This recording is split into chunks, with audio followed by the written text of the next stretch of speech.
There you go. So I record these classes.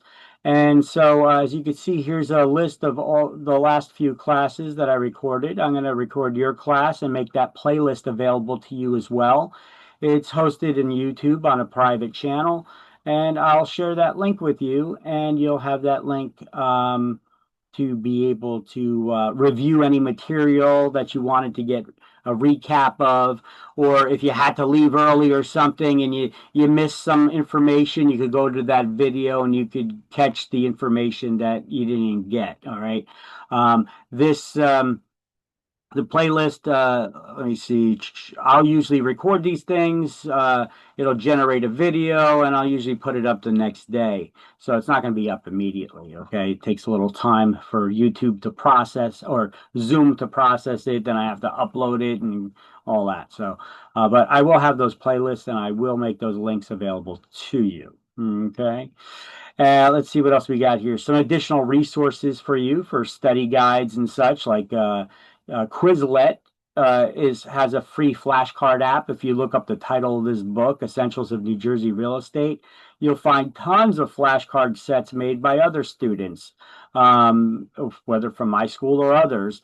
You'll find tons of them out there. And if you create a login for Quizlet, which is free, you could copy those people's digital flashcards into your own set and make them your own. And now you could edit them if you didn't like the wording that they use. You don't need to recreate the wheel, so to speak, right? CompuCram, however, these things are, let's see, there's these two options are paid. You have CompuCram. I'm just bringing these things up because people always ask me about other study resources and stuff. This is an interactive practice exams from CompuCram. They have the flashcards. With this, you get interactive exams, flashcards. They give you readiness assessments for the exam, audio review guides, etc. That's for $92 through Colibri. Or for $60, you get unlimited just the interactive exams from ProRealEstateExam.com, which is another New Jersey real estate school created that one. It's pretty good, so I'm gonna give that resource out there. Then you have PSI practice exams, which are for free. They'll eventually charge you for some that you got to buy, but they give you some for free there. And here's a link to that. And then on our shared Google Drive, I have a folder there with all kinds of sample quizzes and that you guys can take that are different from the ones at the end of each chapter in this book, which they refer to chapters as units now. At the end of each unit or chapter in this book, there are quizzes and the answers to them are in the back of the book. So you guys could do them on your own after class lessons each day. You could do them on your own. You don't have to. It's up to you what level of study that you do. And if you have questions about any of the questions, you couldn't figure them out or something, just ask me the next day in class, and I'll go over them to make sure everybody got it. All right. Throughout all the chapters, there's maybe one or two questions that are actually wrong that are in there, but the majority of them are good. So it's still a good study. Here's a link to PSI's, that's the state's testing center. So PSI is the name of the company. So here's a link to their booklet for how to register for the state exam, how to take the state exam, the different topics and areas that are covered on the state exam, how many questions on each topic, how much does it cost, yada, yada, yada. It's $38 for each attempt at the state exam. So study up before you go take it. Let me see, and I could share this link with you. We got a chat window. I'll show you how this works right now. I'm going to post that right there in the chat window, sent it out to everybody. People can send me messages during class, but I'll get it right away. I may not notice it right away when I'm teaching because I usually have like 12 windows open on my computer. So just talk to me. That's most effective. But if you want to send a message and you want to send a private message, make sure that that you address it just to me. Otherwise, you're sending it to the whole class. Okay. And here's some additional school links, resources about our school, okay, our Facebook page and all that. By the way, go there, like us, love us, spread the word, and then I'll bribe you by offering to give you free crap. Okay. I do give away free stuff at random every now and then, everything from a C Street dinner cruise to a laser tape measure, or real estate calculators and stuff like that. Amazon Fire TV sticks, Bluetooth speakers, all kinds of whatever I come across to give away, I'll give away some stuff. Um, and your name will be on that list as long as you're there liking us still. There you go. So go there, like us, and love us. There it is, facebook.com/careerpathacademy.com. Am I bribing you? Of course I am, but that's okay. All right. So that being said, let's go back to here. All right, so here are some links here to tell you. I do have these links directly on the school website, uh, how to get started, how to sign up for classes, what to do after the exam. All these links you could see right on the school website. Um, so if you guys need a little help, here is that link. As you can see, I clicked on a link. It doesn't take you. Guys don't see it right away. I got to manually change my screen so that you could see it, right? So now you could see the our our Facebook page, right? So if I'm ever talking to you and whatever I'm talking to you about is on a website or something, and you guys are not seeing what I'm talking to you about, tell me, please. Otherwise, I do not know. I have to manually change you over to view what I am viewing. Sometimes I click on it and I'm talking, and I try to ask you if everybody's seeing it. Make sure that you answer me, please. Okay, communication. Okay, I've got classes sometimes. Like you can listen to some of my last videos for some of these classes that it's like talking to a wall. I ask you guys, can you hear me? Hello? Hello, and that's how the class is, and that kind of sucks for me anyway. And then after a while, I just don't give a crap, because if you don't give a crap, why should I? And I just keep going on with the lesson. If you got it, you got it. If you don't, oh well, but I try. Okay. So let's have a two-way here. All right. Um, okay. So by the way, there's our Facebook page I just sent to you. And let's go back to that slideshow again. And then you see there's this other video. Where is now? I need to take you back to the school website where it took you. And it takes you here to the New Jersey School Real Estate Exam. I have this video here that's flattering with my mouth open while I'm talking. This video explains what to do before and after the exams. A lot of questions answered. I have these. You could find it here on the website. Just a link that takes you here before and after the exam. See salesperson school exam registration. Then you got to start the school exam. This is after you finish the 75-hour course. Okay, I have to manually enter you into our testing system, which is provided by a third party, but it's funneled into our website. So you're taking the school exam right on our website. But I have to enter you into that system first in order for you to be able to take the exam. Okay, so don't register for the school exam and expect to be able to take it right away. I have to enter you in there. If you want to, you give me a little bump by sending me a text message. Hey Vic, I registered for the school exam. Can you enter me into the exam system so that I could take it there? And then I'll do that, and then I'll reply to you, let you know that you're good to go. That's after the 75-hour course. Okay, so I got a bunch of Q&A questions here that are answered in this video, but also just on these pages right now. Tons of questions. When you go to the state's PSI's website to take the state exam, this is what it looks like. Okay, you're going to register for the salesperson NJ Real Estate Salesperson Combo. I don't know why it says combo, but that's what you're taking. And you have two options to take it on site or live online. And it's available in English and Spanish, even though the course is not. All right. Make sure that you select these options though, because I've had people, they go there. Here, let me click on it.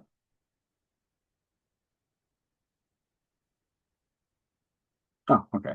And so you guys were not seeing the slideshow. Oh wait, you were seeing the website that had it. That was good.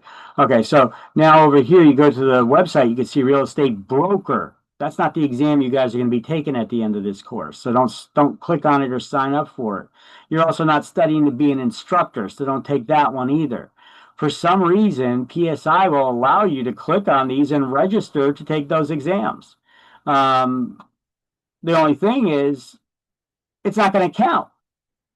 I've actually had students, my salesperson's class, take the broker's core exam and pass it. And then it didn't count because you need special permission to take that exam and certain experience requirements and such. And that's not going to count towards getting your license. It's going to count towards getting your broker's license. Even though it's a harder exam, that a student that passed it and they had to retake the salesperson exam, the proper one. So make sure you click on the right one. Okay, that's all I was showing you there on our website. Mm-hmm. All right. So that's what that is. It's just a screenshot from Um, the. Yeah, just go ahead. one quick question. Sure. So, how many questions does the state exam has? I know you can't quantify a lot. What is a lot? It's 110 questions that are graded. You probably will get an additional 10 questions that are not. They're like sample questions that they may integrate into future exams, so they're testing them out on you. But you don't know which ones they are. So answer all the questions that they give you. So you'll probably get 120 questions. Only 110 of them are graded, and passing score is 70%. That means you can get 33 questions wrong and pass with a 70. 34 questions wrong, you fail. Okay. So 33 is comes out to 70%. So you need to get out of 110, you need to get here, out of 110, no more than 33 wrong answers. 77 questions need to be correct. See, I got it right here. See, frequently asked questions right there. Thank you. You're welcome. You're welcome. So all kinds of exam questions, registering for the exam. Here I got links here to Real Estate Commission's website, to their database to check people's license statuses, all that stuff. You're gonna have to print and carry a pocket card with you. That's your personal little license when you're conducting real estate business. You could generate it here on their website. Veterans, honorably discharged veterans with service-connected wounds or disabilities. I'm not sure what level of disability, or if there is a level of disability that's required for that, can get their exam fees and even licensing fees waived. Okay, so here's a link to a flyer that they have about that. But I think you'd have to ask the Real Estate Commission because I don't think this is actually an application for filling it out. Let me click on it. Let's see what it looks like. Yeah. To be a salesperson, Okay, so they just basically tell you submit a copy of certification of disability and the copy of your DD 214. And I guess a letter requesting that they waive those fees. All right. Doesn't exactly say where you got to send it to or anything, but I guess when you send it in with the application, we would do that. All right. So we got those before and after exam frequently asked questions. I also got other frequently asked questions area here on the website as well for various things, forms and just the frequently asked questions. A lot of those are the ones that you've seen on the previous page. But we also have, let's see, forms and documents. I got links to the Real Estate Commission's websites where all their forms and documents are needed, fingerprinting information, the PSI booklet, all that good stuff. Let's see what else.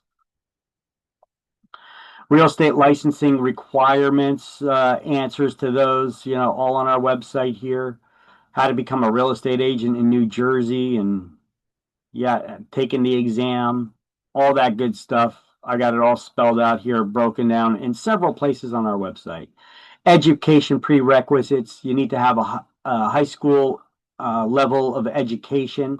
Everybody here graduate high school or have a GED, like a high school equivalent. That's what's required in order to get the license. I don't need to see your diploma or GED.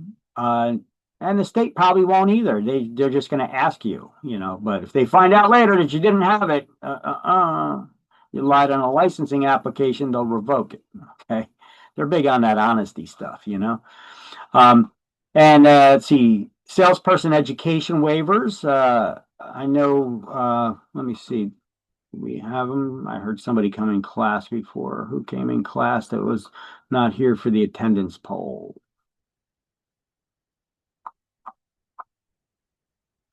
Do I not see them? 1, 2, 3, 4, 5, 6. Huh? I guess they left already. Okay, whatever. So, can I get okay? So here's about education waivers. I know we had one guy in class that is coming from New York. Already took the class in New York, just needed to get the education waiver for New Jersey so that we don't need to certify the hours and he could just take the state exam, but yet he was going to take this course because the New Jersey's a lot different from New York. We got a lot of laws here. We're the nanny state, and we get people that are licensed in New York for years and years, and they come to New Jersey and they can't pass the exam, so they come take these courses. So I give it to them at a discount because I don't need to certify anything for them. Let's see what else we got here. Can I get a real estate license? People ask this sometimes because they have maybe, do I need to be a citizen? Do they have a criminal background or something of that nature? There's certain screening questions that you're going to have to answer. And here are those screening questions. And here's a number to the Real Estate Commission's investigators here, where you could ask them questions. Do I qualify for getting the license? Although they're not going to be able to give you a definitive answer until you actually apply for the license. Because sometimes they did stupid stuff in the past, and you're young and dumb. The Real Estate Commission believes in second chances and all, but had to have been at least 5 years ago, whatever it was that you did that was criminal. Reinstatement of licensing info. Okay. How to reactivate an unrenewed license. Let me see.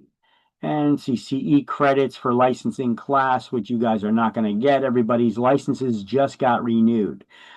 Everybody's license renews at the same time in New Jersey. June 30th, odd number of years. That just passed, right? We're in an odd year right now. So everybody's license just got renewed. So every 2 years, you need to take 12 hours of continuing education classes to renew your license. Okay. This class, if you're in the second half of that 2-year licensing period and you take this class counts as your 12 hours of CE. But you guys are taking it right at the beginning, because we just renewed our licenses. So this will not count towards that. You would have to wait till you'd have to be taking this class next year in order for that to happen. Okay. So without further ado, let's go back to that slideshow. There we go. So I got to update this. The scores are higher now.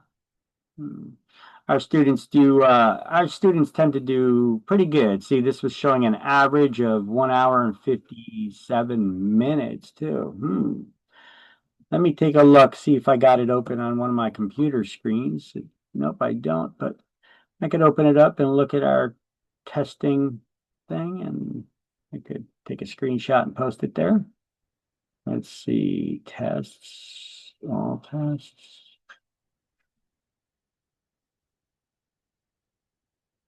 Final exams, results. You guys are not seeing any of that, I hope. Let me just stop sharing just in case. I don't want you guys to see people's test results. All right. It's about the same. Let me see what is it on the slideshow. 81.3. Okay, now it's 82.7. Okay. It's all pretty much the same stuff. Let me see. I got a screenshot updated. Put it in there.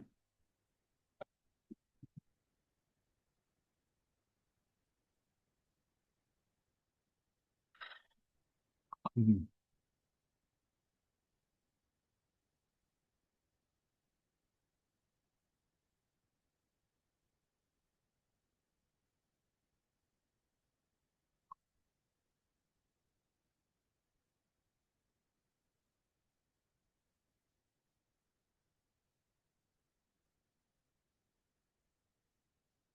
There we go. Copy that.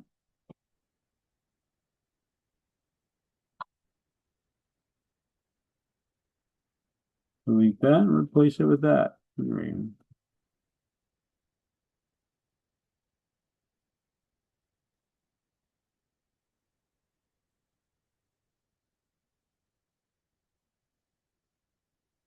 All right, so as you can see, I just updated that.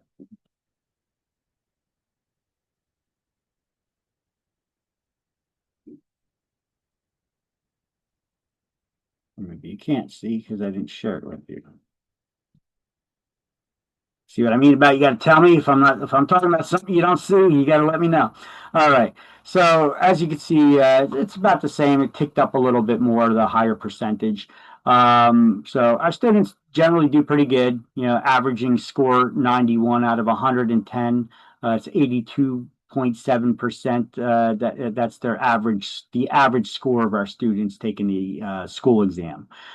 With an average of about an hour and a half, which that dropped dramatically because the other one before it was what, almost 2 hours. So an hour and a half that they take on the exam. All right, so okay, so here's my latest license. I am a licensed instructor, as you can see. Licenses just got renewed on that as well. I need to get my updated school license, though, the school itself. They need to give me an updated one of that. Okay, so we're licensed with the Real Estate Commission. The Real Estate Commission is a department of is a division of the Department of Banking and Insurance, and they're the ones that issue real estate licenses and monitor us and our activities and such, as well as the schools. So that's the agency that we are answerable to, and they create a lot of these rules and they deal with enforcement activities. So I have to go over some things with you first that they want us to do before we actually can get into some learning. Okay. Now, just so that you guys are aware, for the first 2, 3 days of class, we're going to be learning about how not to break the law. Okay, what the rules are and how not to break the laws. And then we're going to learn about discrimination and how not to do it, and learn about different types of discrimination. And then we're going to start getting into real estate. Because of my OCD, when we start talking about certain things, I'm gonna make it more real estate related, so it's more interesting. Otherwise, this crap can be boring, you know. So I'm gonna do my best to keep you guys engaged and keep it real estate. I'll throw some real estate stuff in there as well. So let's see. Welcome from the director, which happens to be me. Hello, guys. So your class has to be paid in full before you're going to get credit for it. So if anybody didn't pay yet, make sure you get that payment in. Otherwise, you get down to taking the school exam. Even if I let you get to the point where you take the school exam, I'll eventually verify it. And if I can't verify anything, then you're not going to get credit for it. All right. If you've been convicted of a felony in the past 5 years, especially conspiracy to defraud, theft, etc., you're not going to get your license. So let me know, and we can cancel your class for a full refund, but not after today. So Just make sure you don't write your books and bend your pages. Otherwise, you'll be charged $42 for the book, or you'll get $42 less back. So no refunds under any circumstances after the class has begun, other than this. Students have 6 months to initially complete their class. We give you guys 6 months. This class is, how long did you register for? 2 weeks? Right? This class is going to be done in 2 weeks. We give you 6 months to complete it because sometimes life gets in the way. Fill in the excuse here. Something happened. Dog ate my homework and my book, and I can't afford to buy another one. So I'm going to take it when I save up money sometime in the future, whatever the excuse is. We give you 6 months to complete the course, which is rather generous. Other schools, they do not do this. We even allow you to extend it up to 1 year, but for an additional fee of $100. So what does that mean? It means that you need to complete the 75-hour course and pass the school exam within 6 months. Okay? So you have not completed your education requirements simply when you finish the 75 hours.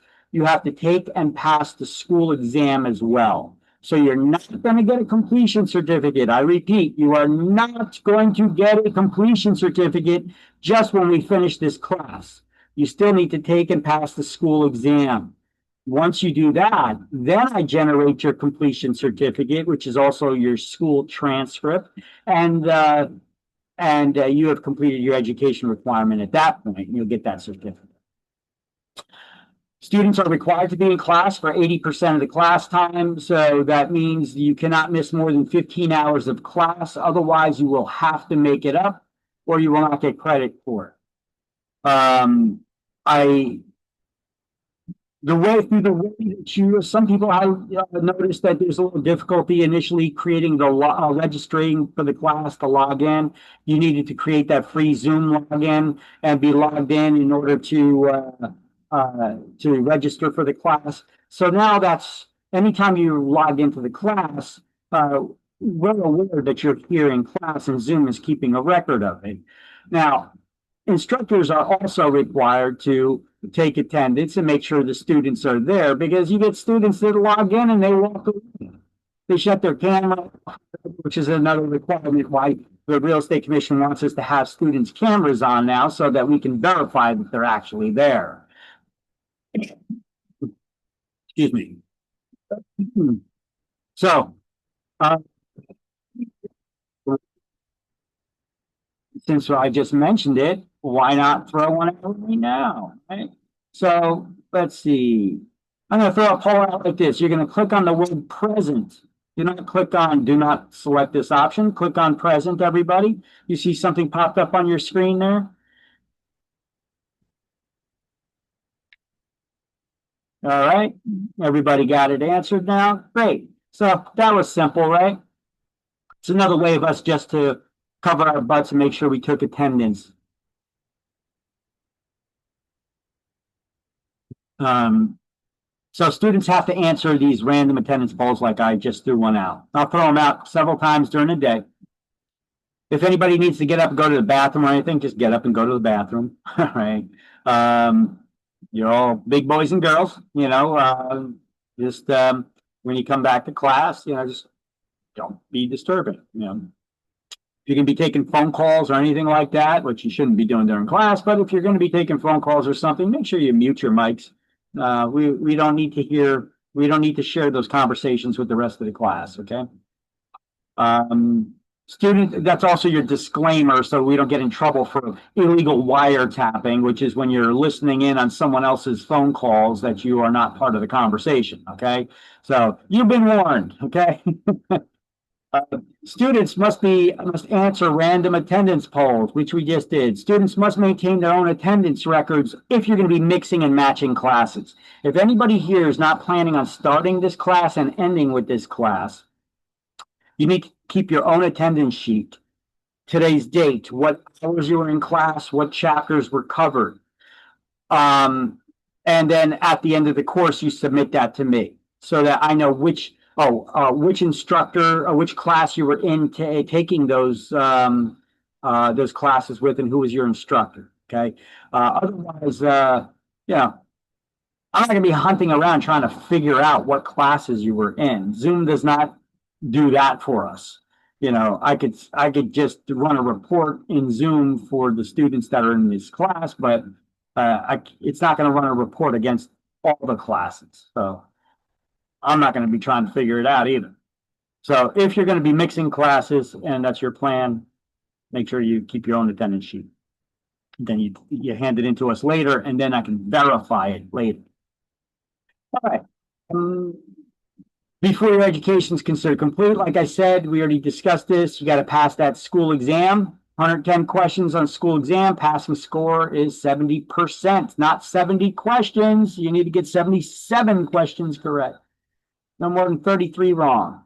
You get 2 free attempts with your tuition. If you should need more than the 2 free exam attempts for the school exam, it is $20 for 2 additional attempts, okay?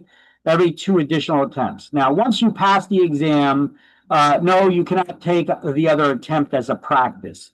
Security will lock you out. Security protocols will lock you out of the exam now that you passed.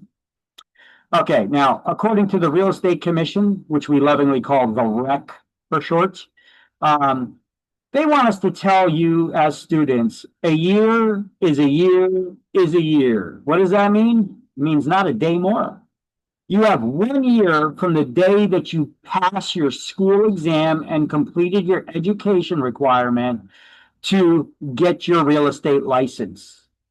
So what does it take to do that? Well, you got to take and pass a state exam.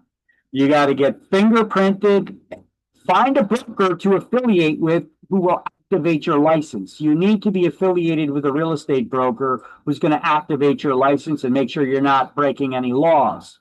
Your broker's job is to give you guidance and direction, which is not training. It's just making sure that you're not breaking the laws, okay? Real Estate Commission can care less if you're trained or not to do your job well. They just care that you know the laws and you're not going to be breaking them, okay? So that's what that's about.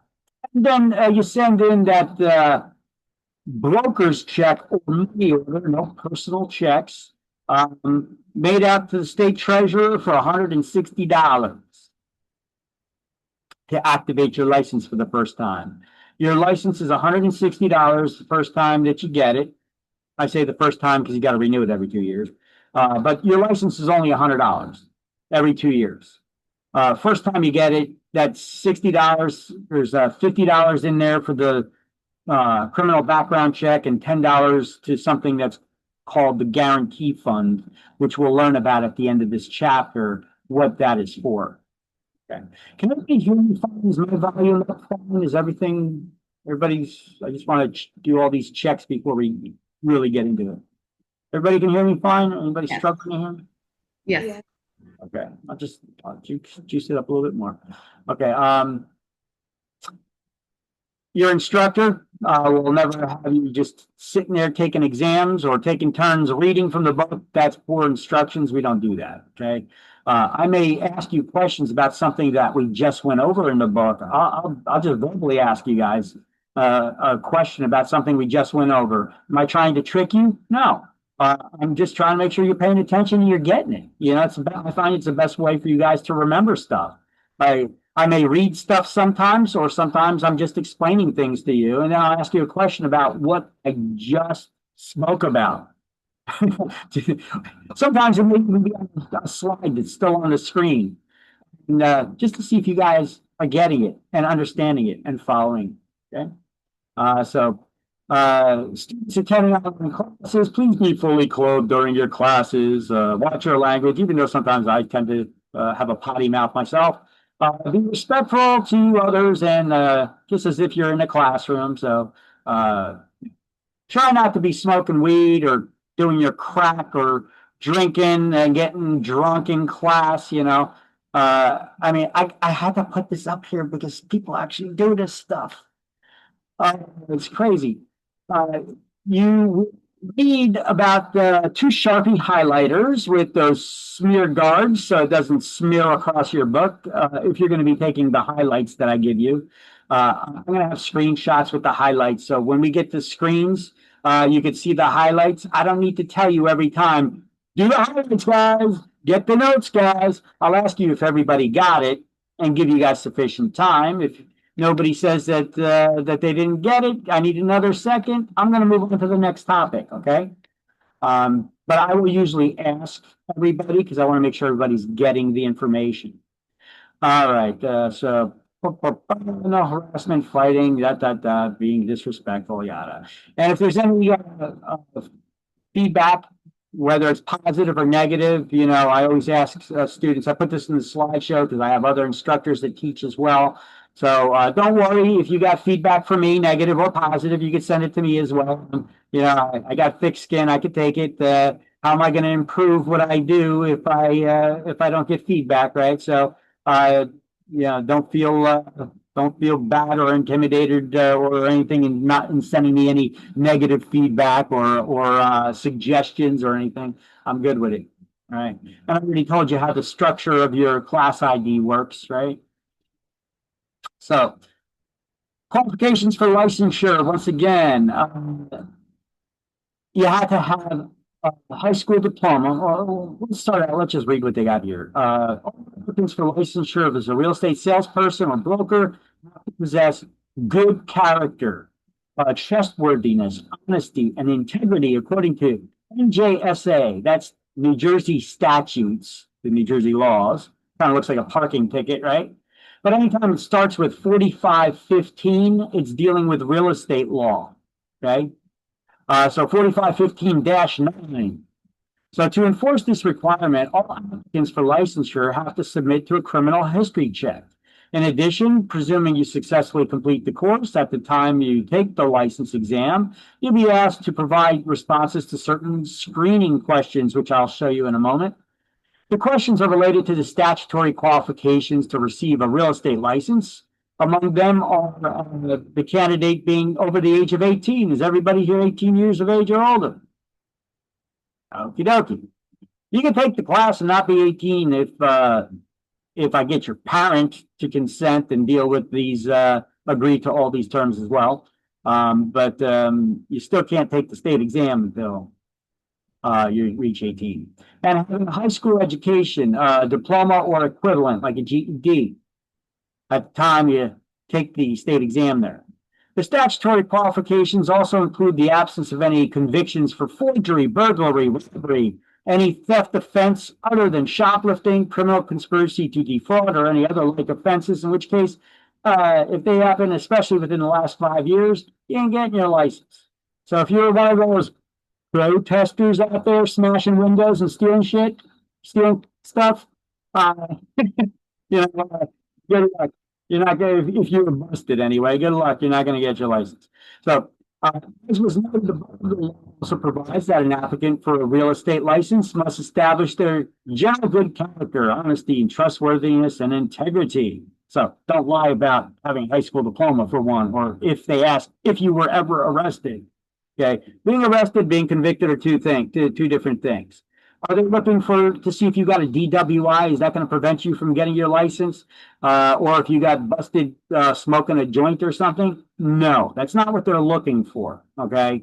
They don't want to give somebody a license that would give them access to keys to get into people's houses and then be robbing them, or having access to their financial records and social security numbers and stuff. Yeah, you guys get where we're going, why they have this requirement in place. All right, so I don't need to read these statutes to you because you're not going to remember them anyway, and they're not going to ask you for them. But as you can see, NJSA, just be aware that anytime you see this 4515, that's our real estate licensing law, and it has to deal with real estate and NJ statutes.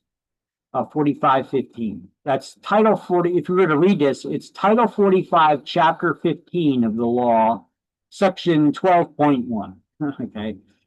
Now, if it happened more than 5 years ago, whatever it was that happened with your activity there, you may be able to get a license still. However, it will delay it a little bit. They're going to ask you some questions about the situations and what occurred, and to see if you have remorse or if you still, I'd be like, arguing that you shouldn't have been in trouble for that or whatever, then they'll be like, all right, nah, you ain't getting your license, you know. But if you show remorse, you know, you found Jesus, all is well in your life now, yeah, then they'll consider giving you the license, okay, even if you did something bad in the past, depending on what it was and how bad it was. So that's what they talk about down there. All right, so the purpose of this notice is to urge you to consider whether such incidents in your background can disqualify you from getting a real estate salesperson license. But either way, taking this course is a good thing. I'm not just selling it on you. I'm telling you this because if you plan on buying a house, or if you plan on doing any investments on your own, or if you just want to learn about some stuff about real estate, I could show you some resources. And this class has a lot of good resources and information for people who have no intention of ever getting their real estate license, though. Buying their first home, even, or you're looking to become an investor. I got a bunch of good resources in this class, and we teach you a lot of good stuff that can be useful just to people who are not getting a license either. So, should you pass the exam, you're going to be required to fill out that screening question form, which is a bunch of questions. And that form is going to be made part of the application for your license. This is how they do it, because providing false information to get a professional license, that's a crime. Okay, so you're not going to want to lie on your screening questions. And if they find out that it was any information was false, they could fine you and have other legal consequences, such as taking away your license and such. All right, anyway, here are some of those screening questions. With the exception of motor vehicle violations, have you ever been convicted of a crime, misdemeanor, disorderly person offense in New Jersey, any other state, or by the feds? And are you presently on probation or parole? Is there a criminal complaint, disorderly persons charge, or criminal accusation, or criminal information presently pending against you, or are you presently under indictment in New Jersey or any other state or the federal government? And are you presently in any PTI, pretrial intervention programs, or anything like that? Have you ever had real estate or other professional license or certification or credential revoked, suspended, surrendered in lieu of formal prosecution, or denied in New Jersey or any other state? Anybody here licensed in any other state or ever been licensed in New Jersey? No. Do you have are you behind on your child support or providing court-ordered health care coverage for such child, etc.? If you're behind by more than 6 months, it could delay you getting a real estate license. Although I have seen people gave the reasoning that they were trying to get their real estate license so that they could pay and get caught up.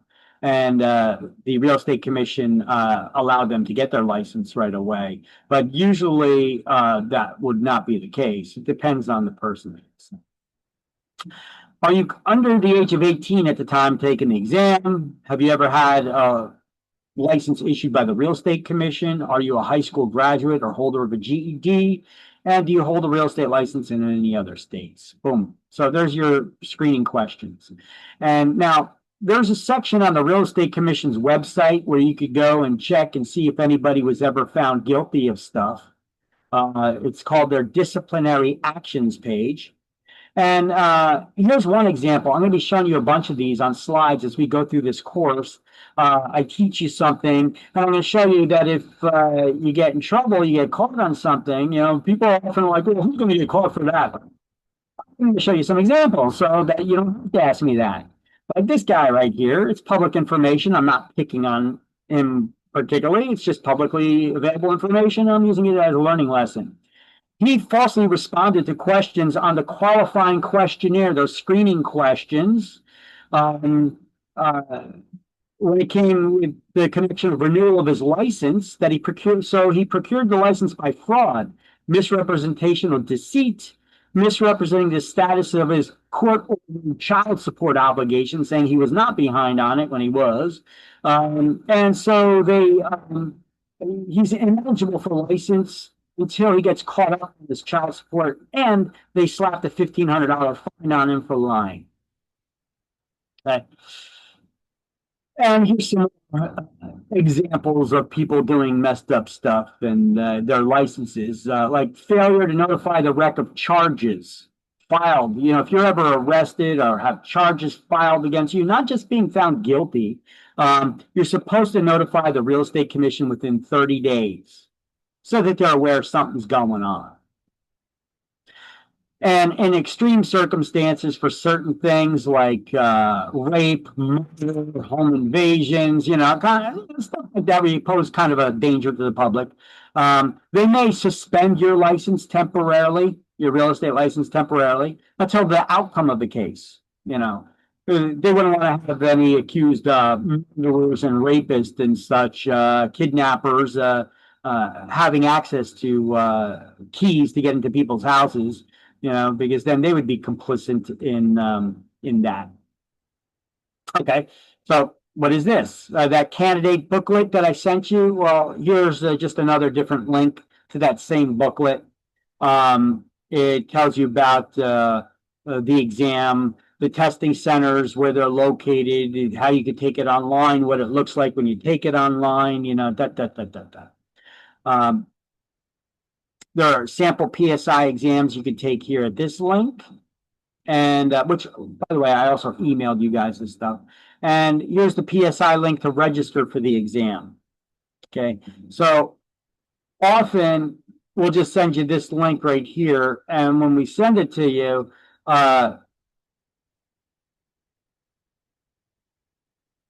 it'll take you here. And it looks like, wait, this is just practice exams. I'm looking to take the actual exam. Well, view available tests. Let's see. Check for available dates. Okay, and then you'll select the salesperson combo. Let me just make sure the other link still works here because they changed it around a little bit. So let me click on this one, make sure it takes you to the right spot. And it does. Okay. Yeah, it looks like available tests. This is where you register for the school, for the state exam. So I have all those links available to you. So I will send them to you after you pass the school exam as well. They're available on our website on multiple pages, even on registering for the school exam. And I'm going to email them to you. I even send it to you right now. I have a question. Do we have to pay like something for the state exam? Yeah, $38 for each attempt. Oh, okay. Okay. Yeah, state exam. Yep. And that's why PSI tries to make their exams harder. They change them up, and schools complain about it. They're like, "This is BS. Why is there reasons for you guys making these changes?" Which they mainly did to brokers' licenses, actually. But they word. You'll notice the way they word questions. They word them in a strange way, and mine and many other instructors have the same suspicion. It's because they make money because they charge you for taking the exam for each attempt. And I just looked up. I was curious. I looked up to see what the state averages are and what my school's performance are on the state exam between certain time frames. You know, we don't know which students went and took the state exam from our school. Just any students within the last year that took the course.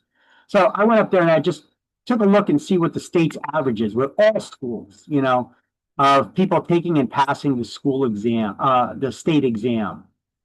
And the number was incredibly low, which shocked the hell out of me.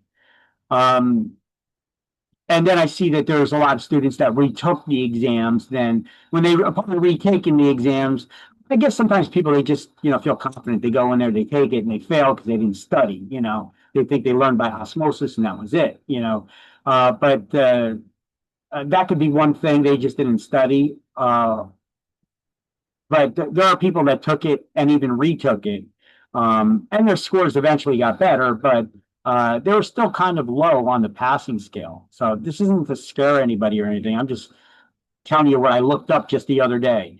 You know, just study and pay attention. If you're just planning on sitting in class, you ain't going to pass. Okay, so just saying. I'm a realist. Keep it real with you guys. All right. So once again, the frequently asked questions pages on the school website, which you could also just find by going directly to the school website. Once again, those screening questions and fingerprinting. Okay, so here's the information for fingerprinting and what IDs do you need? What kind of identification do you need? You know, let's see. So fingerprinting and exam reconstructions page forms, etc. New Jersey changed things around. Governor in the last couple of years, just like several governors, waved their magic wands. And they said everybody does not need to be here legally in the United States and you can get licensed. Okay. Well, that's still in violation of federal laws. As you can see, there's a lot of immigration stuff going on right now. But can you get your real estate license in New Jersey and not even be in the country legally? And the answer is yes. Okay. So now, that's the law currently in New Jersey. If a governor changes, that could change. So the school has no control over this. So just putting that out there for everybody. I know we get a lot of people, citizens and non-citizens and illegal citizens or undocumented people, whatever you want to call it. So I just want to make everybody aware, school's not responsible for this stuff. There's only so much things that are within our control. We're just giving you what the rules are. So everybody got to get fingerprinted still either way to get your real estate license. So the Real Estate Commission has a page all about registering for the state exam and fingerprinting and all that stuff too. So I have direct links to the IDs that you need to bring. Even if you're a citizen of a different country, you select which country that you're on that drop-down list, what country you're a citizen of, and it'll tell you what IDs you need. Fingerprinting centers, here's a list of them. And when you're registering for the fingerprinting, my link I encoded a code number. So there's a code number here. It'll usually ask you for the code for the department you're getting fingerprinted for. I built it into the link here because I got a little tech savviness myself here. So I built it into the link and it automatically opens up with that information. So like IDs to bring, let's click on that. So you see, it skips directly to the section of, registering for the fingerprinting through the company called Ident2Go. Ident2Go. All right, so you select which country you're a citizen of. Me, I'm United States. Country of citizenship, United States. Country of birth, country of citizenship. And then you hit next. And then it gives you a drop-down list of all the different IDs. If it was a different country on the previous slide, you'd select all that appropriate information. It'll tell you what you need to bring to your fingerprint. You need to bring two forms of ID. Valid ID. One of them has to be a U.S. government issued photo ID. Yes, I know you don't need one to vote, but you need one to get a real estate license? Yeah. Makes you wonder why the politicians are always arguing about that one, huh? You don't need one to vote. You don't need a photo ID to vote, but you need one to get a real estate license? Come on. Are they discriminating against real estate licensees? Potential real estate licensees? Isn't that the argument? All right. And then the actual application. Boom. Which takes us here. Schedule or manage an appointment. What do I need to bring to the enrollment? Locate an enrollment center and submit a fingerprinting card by mail. Do they actually even allow that? That would be crazy. All right.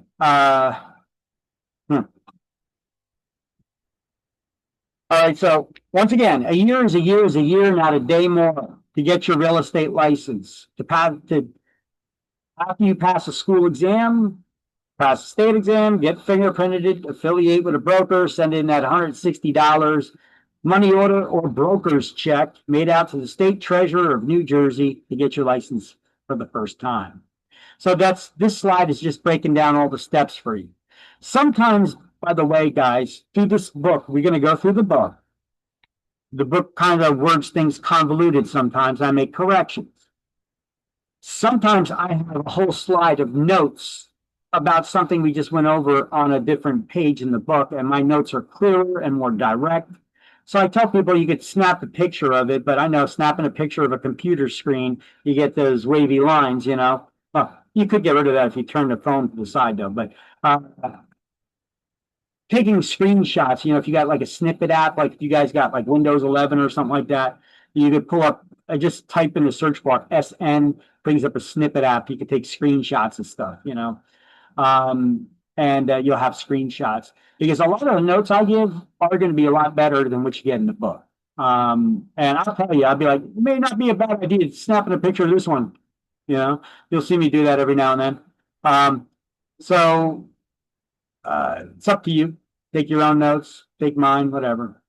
So these are those requirements. Once again, I got them all broken down for you in one place, whereas in the book, this is probably spread across 3 or 4 pages. And it's pretty simple. Got to pass the exam, pass state exam, get fingerprinted, find an employing broker to work for, submit your application to the Real Estate Commission, have that complete the universal fingerprinting form, which you need to download from the Real Estate Commission's website. You know what? Let's back it up.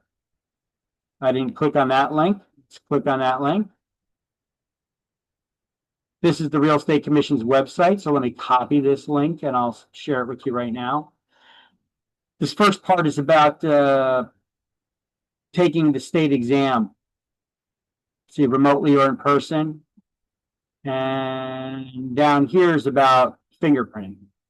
Here's the universal fingerprinting form that you need to print out and take with you to the fingerprinting center. Okay. And here, I'll share that with you. Rod, share. That's the fingerprinting form. Or the link to the Real Estate Commission's website.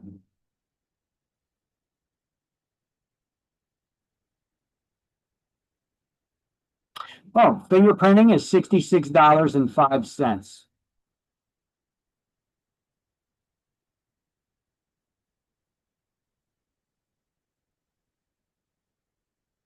So all the stuff is on the Real Estate Commission's website, which I just gave you the link to. All right. Now let's get started. So there's a front cover and a back cover. If you just crack open the front cover of this book, there's all kinds of information of mathematical formulas and information and such. Same thing with the back cover. And I will have a slide here that'll show you some things to highlight on that front cover, if you got your highlighters. And here you go. Boom. This is the inside cover from the book. You know, you need to figure out how to do certain basic calculating area, you know, of a room, like a room size, you know. So we'll go over some of that. This is how to calculate the total interest paid over the life of a loan. This is the formula, but I'm going to go over a full explanation that makes it simple to figure this out. I even have it already worked out. I can show it to you, the step by step. And you'll have that, which is a little bit easier than just knowing this formula. Here at the top left, how many feet are in an acre? You need to know how many square feet are in an acre for exams. They will, school exam and state exam will both have probably a math problem that you need to know this number. And if you don't know this number, you're not going to be able to figure out the math problem. So that's a number you need to memorize. So put that in your notes. Here, I'll zoom in on it. There you go.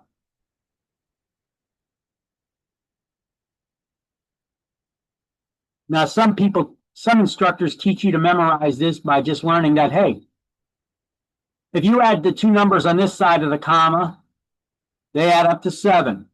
And if you add up these two numbers on this side of the comma, they add up to 11. So it should equal 711. Boom, there you go. You can remember 711, right? But the only problem with that is it doesn't tell you what order those numbers were in. Right? So when you're trying to recall, I got a better way to remember it. Well, you'd be the judge of it. I don't know. There's songs. There's many songs out there, everything from country to club to all kinds of house music, all kinds of stuff. How many people have heard of a song that had the words in it, the lines in it, to the left, to the left, to the right, to the right? You know, you got country music, you got Beyonce's got music, you got all kinds of other songs out there that have the words in it, to the left, to the left, to the right, to the right. So I'm going to ask everybody, can everybody here count to 6? We good? Everybody can count to 6? All right, great. Now I'm going to make it hard. I'm going to make it hard here for you. Can you count to 6 starting with 3? All right. So you got to get where you're coming at here. So in order to remember how many feet in an acre, what you got to do is you got to draw a comma and then start counting to the left, starting with 3. 3, 4. Now to the right, 5, 6. And then you throw a 0 in there for good luck. I don't know. But doesn't that make it a lot easier to remember? Count to 6, starting with 3. To the left, to the right, to the right. Boom. That's how many feet in an acre. I'm full of stupid, useless things like, well, actually, it's not useless. It's if it works for you, you know, corny things like this to ways to remember stuff. Okay. Hopefully that'll work for you and you guys will remember it.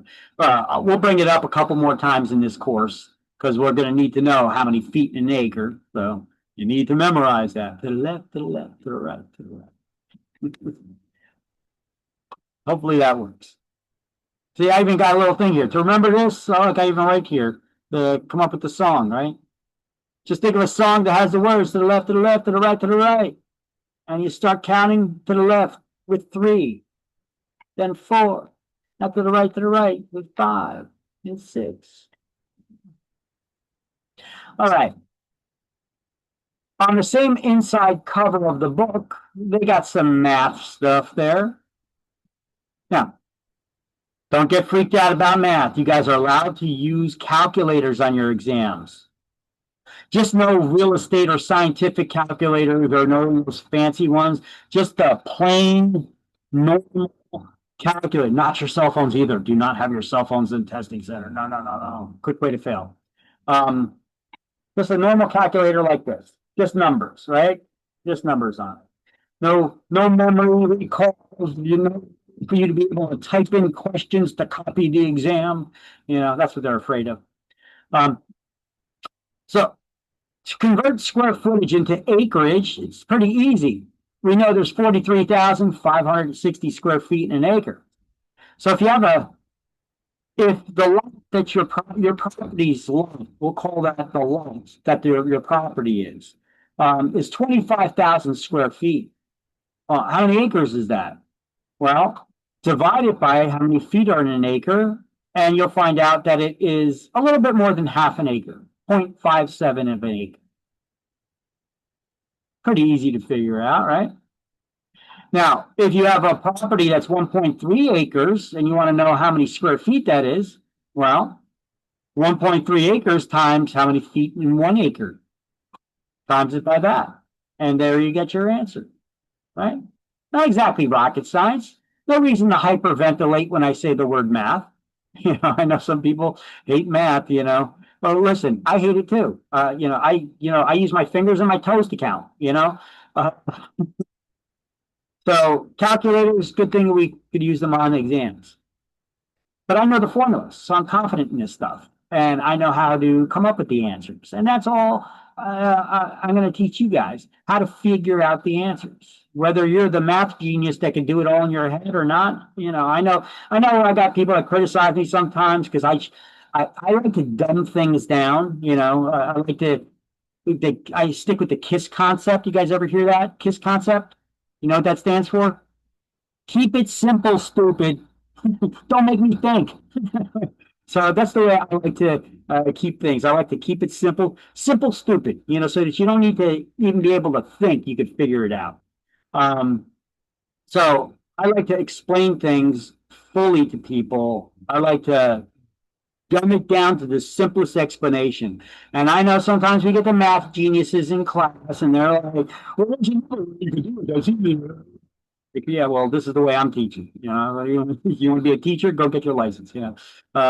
So there, if you got another way to do it, by all means. But I'll teach you guys the way I know the easiest ways. All right, changing feet to inches, you don't need to know that. Let's see, but it's simple to. Uh, Now, if they're going to ask you to calculate the value of a lot, which you probably get a question like this, and we'll do the one in this chapter too. Let's see.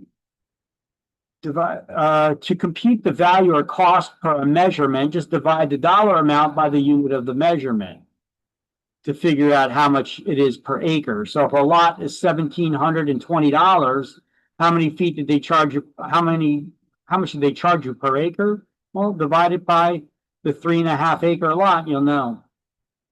But I'm going to show you a different way. If they're asking how much would the property cost if you had a dollar amount per front foot. Now, what is a front foot?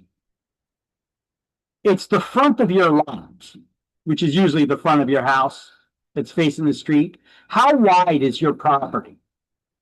That's your frontage. We call that frontage. So if you have your property is 50 front feet, you have 50 foot of frontage or 50 front feet. Okay, just so that you guys have the understanding of what that means. Okay, the front of your lot is 50 feet wide. That's all. Now, for some of these basic measurements here, I got it drawn out for you. You guys may want to. It's in your book. You don't need to snap a picture, but I just wrote these little explanations next to it. So, to compute the area of a square or rectangle, it's the same way. If you guys recall this from school, if you have a box, a square or a rectangle, the opposite sides are always equal length. So here they tell you this side is 6 feet. So how wide is this side? It's 6 feet. And if it's 4 feet on this side, it's 4 feet on this side. So if you're trying to calculate the area of this rectangle, you just do 4 feet times 6 feet, and that gives you 24 feet. It gives you the area of this. Okay? Whether it's a lot or a root, you're trying to figure out the size of something. Now, take a look at this triangle. Triangle, tri means 3. It has 3 angles. So if I was able to move this and put it up here in this rectangle, it's half of the rectangle, right? It's basically you draw a line from this point to this point. So a triangle is half of a square or half of a rectangle. So you calculate it the same way. You take height times the width here. That'll give you the total area of if it was a rectangle. And then you divide it in half because it's half of a rectangle. Right? To come up with your answer. It's pretty easy to come up with. So area equals base times height divided by 2. See, these are the formulas I'm giving you. Here's one that I don't have an image for, but it's showing you how to calculate cubic capacity. Like if you were going to paint a room and you're seeing it in 3 dimensions, right?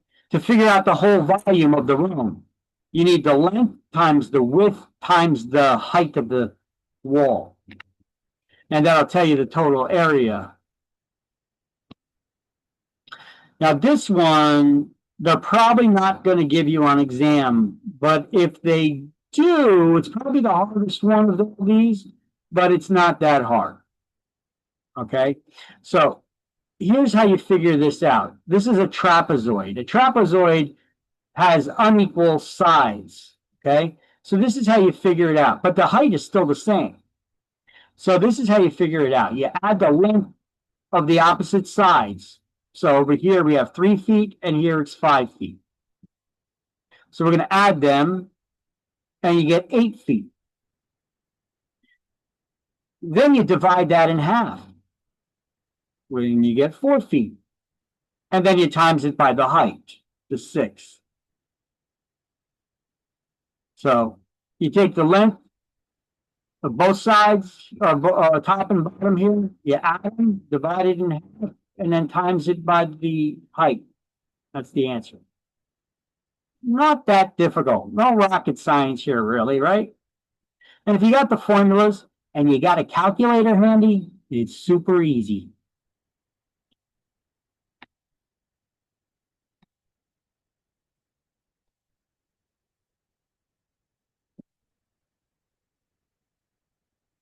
All right. So you guys see all that's right there on the cover of your inside cover of the book there too. So now also on the inside cover of the book towards the bottom is this commission math. Hmm. I have a formula. Yeah, I do. All right. Yes. So I wrote it in my book. It's not in this screenshot. Probably should put it in the screenshot because just reading this will get your head spinning. How to calculate commissions. Take the sales price times the rate of commission that you're charging the owner of the property, and that's your commission. Or you're trying to figure out what the sale price was, you could take the commission divided by the rate of commission, like the dollar amount divided by the rate of commission to get the sales price. Or if you're trying to figure out the rate of commission that was charged to the owner, you could take the commission dollar amount and divide it by the sales price. There's a lot easier way to figure this out than reading this. Kind of spins your mind a little bit. I created this. It's called the T formula. I didn't create it. I just kind of redid it in my own way. I wrote small number goes on one side on the top, large number on the bottom, and the rate or percentage on the other side. In the book, they got this too, but they teach you base, part, rate, and all that gets a little bit confusing too. So I would think, like I said, keep it simple, stupid, right? Small number always goes up top. The large number always on one side. Which one is the smaller number? The sale price of the house or your commission?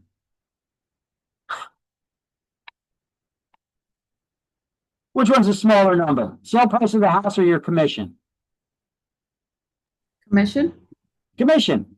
So that number always goes up top. See, it's pretty easy to figure out what number goes where on this just by figuring it out that way. So what I do in my book, where this is just underneath this in the book on the inside cover,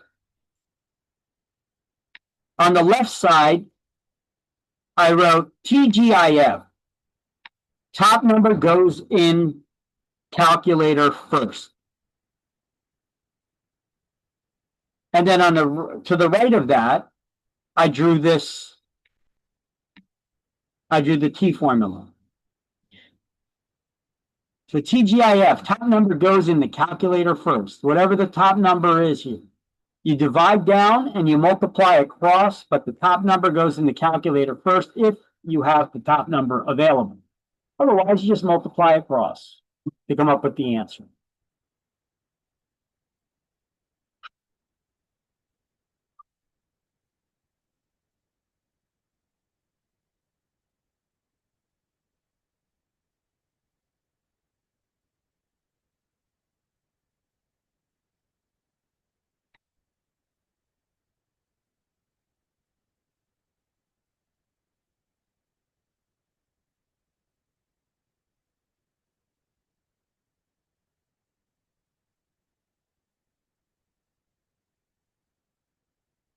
You just let me know when everybody's got that written down.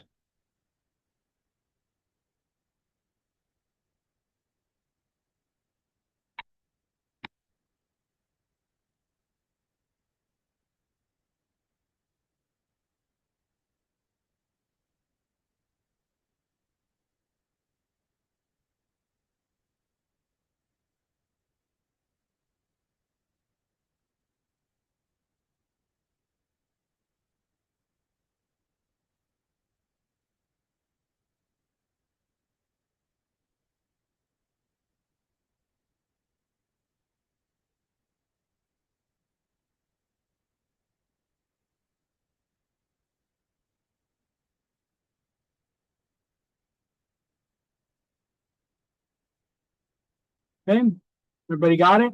Anybody need more time? You all good? All right.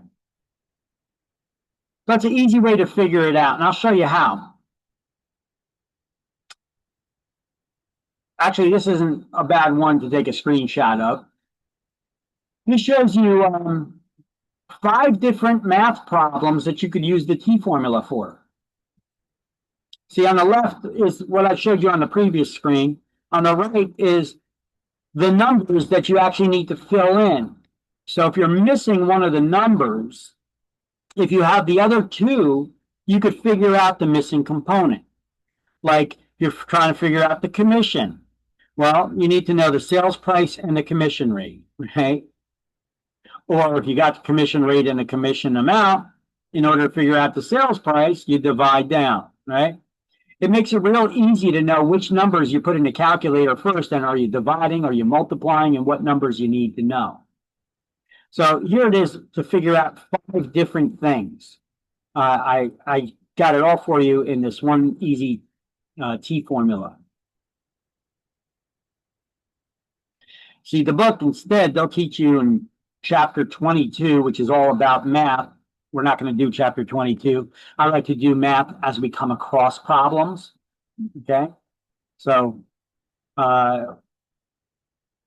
they would put here, this would be the part because it's the smaller number, and this is the base, which is the larger number, and the rate, which is the commission. They call it the base part rate. I like to just figure out what the hell the numbers are so I could have an understanding of it. All right. So let's do some math on this now. Here's an actual problem. Now, keep in mind, exams are not going to give you this T-formula. That is something that I just taught you that makes the math easy to figure out. They'll just give you a question, a word question like this that says, if you charge a seller 6% commission and the total commission collected was $21,600, how much did the property sell for? And then people start pulling out their calculators and, pounding on the keys, looking at the multiple choice answer options that they give you to see if it matches up with any of them. Well, you don't have to do that. You could figure it out real easy. Draw the T-formula on a scrap piece of paper. The commission's a smaller number than the sale price, right? So you put that on top, the percentage on one side, TGIF, top number goes in the calculator first, divided by the 6%, which could also be expressed as 0.06 as a whole number. And you get what? What does everybody get? I just have a quick question. So the commission rate, right? Mm-hmm. Is that always going to be 6%, or it will like depend on the broker? In New Jersey, all commissions are negotiable. I'm going to sound like a robot and I'm going to say it over and over again because there is no standard commission. Remember that lawsuit last year that we heard about in the news? All the news media was saying property values are going to be going down. Real estate's going to be more affordable because those real estate agents who are charging so much that standard 6% commission.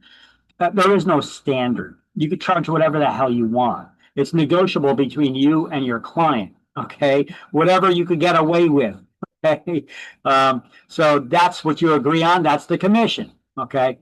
Now keep in mind, always in the past, that commission is then split. It's divided between the seller's agency and the buyer's agency, which isn't always the same agency.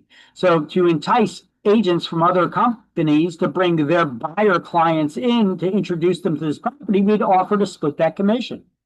Okay, that whole NAR lawsuit was about that.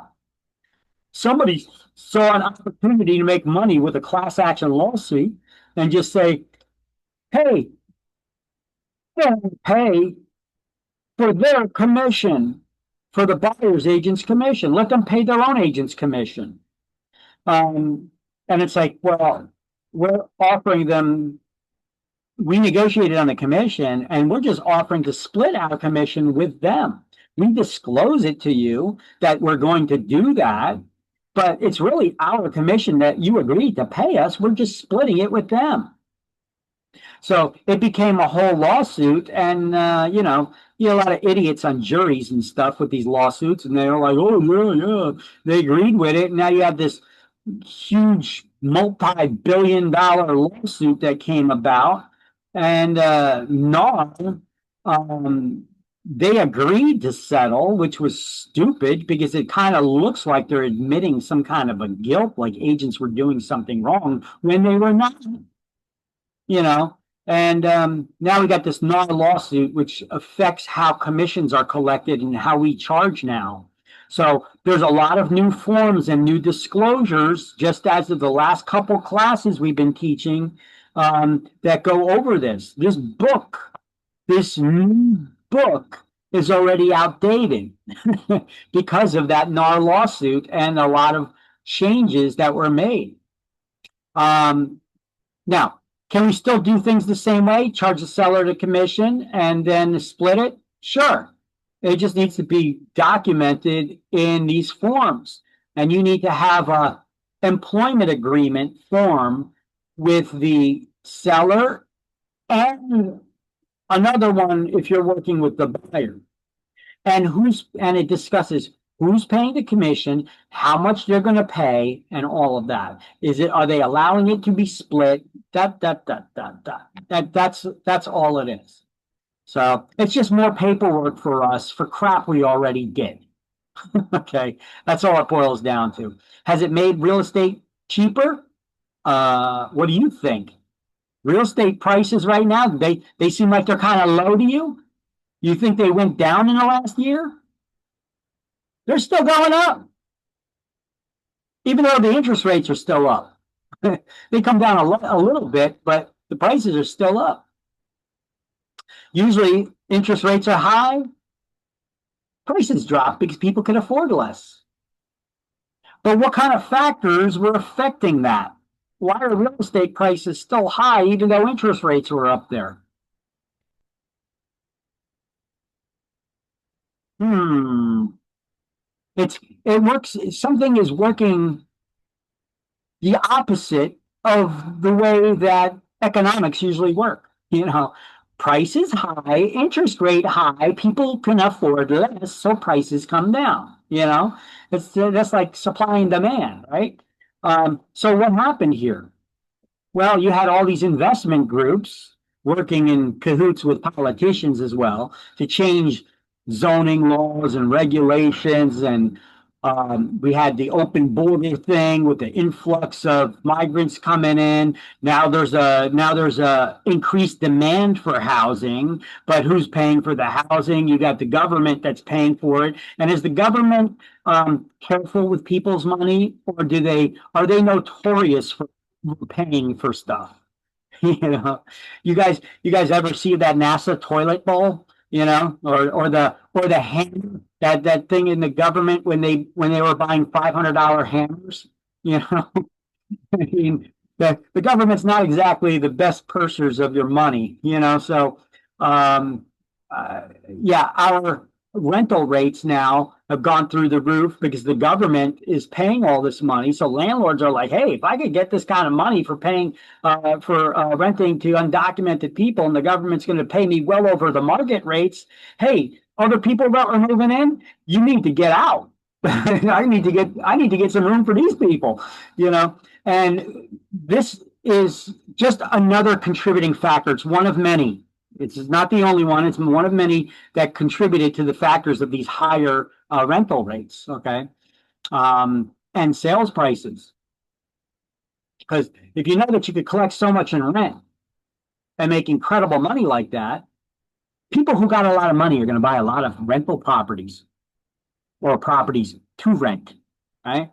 So you had all kinds of groups, investment groups, these Wall Street groups like BlackRock, you know, Zillow.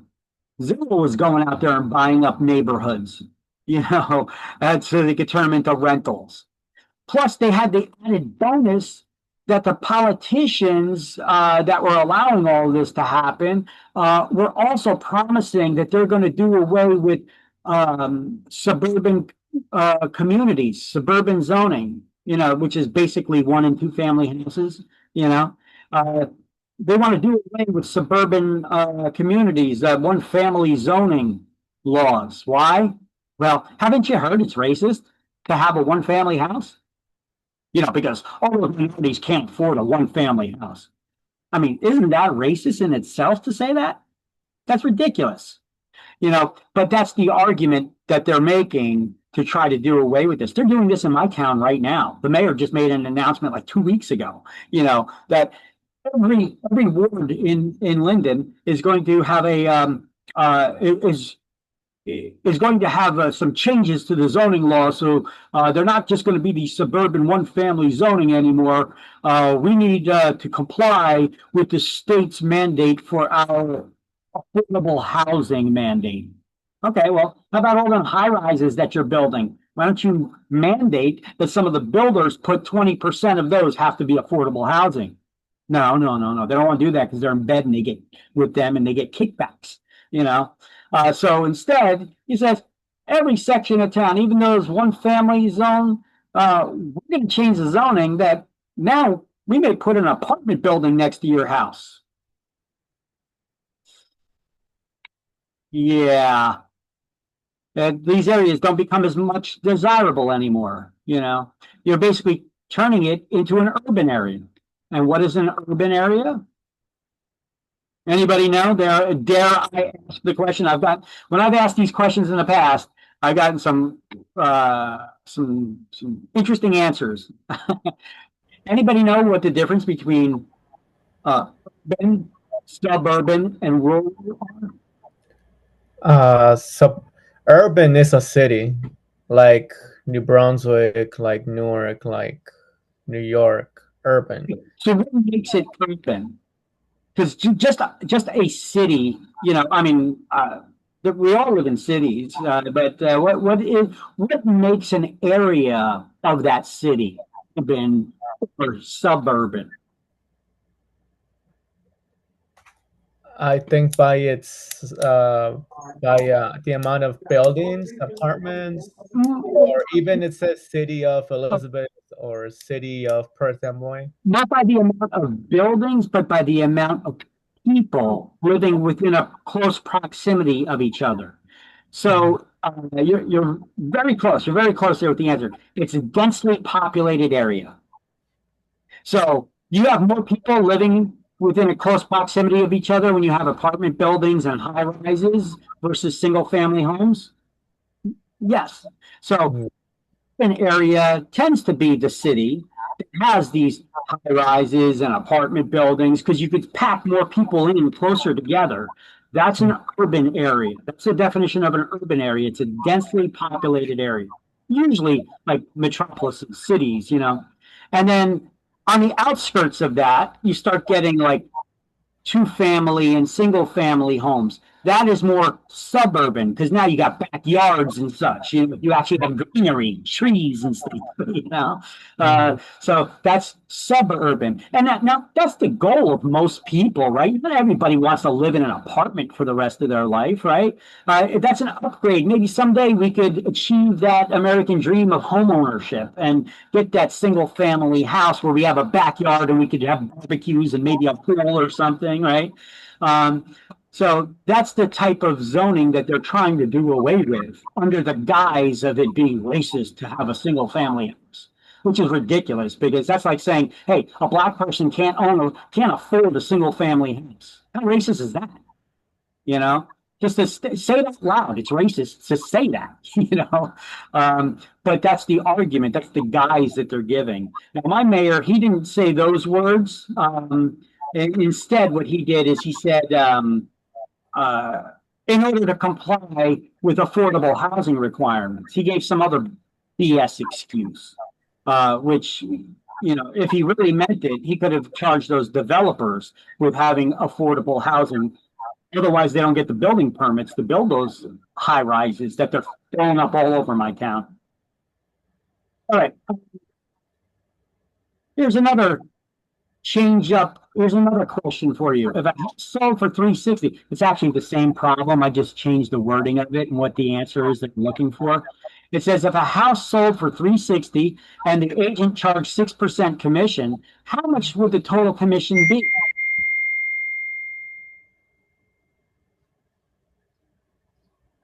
So you divide down, you multiply across. So there's no number on top here. So what do? We just multiply across. And that gives us 21.6, just like it was before. But this one, same problem once again, just worded a different way, a third way. If a house sold for 360 and the commission collected was 21,600, what was the rate of commission the licensee charged to sell the home? Wow, that's a difficult question. A lot of people probably would not get that right if they did not know the T formula. T formula makes it so much easier, doesn't it, to figure out? You know where to plug in the numbers, and then the math is easy. You know, I'm giving you guys. I'm just trying to show you how this is a very, very useful tool. That T formula.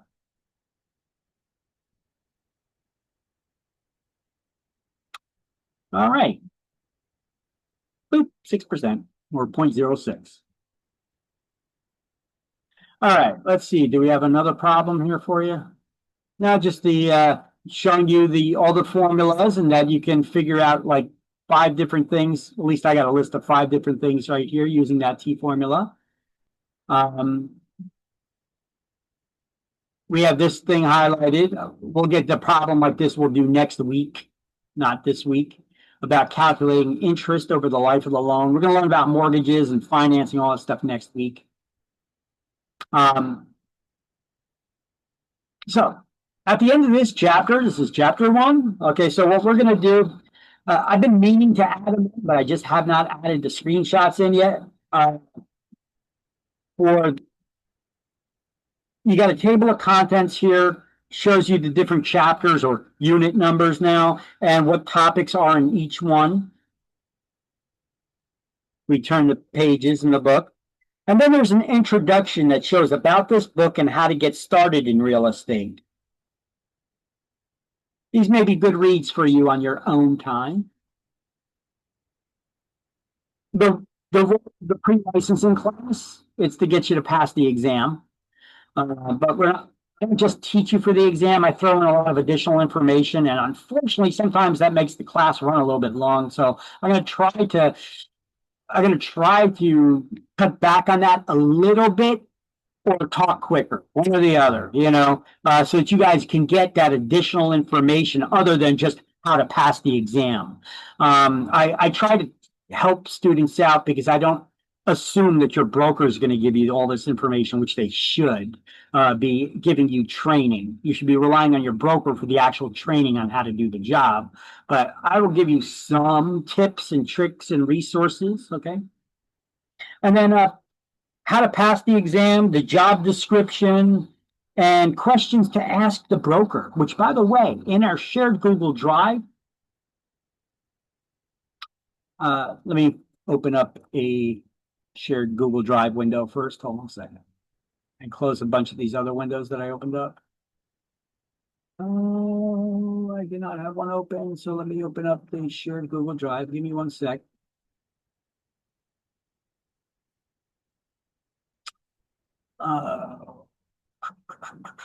Drive.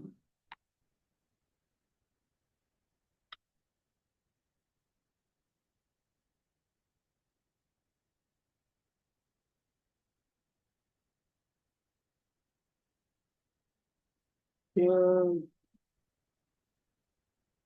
Oh, person 5. Okay. So, hello, Zoom. Where are my Zoom controls?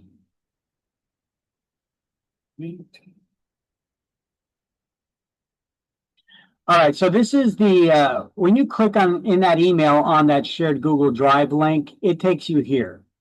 And there's a couple folders and just some miscellaneous documents and logos, I guess. I don't even know why I got them in there. Sample students' attendance records, screening questions. But I have a couple of folders in here. One, audio reviews without any video. These are a little bit older, but they're good for the most part for most of the material, except for the stuff that's recently changed. But the majority of the stuff, these audios are good. Like if you want to go to the gym, work out, and listen to the audios, okay? Just don't stream them from the drive because you're going to have problems with that. You got to download them. Okay, download them first. Chapter quizzes. For you to do on your own time, if I were to open that up. 14E showing the 14th edition of this book. We're on the 18th edition now. So I do have the 18th edition in here too, and then you can see the answer keys. These are questions in addition to those at the end of each chapter. So if you wanted to do some practice exams and stuff at the end of each chapter, look, chapter 18 version book, chapter 1, there's a quiz. This is different than the quiz that's actually at the end of your chapter. So these are additional study things. So I got all that available for you. And slideshows and links used in class. If you click on that folder, this is the one that we're going to be in most often. I have a class links Word document and a new class links file here as well. It's also a Word document. I'm trying to copy over as much of this stuff into here in the same order that we teach it. I didn't copy everything over yet, but a lot of the same stuff is in, okay?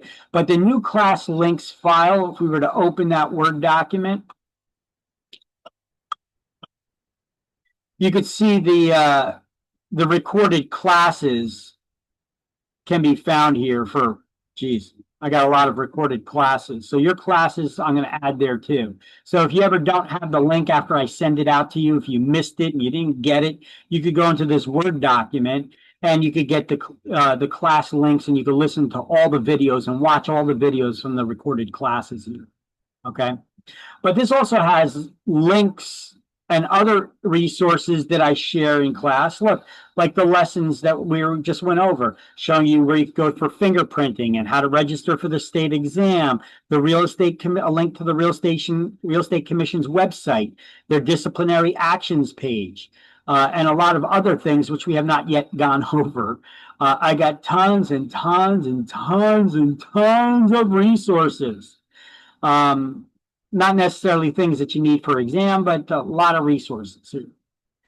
And in here, we have the custom slides used in class. And you can see I have the 17th edition and earlier book slideshows and the 18th edition book slideshows that are used in class. These are the highly edited ones versus the unedited ones that the book publisher gave us. So if I ever make changes on the slideshow, you see me typing on the slideshow or making changes, I'm going to update these that are in the shared Google Drive. So you guys will always have the latest ones.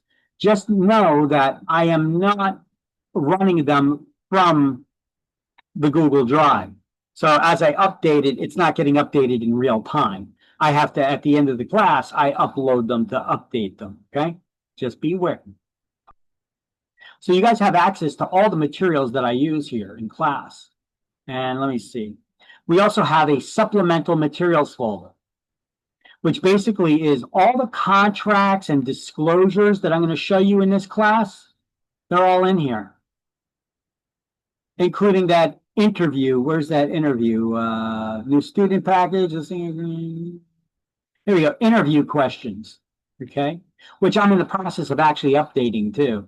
So the interview question sheet. So when you go interviewing brokers for a job, here's important questions you may want to ask them. In addition to the questions that they have here in the book, where it says questions to ask.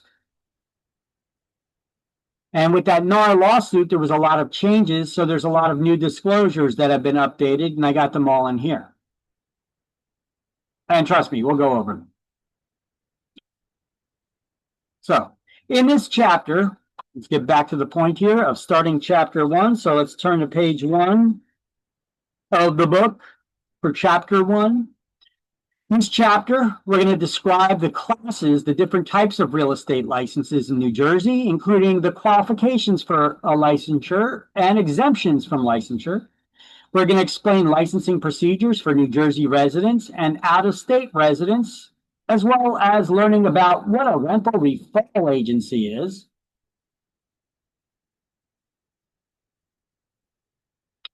So, as you can see, something matches up here to your book. You'll see highlights. I'm not going to tell you to highlight things. Highlight them on your own.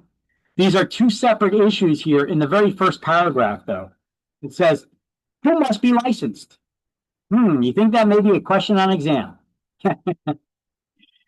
Anyone who takes part in a real estate transaction in New Jersey for another person in exchange for anything of value, a fee, commission, or other valuable consideration, like bartering. I'll do this for you if you give me that, you know. You have to have a real estate license if you're going to help somebody in a real estate transaction in exchange for something of value, whether it's money, or exchanging goods or services, or another object. The state of New Jersey created licensing regulations. Okay, well, why did they create those licensing regulations? That could be a question all in itself. Licensing regulations protect the general public from unscrupulous brokers and salespeople.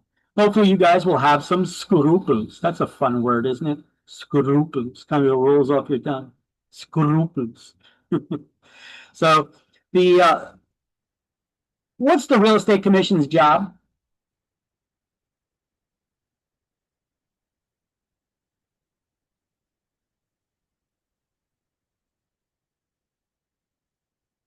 Say that one more time. Sorry. What's the Real Estate Commission's job? They issue the licenses and they do the rules and regulations for real estate.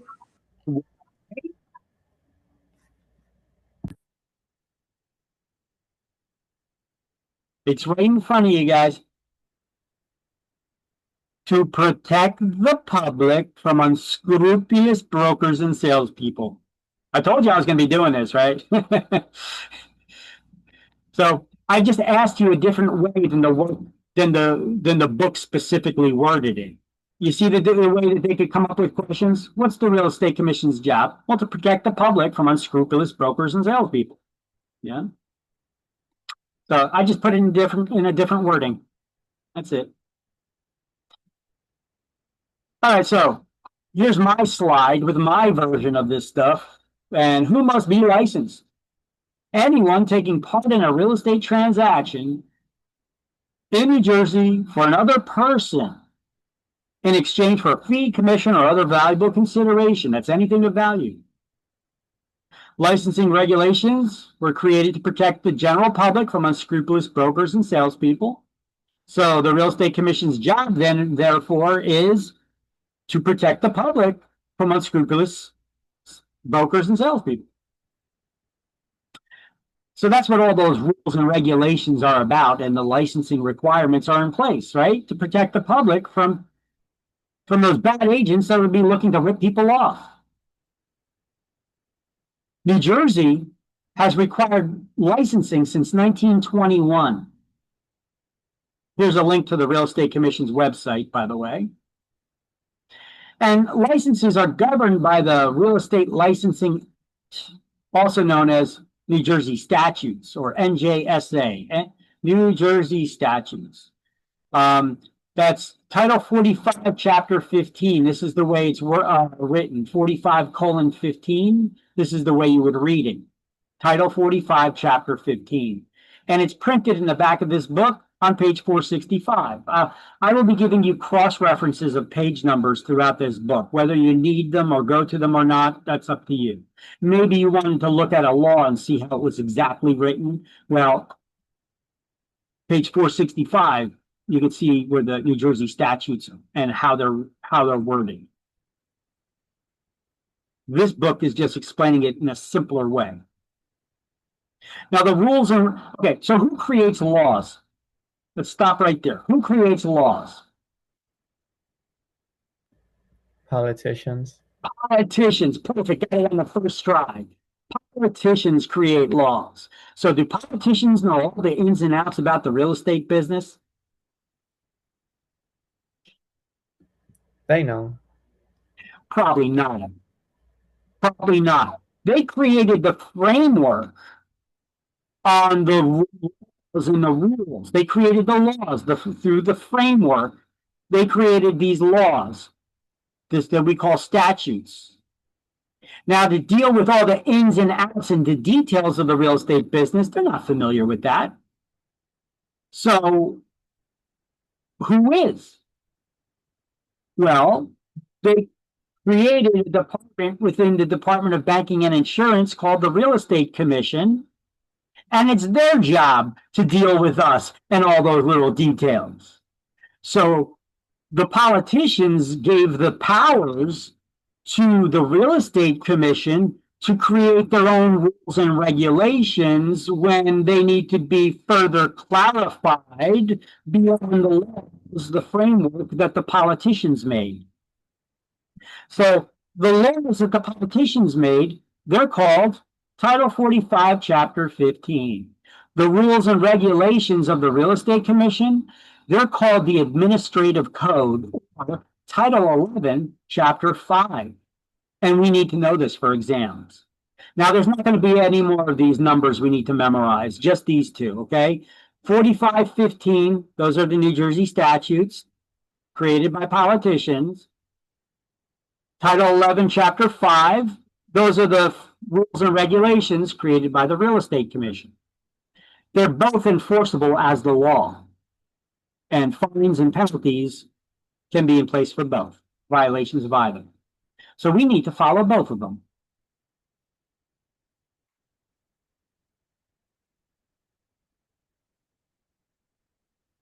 Was that a simple enough explanation? Okay. So I put all that information here in one slide, obviously different than the book. The book doesn't have, you may be like, where's all this crap in the book? Well, it actually is there on the next page. Page 2, top of the page. This is what they got there. So I got everything from the first 2 pages right there and on this slide, and they got it here. So New Jersey statutes, I wrote that above that first bullet point. That's the Real Estate Licensing Act, also known as New Jersey statutes. Title 45, Chapter 15, which would be written like this, 45:15, and can be found in the back of the book on page 468. And those rules and regulations of the Real Estate Commission, they're known as Title 11, Chapter 5, or 11.5, also known as the Administrative Code. And you can find a version of that printed in the back of the book on page 515. Now, on the previous slide that I made, I created links directly to them, which if you want to get the latest ones, you want to reference the latest ones, you could open up the slideshow or that ClassLinks Word document, which I have these links on.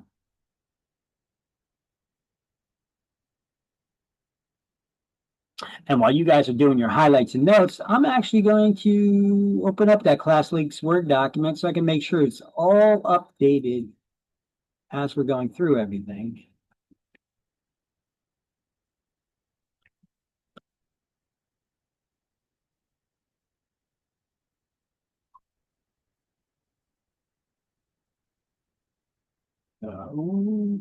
Links.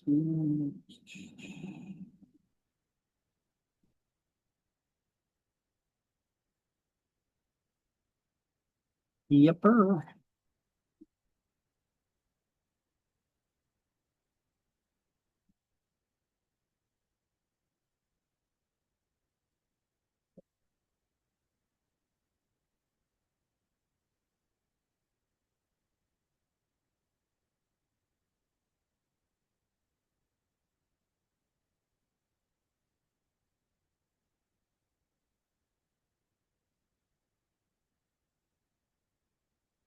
So as you guys can see in the ClassLinks Word document as we're following along, I have that same information here. Those links to the laws, the legislation, and to the administrative code that the Real Estate Commission has. It's published on LexisNexis website. So I have all that information here. If it interested you and you wanted to go there for some reason to look something up, it's all available there. Anyway, getting back to this. So you guys got all this taken care of, right? Anybody need a second? Everybody good? Okay. So who must be licensed? Well, if you're helping anybody else in a real estate transaction in exchange for something of value. Now, sometimes people in property management, for some reason, think that the law doesn't apply to them. I don't know, because they're not doing sales. I don't know. So this guy, Jeffrey Ray, was an unlicensed person who created a bunch of business entities. He came up with a bunch of cool-sounding names for himself: NJ Rentals and North Jersey Rentals and NJ Executive Rental Management LLC, and used the website njrentals.biz. But they're all unlicensed entities. So it came to the Real Estate Commission's, they became aware of this when somebody reported him, because of a small issue, which is kind of ridiculous. But either way, the commission found that he violated the very first rule. Look, 4515-1, who needs to be licensed, right? And 3, and 4515 this and that, engaging in real estate activities through unlicensed entities.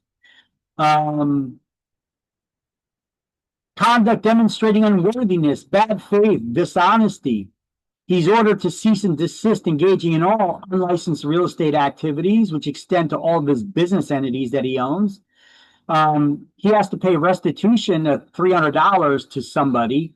So he got into an argument, I guess, with somebody he was working with. He screwed him over for $300, and they reported him to the Real Estate Commission. That's how the Real Estate Commission became aware of it.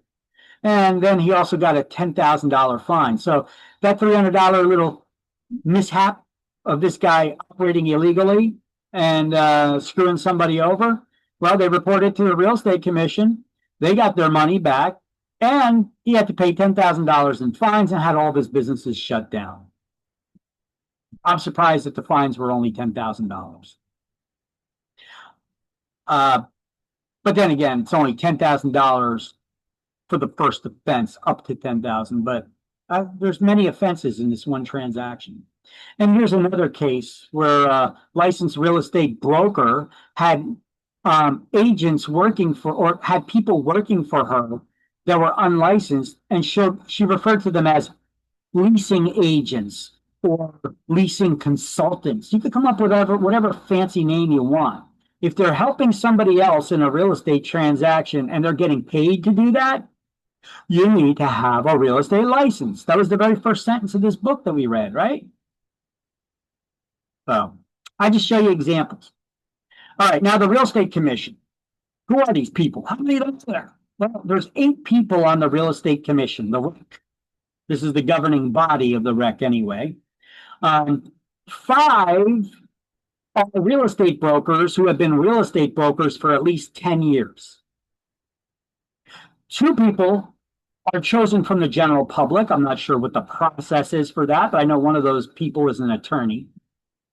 And 1 is appointed by the Department of State Government, aka the governor.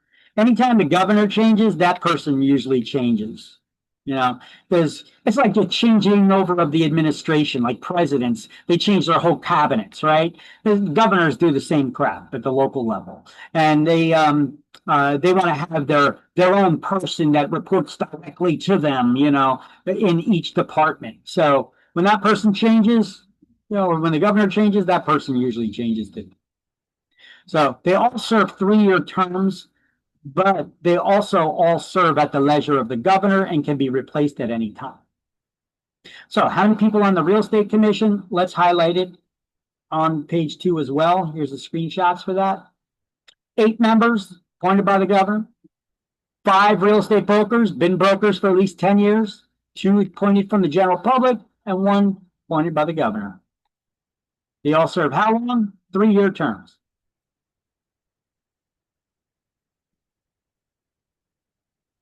Okay, everybody good? Everybody got it? That looks like a mess. So what we'll probably do is, yeah. I'm going to read this one first. I'm going to change the slide order. I'm going to read the license types here, and then we're going to change over to this, and we'll do all the highlights afterwards. Or should I keep? No, you know what? Screw it. I'll keep it this way. Guys, have at it. Make all your highlights and write all your notes right now. And then we'll switch the slide to my KISS explanation, my keep it simple, stupid explanation on the next slide. These are the different license types in New Jersey. Now, I made some notes in here, made some tweaks. You may want to do those things as well.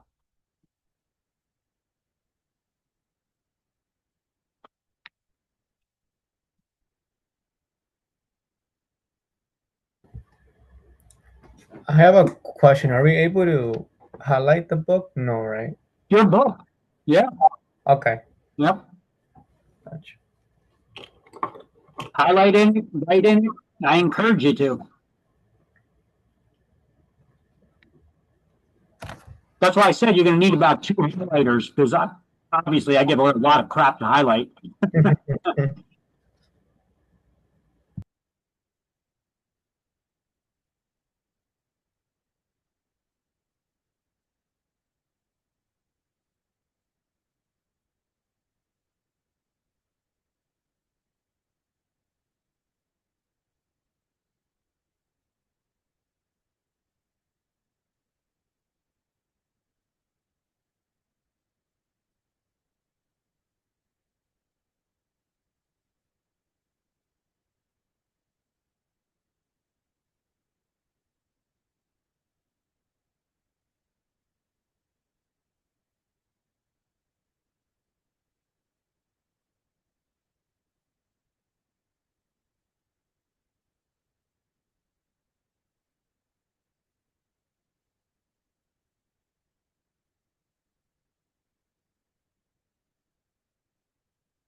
Well, I am also writing in that ClassLinks Word document. I'll update all this stuff in there too.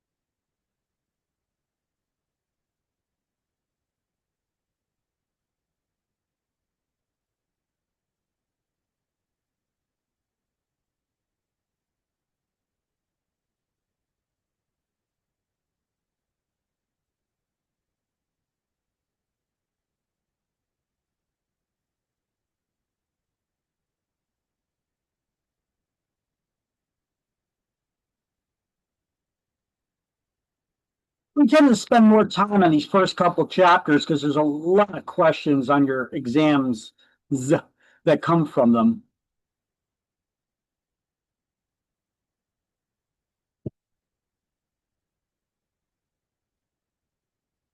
So as you guys are highlighting and still writing your notes and stuff, I'll start reading it over to you. You know, there's the 4 license types: broker, salesperson, broker salesperson, or referral agent, which we now call a salesperson licensed with a real estate referral company, aka a referral agent, or for short, SLWRERC, which is basically the initials for salesperson licensed with a real estate referral company. Okay. In the past, referral agents, any broker can hang the licenses of any of the licensees. But some changes were made in recent years to the licensing types. There was only one type of real estate brokerage license. You're a licensed real estate brokerage, period. Well, now they have a second license type for the brokerage, the company itself, and it's called a referral company. So referral companies are the only ones that can hang the licenses of referral agents. Make sense? Your traditional brokerage can no longer hang the referral agent licenses. Just the broker, salesperson, or broker salesperson's license. So that's what they mean by a licensee whose activities are restricted to only making referrals and not any other real estate activity. These licensees must be licensed with the real estate referral company, not a full service real estate firm. That's what they mean by that.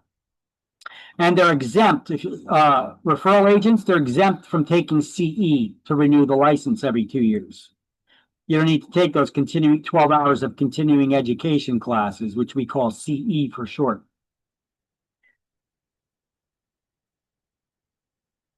You notice one thing I didn't say here as a license type?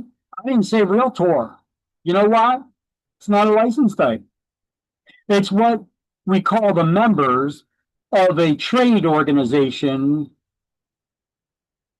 whose members just so happen to be licensed real estate agents who choose to join this organization called NAR, the National Association of Realtors, whose members they call realtors.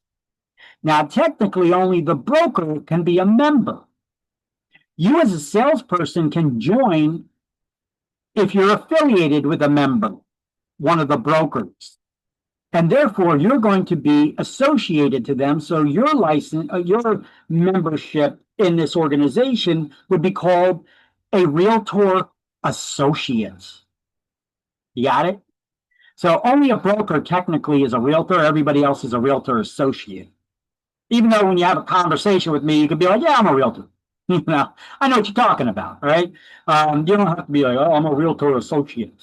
Even though technically that's correct. And that's how it should be on your business cards.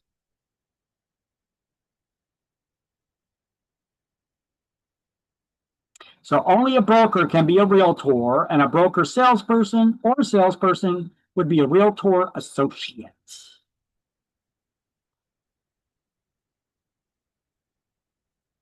Anybody still writing, or everybody got these highlights and these notes?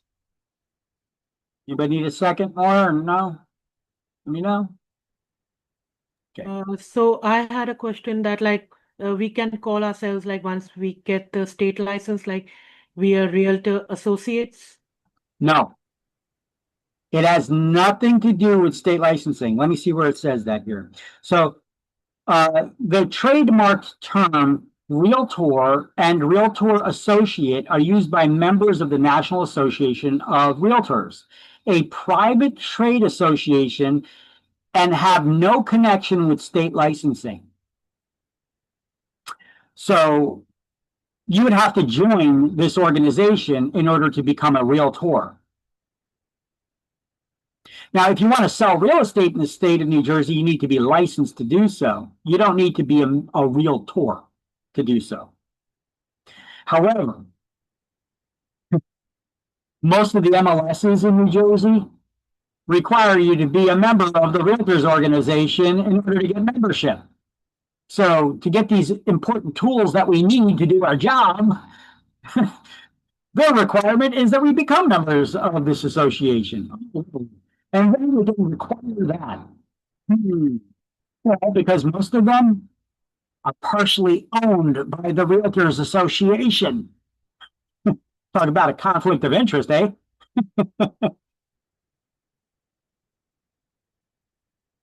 Did I answer your question? Yeah. Okay. But like that means indirectly later on we have to like sort of go ahead and try to get into this realtor association. Like Your broker will sign you up for them when you start working at their office. I mean, it depends. I mean, are you planning on working in residential and commercial and property management? You may not need to be a realtor. It depends on what field you're planning to go in. You know, are you going to plan on working for the real estate commission even? or maybe a builder that develops low income and affordable housing. Now, don't scoff at that either, because there's a lot of money in that. Yeah. Okay. Everybody got that stuff for all these notes? Now we can go to the next slide, which will explain it all in my dumbed down, simple explanation. Here we go. And it looks neater too. So screenshots may not be a bad idea. All right, so these are the 4 license types, which, by the way, I just added them. I copied all this and I added this to the that ClassLinks Word document too. So the broker is the person licensed to charge the public for services and to hire licensees. Could that be an exam question? Sounds like it may be. Every agency has only one broker, who's also sometimes referred to as the broker of record. Why? Because they're in charge of record keeping. So every company, every agency only has one person that has a broker's license. Only one. And that person is in charge of the entire company and everybody who works for it. They're the head honcho, the big cheese. You know? They're responsible for providing office space. That's a physical place of business, because New Jersey, virtual offices are not allowed. Every brokerage is required to have a physical place of business. Whether it's in or out of the state, they're required to have a physical place of business. And guidance and direction, which is not to be confused with training, but ensuring that they're adhering to the laws and regulations of the state and the Real Estate Commission. The broker has to provide office space and guidance and direction of the laws and rules to their licensees. Okay. So we know there's one broker. That's the only person who's allowed by law to charge the public fees for the services performed. So how are you guys able to do it as salespeople? Well, you're doing it in the name of the broker under which you're employed. And the broker granted you the authority to do so. You follow?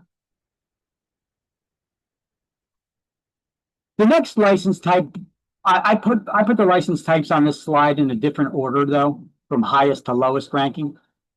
You have a broker salesperson. A broker salesperson went through all the same training as the broker did. They took the same classes, they took the same exam, and they could even become a broker themselves. However, they choose to work for and in the name of another broker, either just as a salesperson or as maybe an office manager. In order to manage an office, you have to have a broker or broker salesperson's license. Because let's just say I have a company and I'm opening up a new branch. We have a new office location in another town now. We call that a branch location. Who's going to manage it? You have to have a manager in each office. So it has to be someone with a broker or broker salesperson license. Now, every company only has one broker, So if you have multiple offices, you got to have a broker salesperson in all the branch offices managing them. Make sense? Right? It's all nothing crazy out of the normal. Everybody, this is all easy to understand stuff so far, right? Now, a salesperson works under the name of only one Jersey sponsoring broker.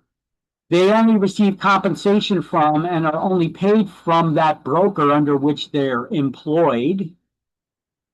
So a salesperson can work directly with clients and customers, and they could send referrals to their broker and other agencies as well.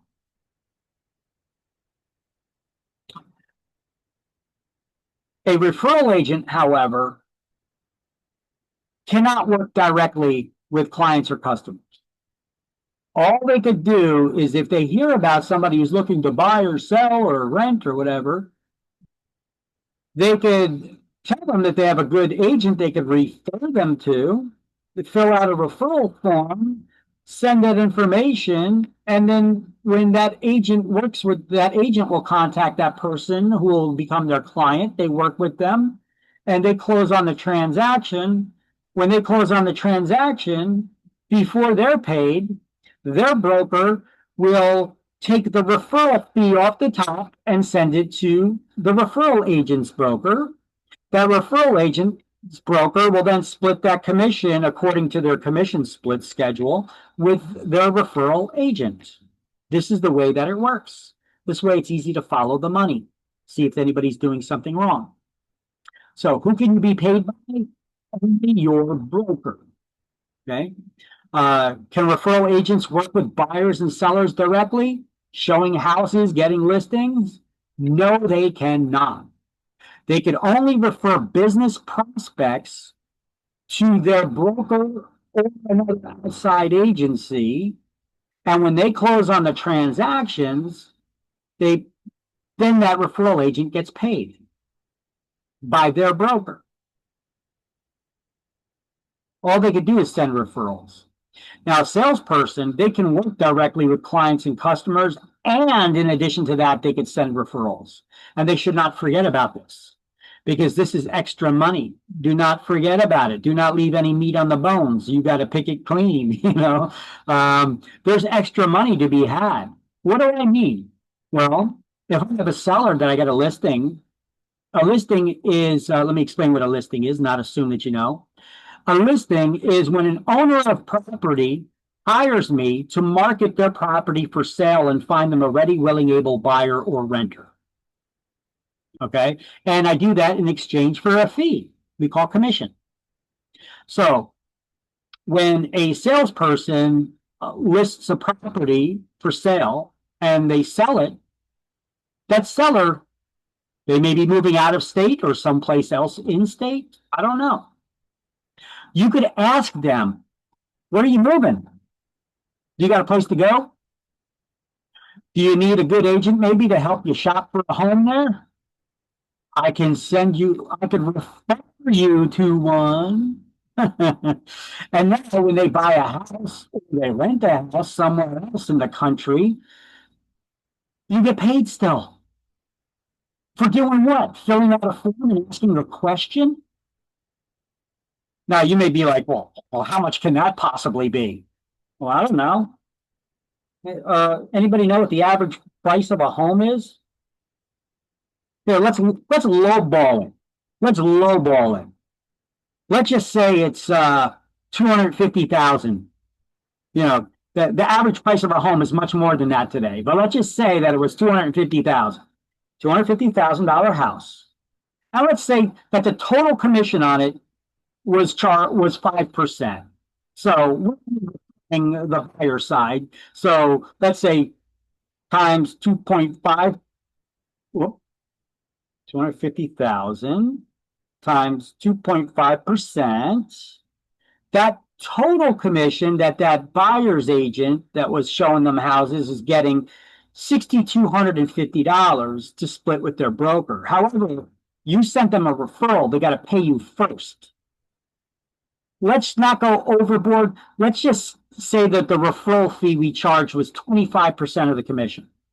So times 25% of that, that's $1,500 and change. Now let's be kind of ridiculous with this. I have a referral agency. The minimum commission I would pay my agents would be 70%, depending on which plan they're on, up to 90%. So let's just say they're on a 50-50 split. 50-50, ridiculously low, usually not common for referral agents. But let's divide that by 2. So for asking them where they're moving and referring them to another agent, and you were getting the lowest commission split, you would still get $781 for that. If the sale price was $250,000, which we know is probably going to be more than that. Nothing to scoff at, huh? And that's only one. If you're working with multiple clients, if you're getting both ends of your transactions, dude, that's $780-something. That was extra on top of the commission for the house you just sold. You can make a lot of money in real estate requiring a high school diploma. You can be making more money than a lot of attorneys if you're focused, if you're driven. Okay? Not too shabby, eh? Good reason to be taking this class, eh? All right. Now, so referral agents now, also known as SLWRERC, that's the abbreviation for salesperson licensed with real estate referral company, aka a referral agent. So it's a new type of brokerage license required to sponsor licensees of referral agents. Referral agents are required to sponsor licensees. A referral agent. Okay, licenses of referral agents. Referral agents are restricted from working directly with the public. They can only refer the business prospects, which we call leads, to the brokers. And you can only work for that referral company, not full service brokerage firms anymore. Only a referral company can have referral agents. They're exempt from taking the CE to renew their licenses every 2 years. You only pay the $100 and any hanging fee that your broker may charge to hang your license. And keeping it active. Now, realtor and realtor associate is not a license type. That's what we call members of that National Association of Realtors, a trade group, NAR. You guys are going to become members of 3 associations of realtors, most likely. You're going to join whichever local that your broker is a member of. They're going to sign you up for that. And you're going to have to pay the fee, the membership fee for that. How much it is depends on which association. But they're also going to join you up for the State Association of Realtors, New Jersey Realtors, and NAR, the National Association of Realtors. Each one comes with its own benefits and tools. So, all realtors follow a strict code of ethics called the Realtors Code of Ethics, which has been around since 1913. How long has licensing been required in New Jersey? Since 1921. 1921, correct. So since 1921, so the National Association of Realtors started they seen that members who were selling real estate that did not require licensing at the time, we realized that because there was no licensing requirement, that we needed to protect our industry. Otherwise, you get all these snake oil salespeople, that are ripping people off. We needed to police our own industry. Otherwise, we would not be trusted. Okay. And so we created this National Association of Realtors and came up with that name, the Realtors. We've been policing ourselves since and creating our own rules that we need to follow since way before licensing it was even a requirement in the state of New Jersey. Now, when you guys become members of the Realtor Association, within 45 days, you're going to have to take a code of ethics training class. I think it's about 3 hours, 3 to 4 hour training class. And you have to retake it every 3 years now. Okay. So you follow a strict code of ethics called Realtor Code of Ethics. A class to learn about it must be taken within 45 days of membership and every 3 years. I'm also going to add in there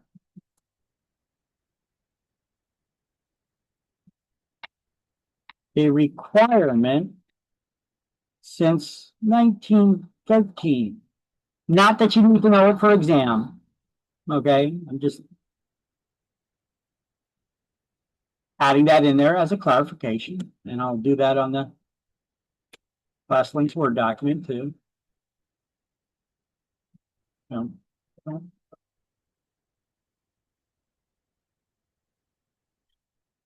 All right. So technically, only a broker can be a realtor. All agents are realtor associates. Okay. Here's those 2 license types for the brokerage companies themselves. You have your traditional brokerage, where you licensees actually work with the public, taking listings, selling houses, working with buyers and renters. And we have the referral companies who hang the licenses of referral agents to keep them active. And they just manage the sending of referrals and the collectings of the commissions and all that stuff. How much does it cost to initially get your license? Now, you may be looking in your book and you can be like, wait, where is that? I can't see that to highlight it. Well, because it's spread across several different pages. Look, some of this stuff is on page 7. Some of it is on page 2. This stuff is kind of peppered around the book. I put it in one nice, neat place on this slide for you. Okay. Don't worry, we will have it. You can highlight it when we get to certain areas. But the initial cost to get your license as a salesperson or referral agent is the same. It's $160. $100 for the license, $50 to the background check, and $10 goes to something called the guarantee fund, which we're going to learn about. Brokers, everything is double. $270 to initially get their license. Because their real estate license is $200, the background check still costs the same, but they give $20 to the guarantee fund. And when you renew your license for salespeople and referral agents, it's $100. Brokers and broker salespeople, $200. And to renew the license, it must be done June 30th of odd-numbered years. Everyone's license renews at the same time. When does your license come up for renewal? June 30th of odd-numbered years. Yeah, I'm going to add all this stuff into that slideshow too.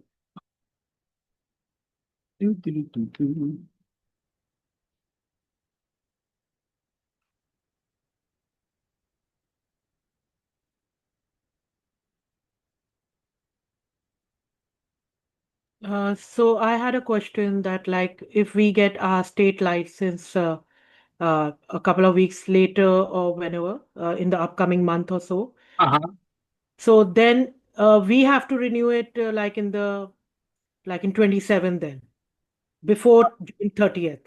2027 is the next license renewal, correct? So your license will be good.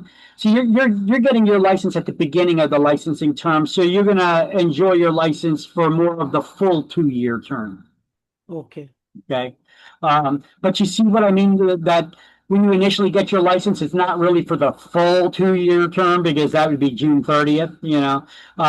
But as close as you can, because you guys are taking it like right here. You know, we're in July, so we're around the corner. Yeah. You're right there. Yeah. So, but it has to be before June 30th in a odd year. The license comes up for renewal at June 30th, but the CE needs to be done 2 months before that. Okay. What's that? The CE? That's continuing education class. The course we have to take again. 12 hours. And you could take them online. And they're cheap, you can take an hour here, an hour there. It doesn't need to be all in one shot. They got your at your own pace courses and stuff like that, you know. Okay. Okay. So it's yeah, you guys will have to do that though. And do they, like get back to us like once we have our state license that, hey, you're now, due for your CE and now you have to renew your license. Do they like, alert us on that? Your broker will probably be on top of you. However, Oh, ultimately, it's your responsibility because it's your license, just like your driver's license. okay, okay. They reach out to you and tell you, hey, you got to renew your license. Actually, sometimes they do, but sometimes they don't. Yeah. But if they don't, you can't be like, well, they didn't send me nothing in the mail Yeah. You have to do it, on your own, right? years ago. Yeah. No excuse. So it's up to you to maintain it. Yeah. Oh, okay. Okay. So if you don't renew your license by June 30th of that odd number year, what happens to your license? It becomes inactive. It expires on the next day, July 1st. Now, inactive licenses, if you look at the next bullet point, they can always be reactivated for an additional fee within the next licensing term, which is how long? 2 years. So if you don't renew your license when it comes up for renewal, did you lose it? No. It just became inactive and you cannot work until you reactivate it. You could always reactivate it within the next licensing term, which is how long? 2 years. But if you don't renew it by then you lose it. Then you got to come back here to class, pay for it, and start all over again. Okay? Which I do get people. I do get people. All right. They kick themselves in the butt. Damn, I should have hung it in a referral agency. I wasn't using it, I should have hung it in a referral agency. It's the cheapest option, easiest way to keep it active still. And I could have always just transferred it back over to a regular active agency and converted it back to a salesperson license. You could convert your license from salesperson to referral agent back and forth. It's just with the state, there's always money involved. It's a $50 fee. Plus $25 to transfer the license to the new brokerage. So $75 in total. But it beats paying to retake the whole class and take the licensing courses and taking the exams and all that BS again, right? Okay.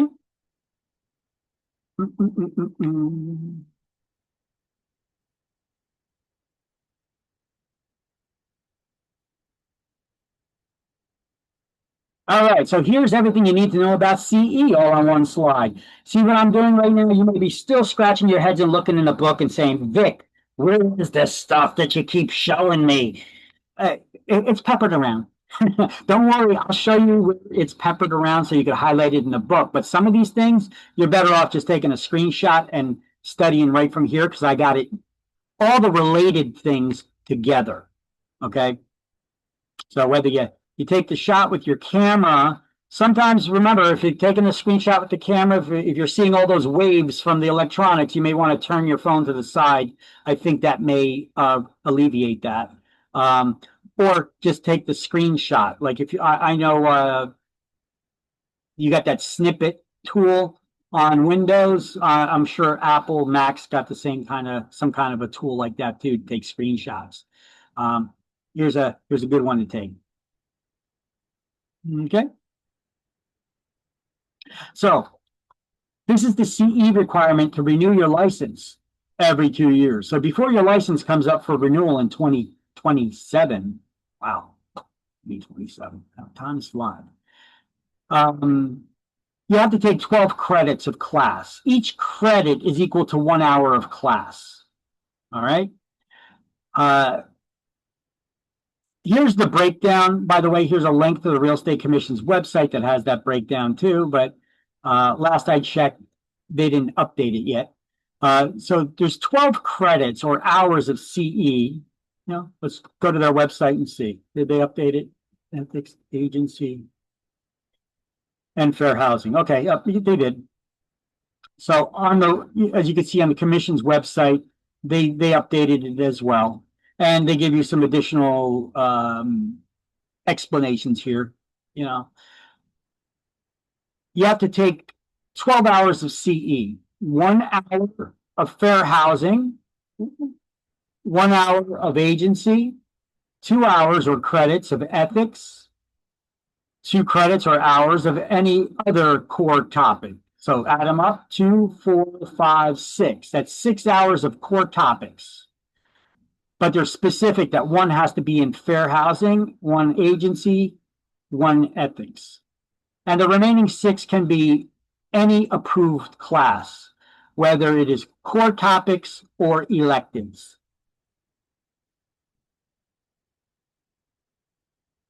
Now, they do give you a note here. Salespeople are licensed with a real estate referral company. Changing their license type must complete all required CE in core topics. If you're renewing it, to then change it over to a salesperson again. All 12 hours have to be in core topics, no electives. And they got a chart here that shows you what specific classes you need to take, depending how long your license was hanging as a referral agent. And if you initially got your license as a referral agent, or if you initially got it as a salesperson and then converted it to a referral agent. That could affect whether you have to take all core, well, you have to take all core topics, but you may have to take more than 12 hours, and you may even have to take an exam again if you never got initially licensed as a salesperson and you just initially got licensed as a referral agent. Okay. This is why I always tell people, spend the extra $75. Get your license initially as a salesperson, and then 2 days later, convert it to a referral agent and transfer it to a referral company. Okay. If you guys need help, assistance doing that, I could help you with that. I got, you know, I'm not recruiting out of class. Okay. This is just if people do not have a broker to go to. I'm not trying to recruit you. I'm just saying I could help you activate your licenses and then convert it to a referral agent if that's what your goal is. Okay. Instructors are not supposed to be recruiting out of class, and that's not what I'm trying to do. I'm just telling you guys, don't let your licenses lapse. If you need to convert and just hang it because you got a great job offer and you can't let it go, you know, keep your licenses active. You could hang it with a referral agency, and I've got one of those. Okay. So there's that. There's a chart there for you. I'm not going to get into the chart because you really don't need to get that deep into it for these purposes, for exam. All right. So here's my breakdown.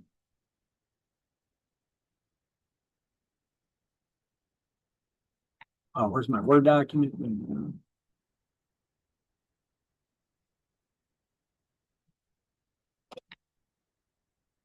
all this stuff I'm putting in that ClassLinks Word document too. So the important ones I'm telling you to take screenshots of, I'm trying to copy them over into that ClassLinks Word document as well. So you have everything in one nice little neat spot. It's going to be a good study guide too. How about that at the end of the day?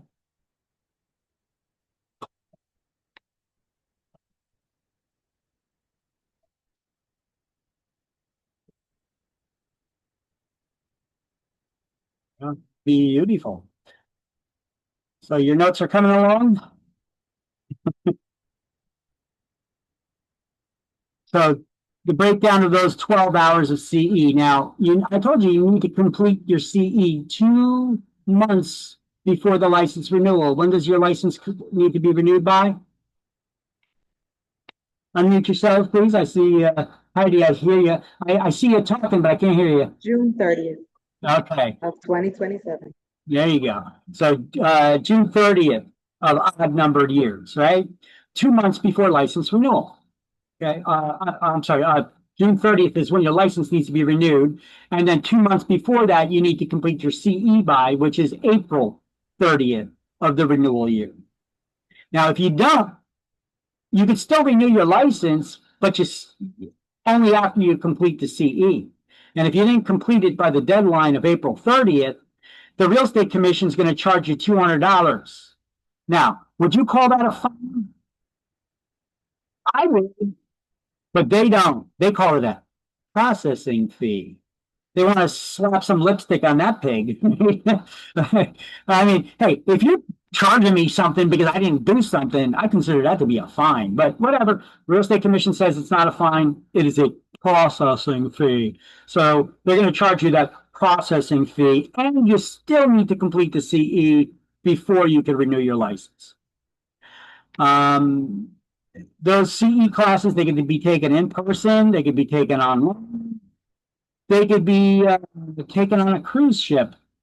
If somebody was offering a cruise and somebody so happened to be teaching real estate courses on the cruise ship, did this just become a business trip? Giving me ideas here. And now that business trip becomes tax deductible. Ah, okay. Let's see where we're going with this. Maybe making our vacation tax deductible because we turned it into a business trip. See, guys, you're going to be doing something new now. This is a job. Real estate is a job where you're not going to be an employee. You're going to be an independent contractor supervised by the broker. The broker doesn't give you paychecks with all the deductions. They're going to pay you the gross pay when you earn a commission, and you got to pay your taxes at the end of the year. So don't spend it all in one place, because you get put some of it to the side because you're going to have to pay the tax man at the end of the year. Okay.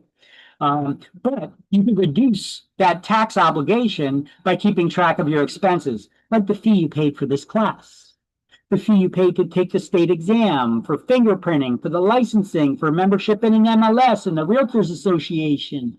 All these things are business expenses, right? You guys going to need a new cell phone to conduct your business? Of course, we need to get the latest and greatest, right? So you're going to use it for business, right? Tax deductible business tool, along with that monthly service fee. Hell, you may even need a new laptop, right? Or tablet device, or both. I don't know how advanced you are in your business. That's wild, because I got a new computer to take this course. There you go. For business purposes. That's right. So that just became a tax deduction. You could write it off against any income you make. Just make sure you make some money so that you can write it off against it. So you do a closing, you now can write off and reduce your taxable income. Okay. Let me see. So once again, here's the breakdown of the 12 hours of CE that we need to take. You got to take 6 credits in core topics, but specific core topics. 2 have to be in ethics, 1 in fair housing, 1 in agency law, and the remaining 2 core topics can be any approved core topic. Then you have to take 6 additional credits.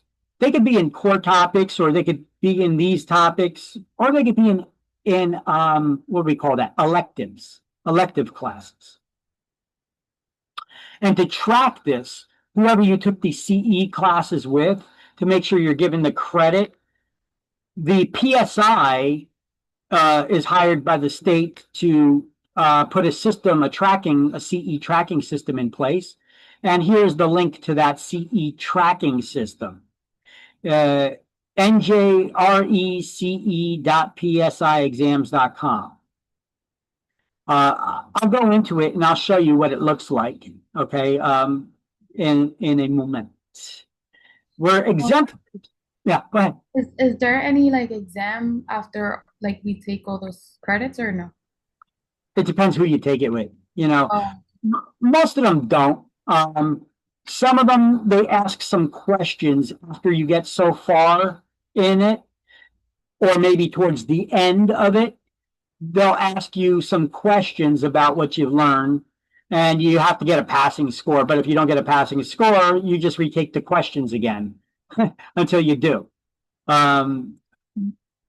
They do this, I guess, uh, as a way to show that you were paying attention. You know, if they don't have it timed with a way that you can't skip through it really quick. Like I know I've taken some CE classes where you could just hit next, next, next, next, next, next, and I don't even read any of the crap because I kind of already know the stuff. So I'm next, next, next, next, next, next, next, and then I answer some of the questions, and I still get some of the stuff wrong because they ask for like specific dates that a law was passed or some kind of crap that you don't really need to know in real life. But just for CE, so, and then I go back and as long as I get a passing score on it, I get my CE credits, we're good to go. Don't worry, it doesn't go on any public database or something, and it shows what your scores were or something. Don't worry about that. It's pass fail. Okay. So you get your CE credits. And then let me see. So I'll show you that CE tracking system coming up. And newly licensed agents after June 30th in even numbered years, that's halfway through the licensing term, you get taking this class, you'll get CE credits for taking this class. And then you don't need to take any CE for that first licensing term. Referral agents, or SLWRERC, salespeople licensed with a real estate referral company, they don't need to take CE. Nor do brokers who have been licensed as brokers for at least 40 years. They get an exemption from that. Make sure I got all the CE stuff added to that ClassLinks Word document. So I had a question like when we do the credits, so it's just like a light sort of a question answer on. Yeah. Okay. It's not an official exam or nothing. They just ask you a couple of stupid questions about things that you were in the slideshow that you just went up, and if you get it wrong, you just retake it until you get it all right. Okay. So that's not like a chargeable thing to do it again and again. No. Well, you know what? Check with your CE provider, whoever you're getting that CE class from, because who knows, they may be able to put something like that in. So I don't want to say no. It wouldn't be a common thing to do. That's not a way to get people to come back to you next year and buy the CE from you next year again. Some people just have them in person, or they just have a presentation that they do online. They take attendance and they do random attendance polls. And as long as you're there in class, you get the credit for it after listening to the lecture. Okay. Where you don't have to answer any questions. Oh. Yeah, as long as you've been active all through. Yeah, and you're answering the attendance polls. You're there. You're present. You're there for the CE. That's it. That's all that matters. Oh, okay. Mm-hmm. All right, so here's that CE tracking system. This is a video I made. I need to update this video. So I'll actually let me pull up that section of the video from my last class that I taught. And I'll just play that so I could save myself my voice a little bit here. So give me 1 sec on that. I gotta stop the screen share for a moment so I could find it amongst the many windows I have open.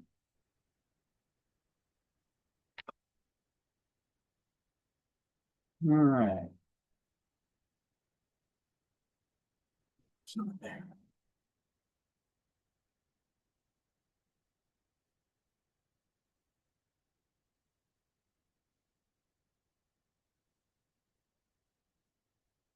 Leave everything open.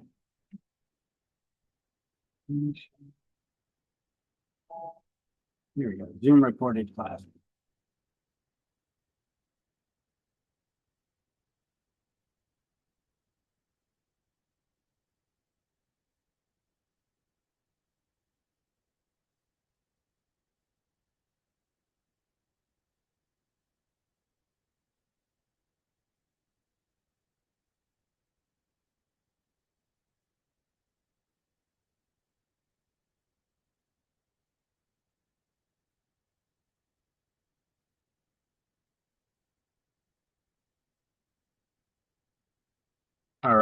You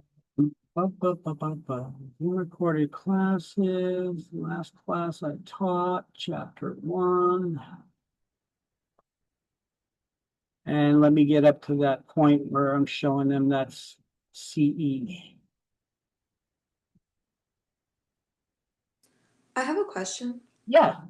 How many chapters do we go through in a day? Some days it may be 1, some days it could be 4. Okay, thank you. It really depends on the chapter. The first couple ones have a lot of information, so that we need to go through. So I want to make sure you have all the information that you need. Okay, thank you. Okay, so we're going to, I got it queued up now to show you this video, but I'm going to show it to you for lunch, because guess what? It's that time already. My time flies when you're having fun, huh? So let me pause the recording.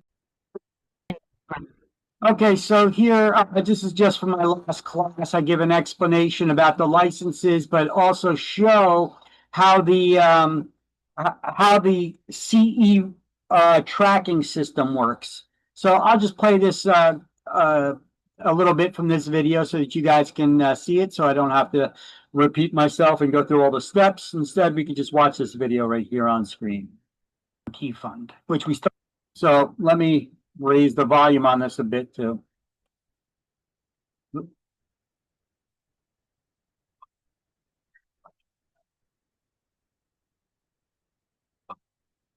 Have not learned what it's about, we'll do that at the end of this chapter. It's basically a fund to reimburse people who have been wronged, robbed by the real estate broker or one of their licensees or other people that are working for them. That's the guarantee fund. Now, the cost to renew your license is only $100 as a salesperson or referral agent, and as a broker salesperson, $200. You got to renew your license by June 30th, odd numbered years. If not renewed by June 30th in the odd year, the license will become inactive. It expires on July 1st, the next day. There you go, Eddie. Remember you were saying something about that? The next day it actually expires. Now, inactive licenses can be reactivated. There's always a fee involved when it comes to the state. You know, it's $50 to reactivate your license. If you don't, it becomes void. Now let's talk about CE. Look at this. I'm keeping all that stuff together. I know. Don't even try finding it because this stuff is like pages away. Look, this is once again page 7. Don't worry, we'll get to it and I'll show you where to highlight. Okay. Let's just focus right here because I got it broken down and everything nice and neatly explained right here. These are probably better notes to study from. So CE requirements. You got 12 hours of continuing education or CE classes you need to take. Each hour or credit, each credit is equal to 1 hour of classroom time, whether it's online or in person. You can take these things a lot of times automated in online CE classes. Now people say, well, I took a 15-hour CE class. Okay. So did you meet all your CE requirements? Be careful. There's different types of CE classes, and the Real Estate Commission is specific about what you need to take. And we'll go over that breakdown over here in just a moment. Let's just finish up with this. So any CE class has to be licensed with the Real Estate Commission. So they had to submit it for approval. They had to pay a licensing fee for the class, the school or whatever. I had to pay that to the state. Those CE credits must be done 2 months before license renewal or by April 30th, or the state will charge you a $200 processing fee. It is not a fine. They do not want you to call it a fine. It is a processing fee. They slapped a little lipstick on that pig. Right? I mean, if it's something I got to pay as a penalty because I didn't do something, it's a fine. I don't care what they call it. So anyway, CE classes can be taken in person or online, and if you are a referral agent, Gia, you asked a question about this before. If you're a referral agent and you want to then convert your license back to a salesperson, there's a guide right here. Here, let me click on it. I'll open up the guide. I usually don't open it up because it's kind of irrelevant to most people right now at this point. But this will tell you how much and what CE classes you need to take, depending on how you started, and how long you were as a referral agent. So look, this first part is a licensed referral agent who was not previously licensed as a broker, salesperson, or salesperson. You initially started as a referral agent. If you were hanging your license as a referral agent for less than a year, you shall be eligible for licensure as a salesperson without being required to complete any CE. If it's between 1 and 6 years, you need to take 24 hours of CE classes, with them all being in core topics, and then specifically some in ethics, fair housing, and agency. And then if it's for more than 6 years, to qualify as a salesperson, you'll be required to complete the pre-licensing education requirements applicable to a salesperson, and to pass the state exam again. So you can stay active as a referral agent, but if you want to convert to a salesperson, well, you never actually started as a salesperson. And if you want to convert to a salesperson, you got to take this class over and pass the exam. But if you were previously licensed as a broker, salesperson, or salesperson, and then converted to a referral agent, these are the requirements. Now, the only cases, let me see. So you got to take 12 hours if it's less than 3 years of CE, all core topics. Between 3 and 6 years, you got to take 18 hours. And more than 6 years, you got to take 30 hours of CE, 24 hours which have to be in these topics. But you see, you don't have to retake the class or take an exam or any of that. That's why I'm trying to navigate you through the little nuances that they have in place. That $50 can save you a lot more headache and grief and money in the long run. All right. So anyway, there's the link to that. I also got these links on our websites too, on our website. Now, here's the breakdown of the 12 hours of CE that everybody needs to take. 6 have to be in core topics, and 6 can be in any other approved class. So of the 6 hours of core topics, specifically 2 of those need to be in ethics.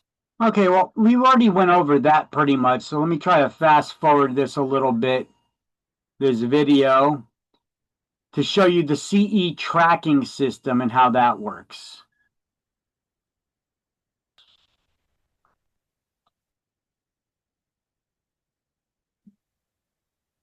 And give me 1 second, I'm going to pull up that video.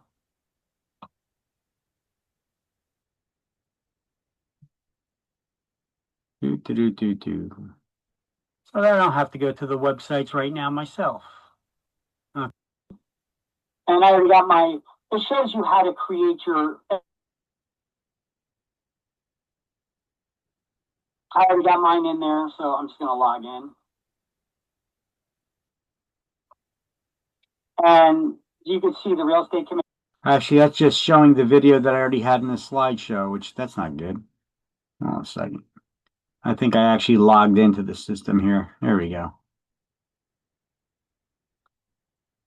You didn't complete all the credits and you did, you could go down here and you could see which CE classes you took that were actually reported. Okay. So they gave me the credit for all these when I took them. All the way down to the wire, last minute there on the 30th. That's when I had to be done by, otherwise I had to pay a $200 fine, right? So, oh, I'm sorry, processing fee.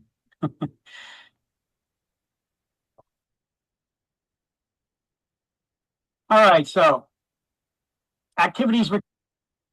So basically, you could see in that. So basically, you guys could see in that video the CE tracking system where you could see how many CE credits that you got that you completed and then were reported by whoever you took the CE classes with. Nope, that's not the. Where's the slideshow?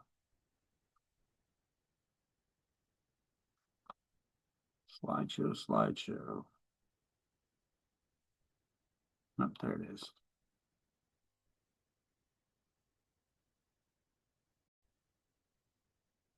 Okay, so that CE tracking system, this is that video that I was just showing here. Let me mute that up a bit and basically show you that you need to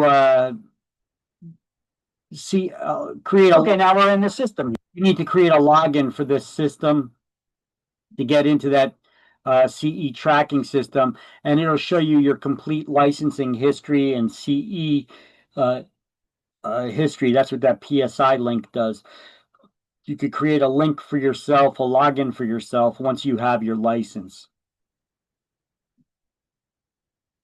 Okay, now we're in the system here. For this current licensing period, so this is for 2023 to 2025. Okay, that was the older one, but then I showed you, let me see, you can log in. It shows you how many credits you took of each thing. Actually, why am I playing this video? This is a pain in the 6 core hours. Let me just show this to you guys right off the bat and log into the system myself because this video ain't the greatest. So let me show you. So if we log into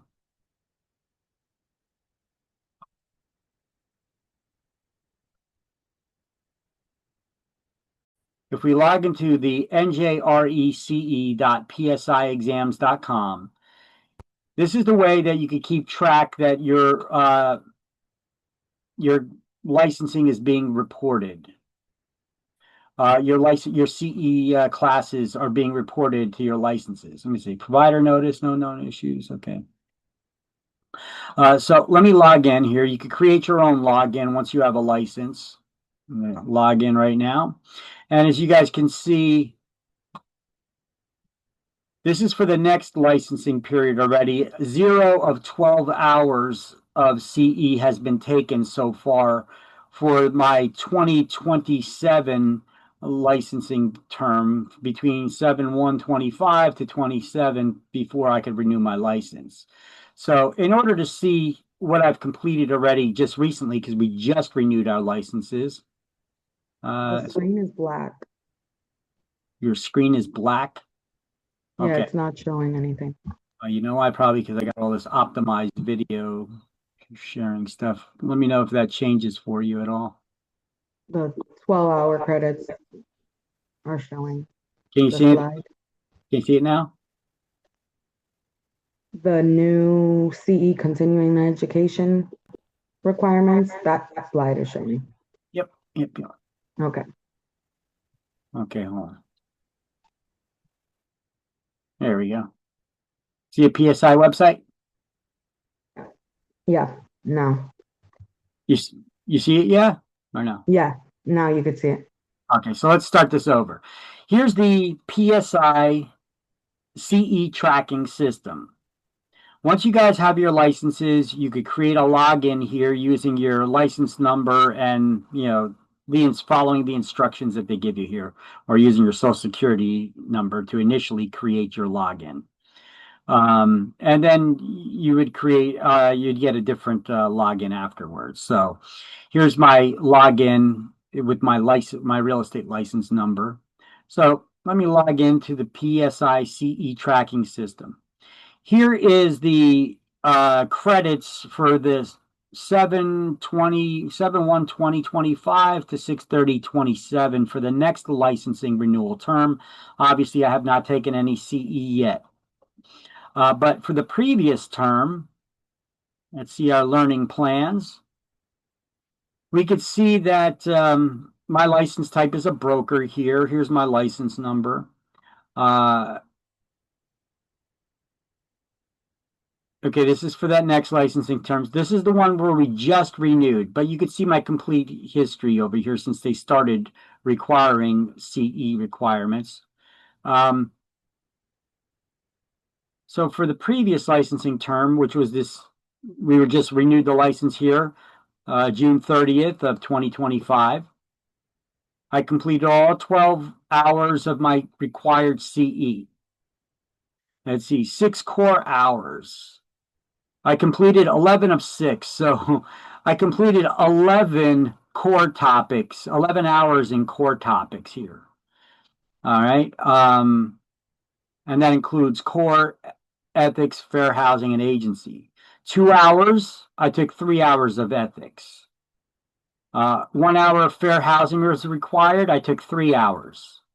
1 hour of agency. I took that 1 hour of agency. And here's the specific classes that I took and when I completed them. So I took enough classes. They were submitted. You could see when they were submitted. And you see when it shows like this, completed, that's when you've met your education requirement. That's how you know that you're ready for your license renewal. And then you basically go to your broker and then you go to the Real Estate Commission's website, and there's some qualifying questionnaire that you need to answer. Well, all those qualifying questions I showed you at the beginning of this class, well, you got to go there again at each time you renew your license and answer those questions again, not just when you take your state exam, but every time you renew your license. And after you answer those qualifying questions and then you completed all these CE classes, then and only then can your broker renew your license. Okay, so this is that CE tracking system. All right.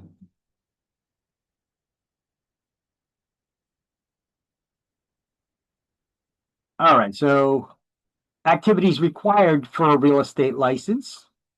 Remember, it's only when you're helping someone else in a real estate transaction in exchange for a fee, commission, or other valuable consideration are you required to have a license. Do you need to have a real estate license to sell your own house or rent your own house? No. Only when you're doing it for someone else.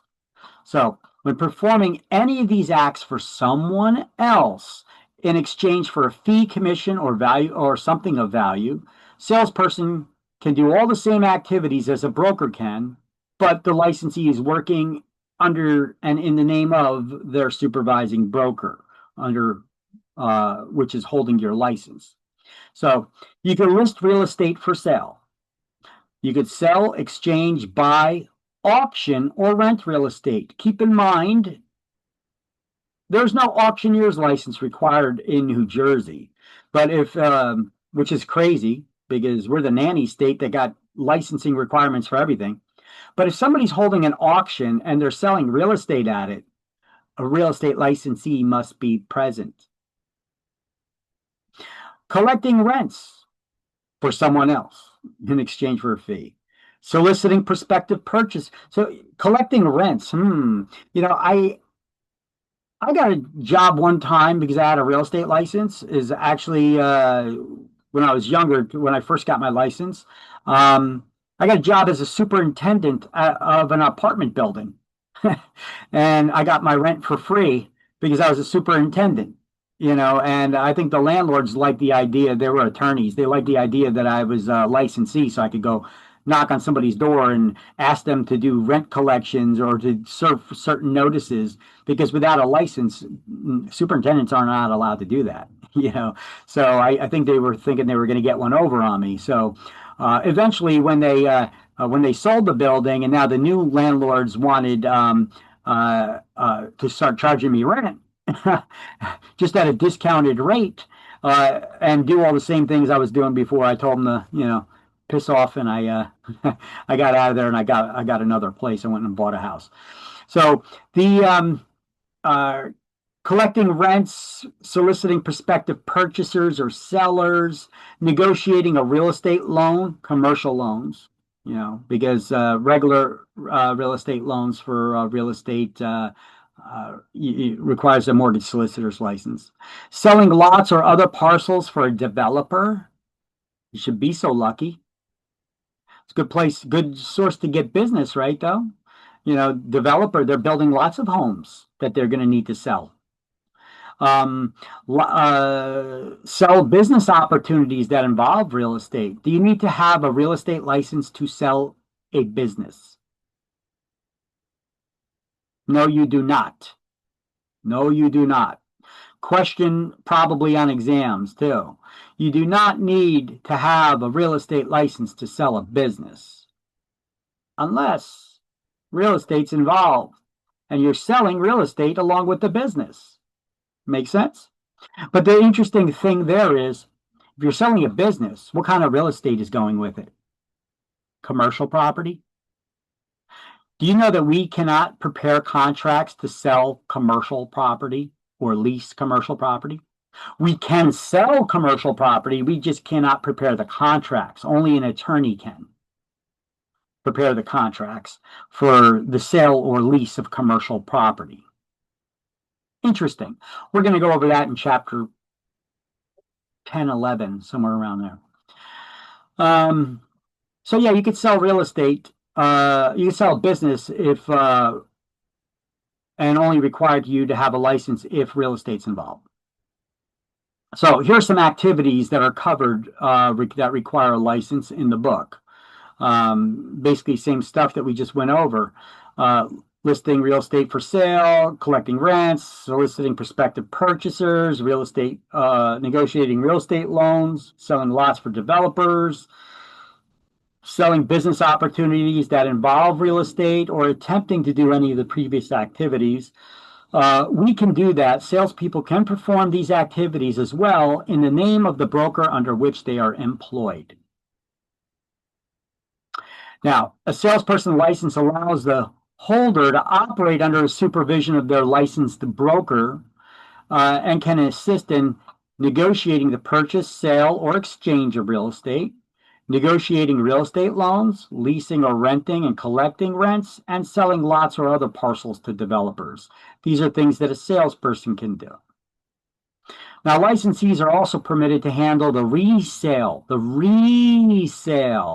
of mobile homes.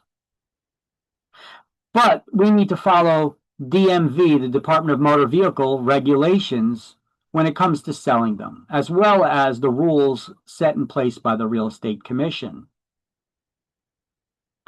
We can broker the resale of mobile homes, but not the initial sale of mobile homes. Why not? Because we're not licensed motor vehicle dealers. But we could broker the resale of them. When? Well, there's certain rules to that, and we'll see them on the coming pages. So let me know when you got the highlights here, and then we'll turn the slide.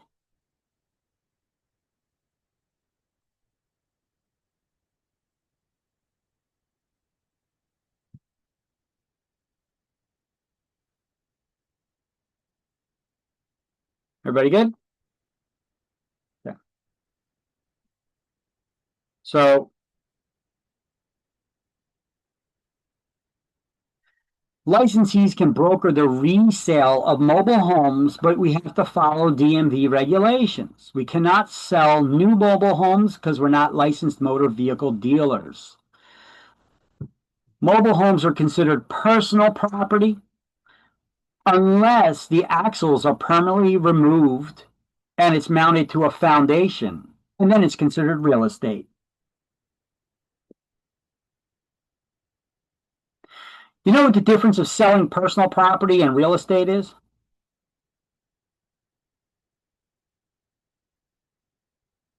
How do we transfer personal property versus transferring ownership of real estate? Personal property is transferred by bill of sale. Real estate, we use a deed to transfer the ownership of real estate. But a deed is not proof of ownership. It's just a document we use to transfer the ownership. Okay.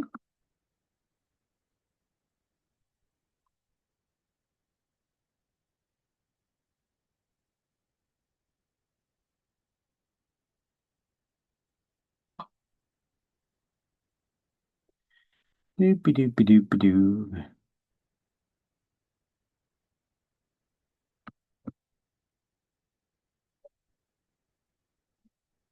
Updating our notes here.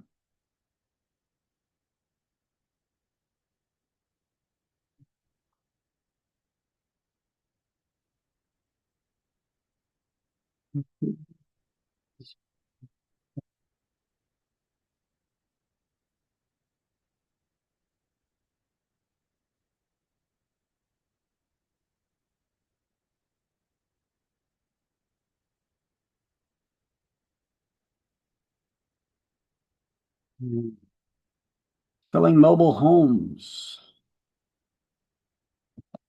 I'm putting all this stuff in the Word document, by the way.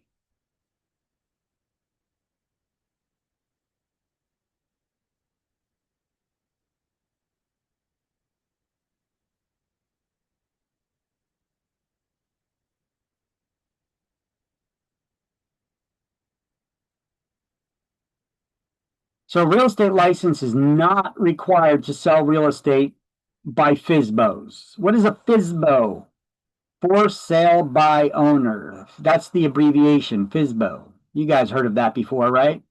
A FSBO, for sale by owner, FSBO. You don't need a real estate license to sell your own property. Neither do attorneys, executors, executrix, trustees, receivers, administrators, legal guardians, or others handling real estate under the order of a court. Neither do banks and trust companies for properties that they own, or insurance companies for properties that they own. Attorneys are exempt from handling real estate in their normal practice of law, but an attorney who engages in the brokerage business has to get a real estate license just like you and I, if they're going to engage in that brokerage business, in getting listings and helping buyers find homes. So, let's go back to bullet point number 2 here for a sec. So attorneys, while handling real estate in their normal practice of law, like maybe they prepared an estate and they were in charge of getting rid of the estate when somebody died. An executor, anybody know what an executor is? An executor of a will? An executor is somebody who you name in your will. You create a will, your last will and testament for how you want to dispose of your assets and your belongings when you die. So an executor is a man that you name in a will to handle those duties. An executrix is a woman these are gendered terms. Listen, most legal documents are based in Latin. That's why attorneys need to take courses in Latin when they take their licensing classes, right? So a lot of these terms are genderized, all right? So, when it comes to this course, there's only 2 genders, okay? Just like most languages in the world. If you speak a foreign language, you probably have certain words that you use when you're talking to certain people based on their gender, right? Most languages are like that, except for the English language, which is probably why we're seeing all this nonsense going on right now in the United States, which actually started in the 70s, but I'm not going to get into the history of it. This is why we have all these arguments of this stuff now, but when it comes down to it, any documents, the legal things that we deal with, they're genderized terms for male and female, like executor and executrix. Latin is no different. So executor is a man that you name in a will. Maybe it's your best buddy, it's your friend, it's a guy. You name him in a will, you trust him, make sure that, or your brother, it's a male that you choose, that you trust, and you choose to be in charge of your will and handling of your assets. Executrix is a woman that you name, that you trust, that you could be your sister, your mother, whatever. In case I die, I want you to handle making sure my final wishes are carried out as I wrote in my will. Okay. That's what that is. Now, if you don't name somebody to be an executor or an executrix in your will, the court will appoint somebody to that position, and they're called an administrator. So that's what an administrator is. When you don't have an executor or executrix, the court will appoint somebody to be an administrator of your will. Okay, so that's why it's important to write in your will naming somebody that you wish to be your executor or executrix. Okay. Any questions? No? You good?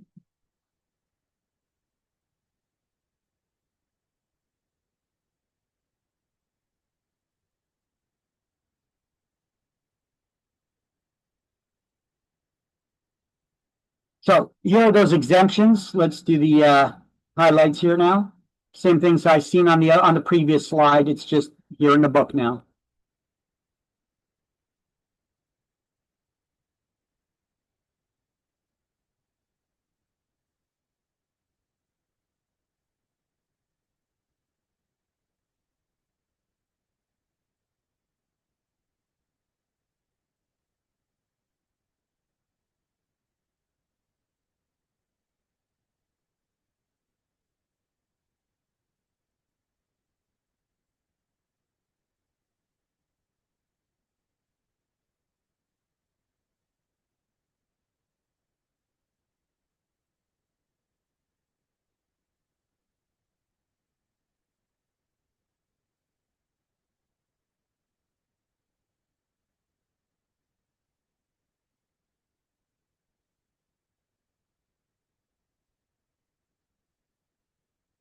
Here, just say got it, and you got it. I start to know when people are wrapping it up.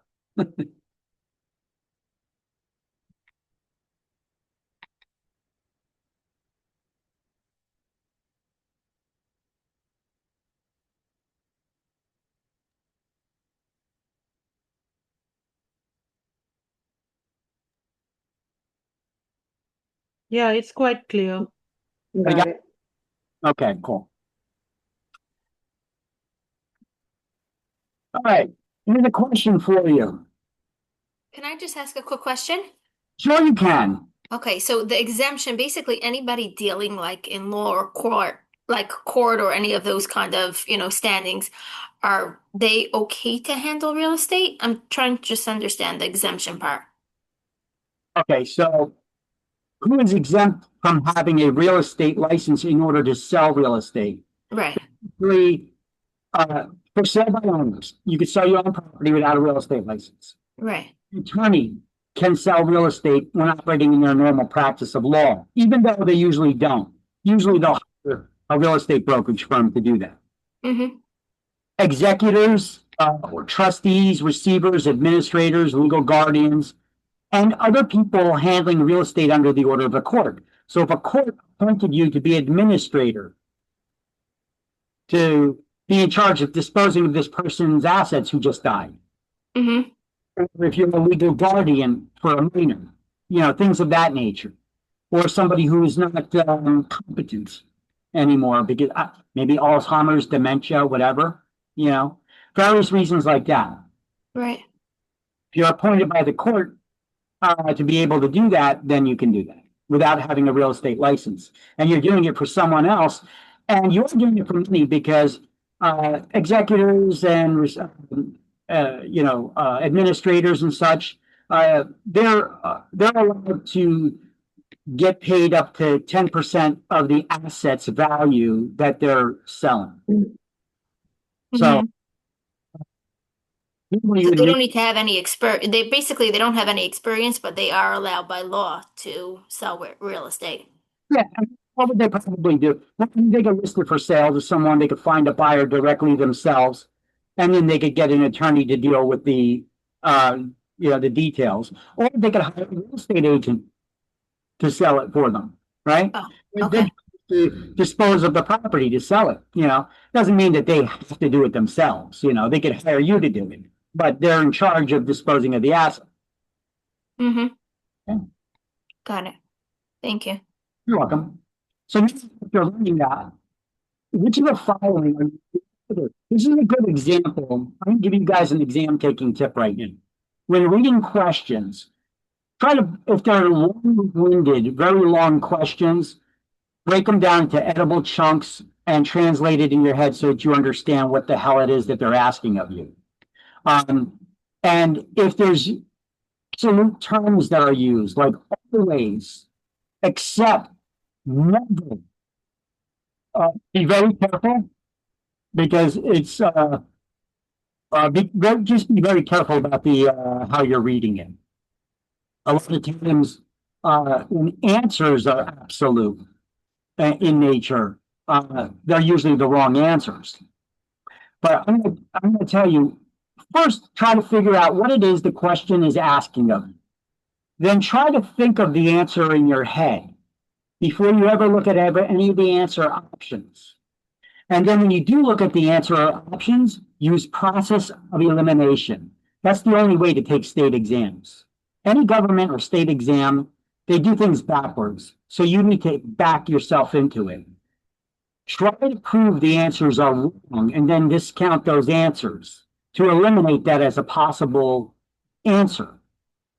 And usually you can you could usually break it down to actually one, or at least two. And then if you have 4 multiple choice answer options, you always cut your odds down to 50-50, which is a lot better than a quarter, right? So try to do process of elimination for another reason. Sometimes these exam questions have 2 correct answers, but you need to find the best answer. Okay, so process of elimination is the best way to do it. And this is a good example of that. So which of the following are allowed to sell real estate without a license? Can a bank ever sell real estate without a license? Well, we learned, yeah, for properties that they own. Not for selling my property, they can't, but for properties that they own, they can. What about an insurance broker? Well, we have insurance companies, but insurance broker, let's table that because we're not sure of that one. Let's move on to the next one. We'll just skip that one for now. Attorneys, can attorneys ever sell real estate without having a real estate license? Yeah, when they're operating in their normal practice of law. And what about owners? BizBos? Yeah, sure. So by process of elimination, we didn't even need to understand fully what they meant by B. We know that that's the answer. They're never allowed to sell real estate without a license. By process of elimination. You see how we did that? It works. Use that to answer questions on these exams. Okay. Now, insurance brokers, well, a broker is somebody who's working at the insurance company. It's not the insurance company itself. So yeah, they can never sell real estate without having a real estate license. All right. So payments for services. Salespeople cannot pay anyone and can only be paid by their broker under which they're licensed. We learned that. To collect a commission, it is illegal to share any portion of a commission with someone without a real estate license. You must be licensed at the time the service is performed. None of you are helping anybody trying to sell their houses right now, are you? Finder's fees, kickbacks, finder's fees or kickbacks. Kickbacks are money or gifts to unlicensed people for any reason. Whether they refer to you a buyer or a seller or whatever, that's illegal. Because who can you pay as a salesperson? Let's assume you're licensed as a salesperson. Who can you pay? Nobody. Who can be paid by? Only. Okay, well then, who can your broker pay? Well, let's see. Any of their licensees, that covers all the license types. With another broker, if they're paying out a referral fee, they pay it to your broker and then your broker pays you, right? So your broker can pay out a referral fee to another broker and then that broker will pay their agent. You're never gonna have a broker from a different brokerage firm paying another broker's agent. Or buyer's rebates. Anybody ever hear of a buyer rebate? There's buyer's rebates. These are only available to purchasers of a primary residence. What is a primary residence, you may ask? It's the main house you're living in. So if you have more than one house, you have a vacation home, your primary residence is the one you spend most of your time living in, right? That's where you file your taxes. It's where you have your driver's license address on your driver's license. It's where you file your taxes out of. It's the house you live in. It's your primary home, right? So any purchaser of a new primary residence for themselves can get a rebate. Not if it's a second home, an investment property, commercial property, vacation home. They're not entitled to rebates. We'll get more into rebates on the coming slides. But right now, just know who can you pay, who can you be paid by, and who can your broker pay.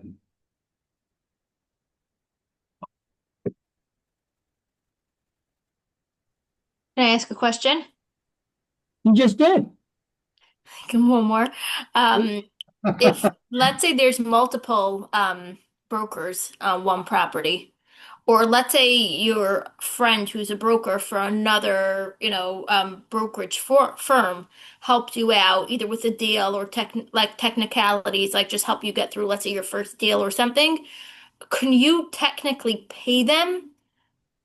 Do they have to be marked at, do they have to be on the contract that they're actually being part of the transaction, or? Yeah, keep it simple, stupid. Remember the KISS concept. Keep it simple, stupid. Don't overthink things. Let's go back to our primary thing here, which is who can you pay? Okay. Nobody. Who can your broker pay? Okay, I see. It goes back to these things. These rules always apply. So I can't pay anybody that assisted me. However, the brokerage firm that I'm working for may pay out to someone else as well. Yeah, I mean, who's assisting you in your transactions? Probably somebody within your brokerage, not another brokerage firm. But let's just say that the rare instance occurred. Maybe you're doing your first commercial deal, and nobody in your office knew how to do commercial deals. And so you agree to partner up with a broker from an agent from another brokerage firm with the agreement that they're going to show you how to do it. So you both split the commission on it at some degree, okay? You can have a cooperating commission agreement that they're going to be acting as a sub-agent. You're both going to be representing the seller or the same party in the transaction. Get it. In that instance, the owner's only paying out a commission once. They're going to pay it to the main company who they hired. And the other agency, they could be paid by your broker because there's some sort of a cooperative commission agreement. Okay? It'll be done with that. There'll have to be something in writing, and it must be paid by the broker to your broker or from your broker to the other broker. You don't pay nobody. We got to follow the money. We got to keep it simple. From the department for Dr. Kodori is also. I'm sorry? From the Traumatology and Oncology Consultant. There's somebody's phone there. We're listening to the conversation. Make sure you mute yourself. All right. So these payments for services, let me make sure I'll add this stuff into our ClassLinks Word document as well.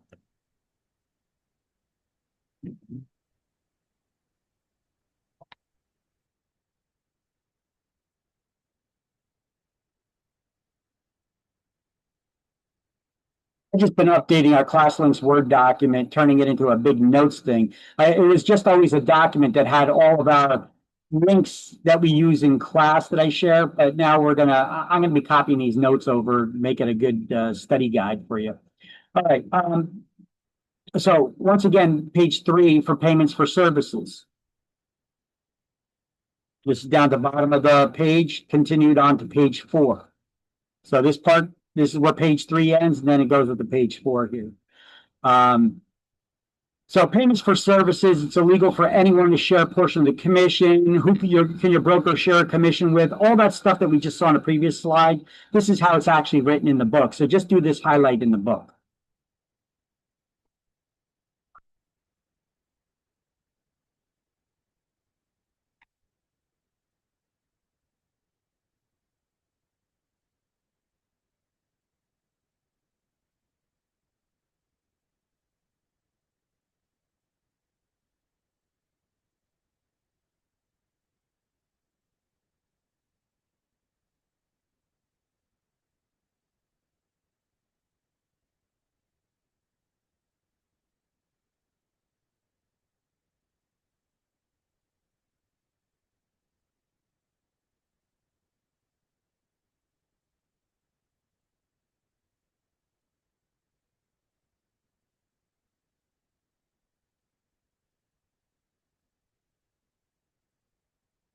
All righty. So I wrote this at closing for buyer's rebates. I wrote referral fee, and I wrote kickback up here.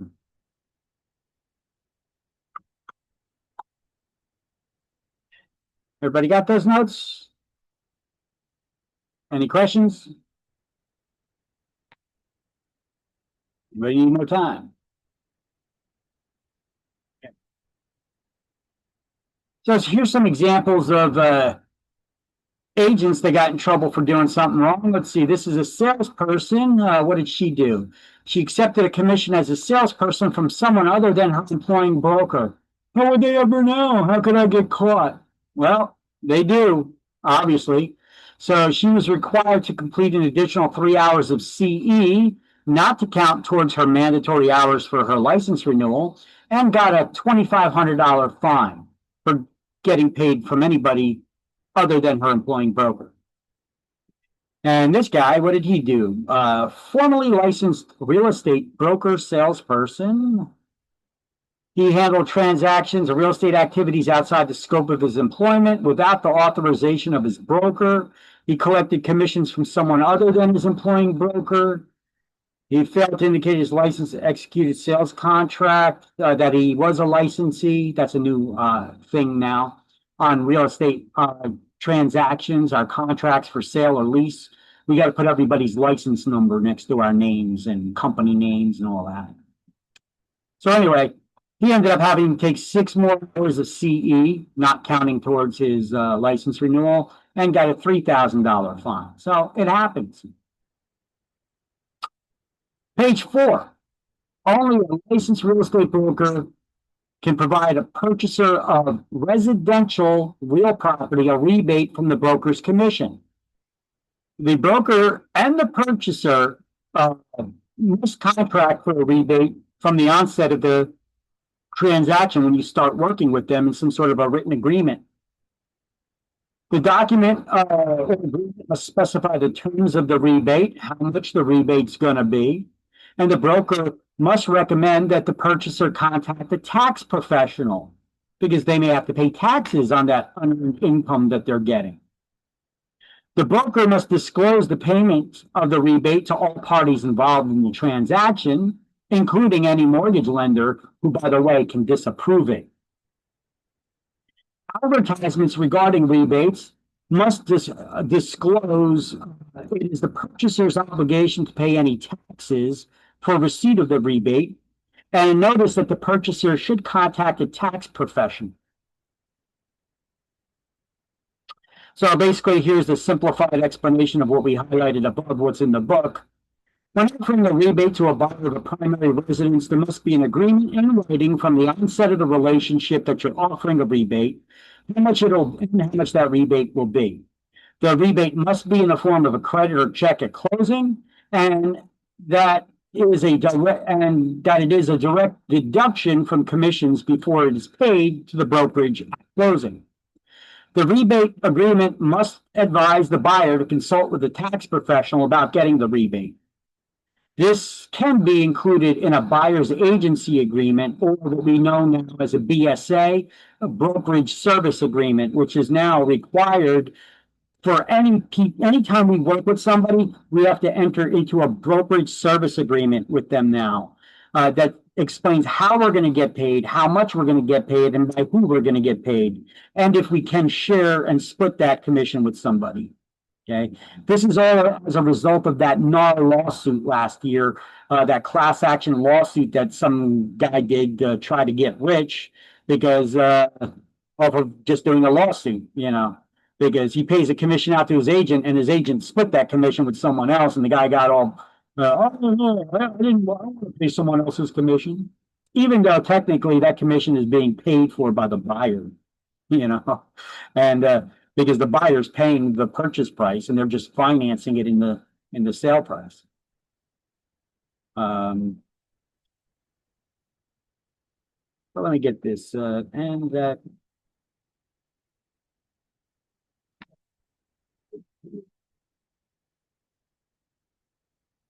All right, so buyer rebates.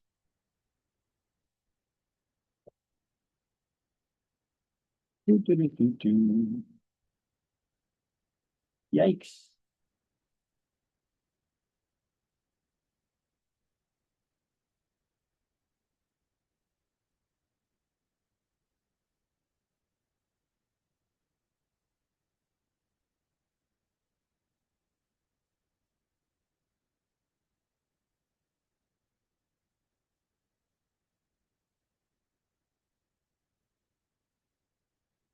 Okay. These can licensed and unlicensed assistants do. Well, an unlicensed assistant may not show property, answer any questions about listed property. Have you ever called the real estate brokerage and to ask if a property was available, how much they were asking, how many bedrooms or baths there were, is it still available? And they couldn't give you any information. They just kept asking for your name, your number, your email address, in case we get disconnected. The reason for that is the person who answered the phone does not have a real estate license, and it would be illegal for them to answer those questions. They can't answer any questions about listed property.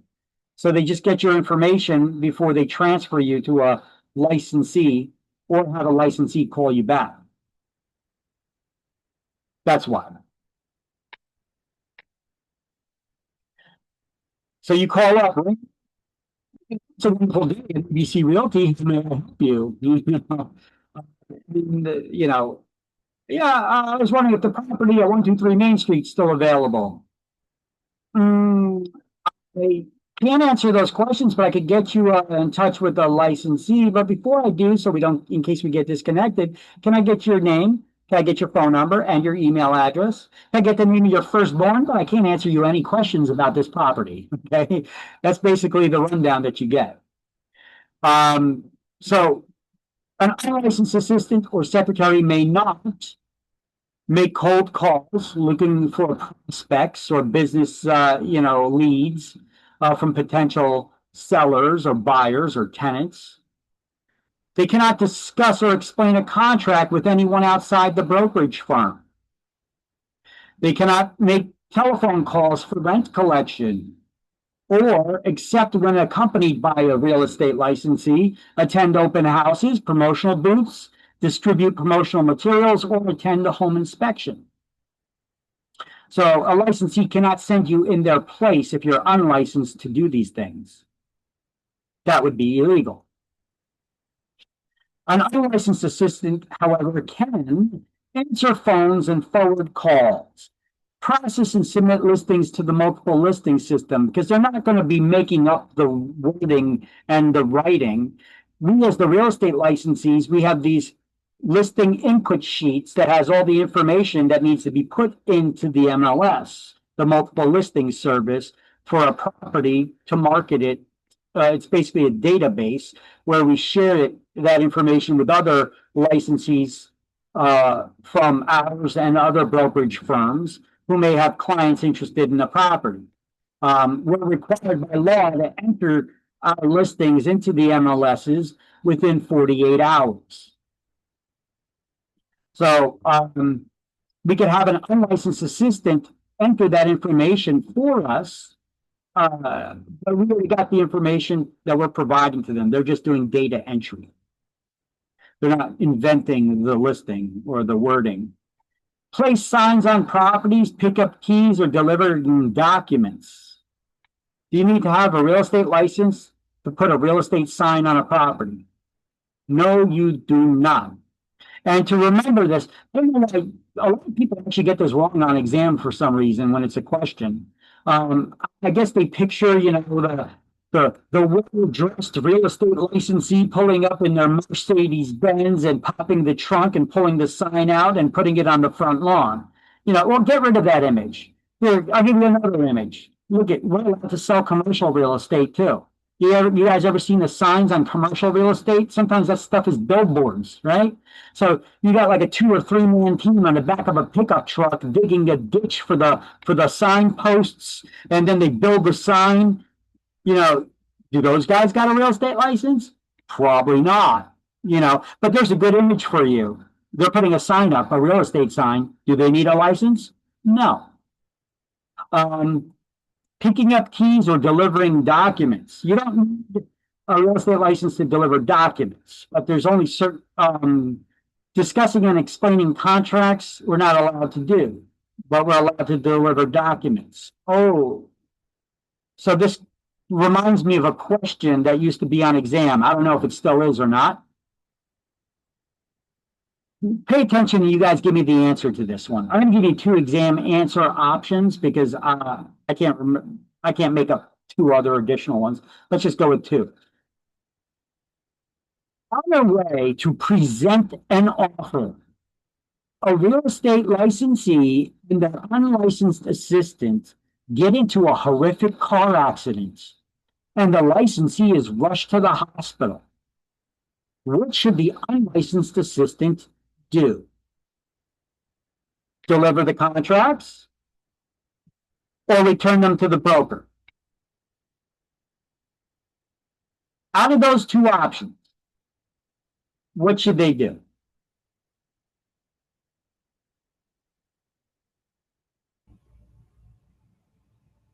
Deliver the document. I'm just play it safe, return it to the broker. Yeah, same. I will return it to the broker. Why? To play it safe. Deliver the documents because according to the law they are. Okay, let me tell you the question one more time. I'm not reading it, I'm telling you out of thin air. Let me state the question one more time. So maybe you'll catch something additional out of it. A licensee, a real estate licensee and their unlicensed assistant are on their way to present an offer. On their way, they get into a horrific car accident and the licensee is rushed to the hospital. What should the unlicensed assistant do? Return it to the broker or deliver the documents? Return it to the broker. And why is that? Because they're not allowed to do anything without a license. Okay, so even though it says that they're allowed to deliver documents, what in this question, what were they on their way to do? Present an offer. So, An offer.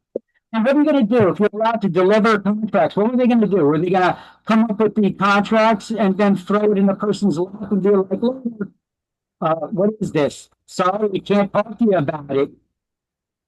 Because they're on their way to present that offer, right? They can't explain it or discuss it with anyone outside the brokerage firm. So, I mean, they're allowed to do the documents, but in this instance, they're on their way to present an offer. So it does not make sense for them to try to do this, because in this instance, it's basically throwing papers in a person's face and saying, I can't talk to you about it. That's not good. And what about if it's just physical documents that they need to drop off and tell them to be in touch with the broker of the office? Yeah, that's fine. Different documents are allowed to deliver documents. No, but even presenting an offer, if there needs to be a physical document for presenting an like a thing, say here are the documents and here's the contact for the person to discuss it with, or that won't work. Yeah, they're not supposed, look, I'll show you on the next page, why, some guidance from the Real Estate Commission. Let's just finish going over these points right here. So, secretaries and assistants can schedule appointments for showing listed property. They could set up files and track and secure documents. Yeah, because they do back office work for a broker, right? And under the direction of a licensee, have keys made for company listings, write and place ads, type contract forms, order items or inspections, prepare flyers and promotional materials. And the reason being is only under the direction of a licensee, because you guys aren't licensed yet. Do you guys know what's required to be in flyers for real estate? Or what kind of word can be in those flyers, which could be deemed discriminatory? You know, that's why you need to be supervised. Now, keep records of deposit and earnest money, security deposits, and rent. File applications or compute commission checks to do the calculations. Often brokers may have back office staff, secretaries. They're figuring out the commissions. They're even typing and printing out the checks, but then the broker needs to sign off on them. So here we see that unlicensed assistants and support staff are valuable employees in real estate offices. However, given the licensure requirements imposed by the New Jersey statutes, there's parameters to the activities in which an unlicensed person may lawfully engage. The Real Estate Commission has reviewed an earlier publication of the do's and don'ts of unlicensed assistants and support staff and believes these guidelines bear repeating to avoid potential violations. Please note that following this list is not a comprehensive list, but intended to offer just a reasonable guideline for licensees and staff to follow. So I have the actual list over here, which, do I have it in slideshow? No, I actually removed it from the slideshow. But it's basically this.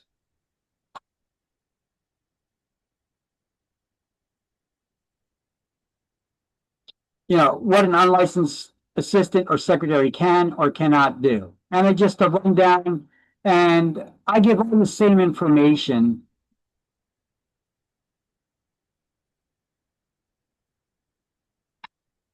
I give all the same information pretty much on, yeah, I'll share this link with you, but I give all this information on the slides here too.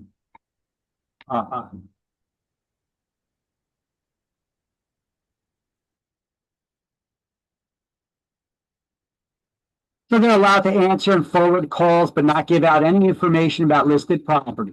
Process and submit listings and changes to the MLS system. Follow up on loan applications after contracts have been fully executed. Set up filing procedures for dealing with the paperwork, tracking and securing documents. Scheduling appointments with the seller or seller's agent in order for a licensee to show listed property. Under the supervision of a licensee, they could have keys made for company listings, write and place ads as directed, keep records of and earnest money deposit payments, which that's really your broker's job to do that, but they could, the broker may allow them to keep track of that in their back office system, record keeping. Calculate commission checks, place signs on properties, order items and inspections, host an open house with the licensee there. Not an unlicensed assistant cannot host an open house on their own. Only under the supervision, the direction and supervision of a licensee. So a licensee has to be there. Prepare flyers and promotional materials, or act as a courier for delivering documents or picking up keys. However, the licensee is responsible for delivering of contracts or closing materials. There's the one that that's the whammy we were looking for right there.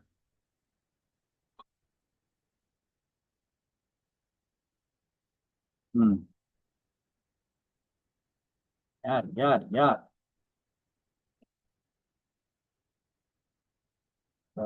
Activities, unlicensed assistants.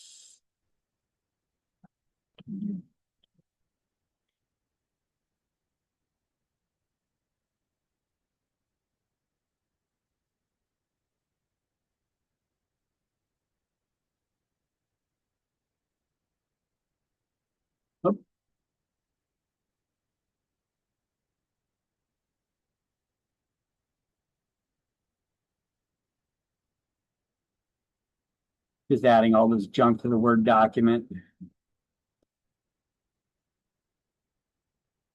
And just as quickly and done.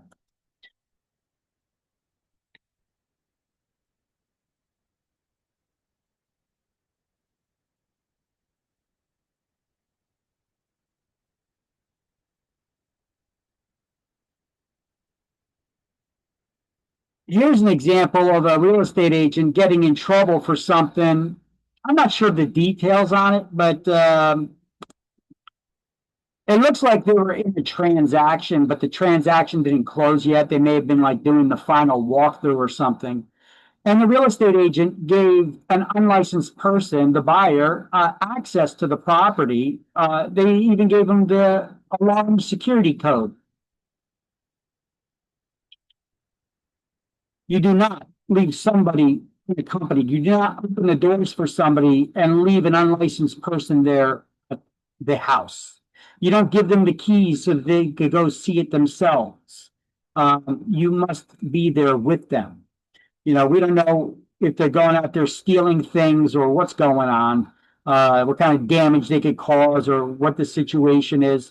Listen, if you go back far enough on this disciplinary actions page on the Real Estate Commission's website, there was a scenario years ago of, you guys remember those programs, the Housewives of New Jersey?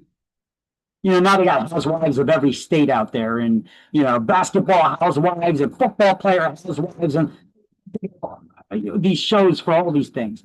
Well, years ago, for the Housewives of New Jersey program, there was a real estate agent that basically kicked the relative of the owner in their own house so that they could show the property.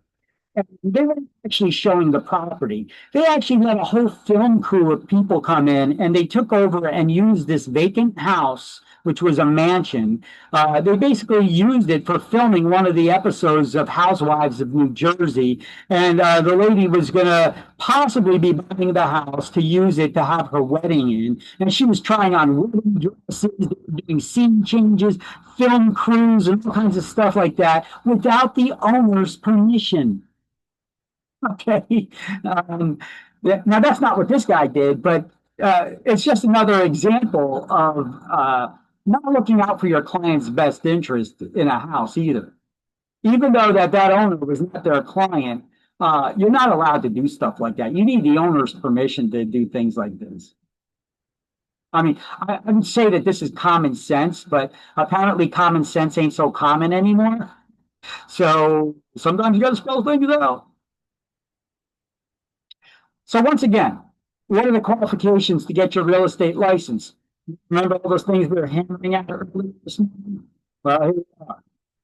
You got to be 18 years of age or older, have a high school education or equivalent, furnish evidence of good moral character, successfully complete a 75-hour pre-licensing course, disclose your social security number for child support enforcement purposes and other reasons, provide documentation of citizenship or legal residence in the United States. Although legislation was passed, there was a bill S-2455 that allows undocumented immigrants to obtain professional licenses, like a real estate license.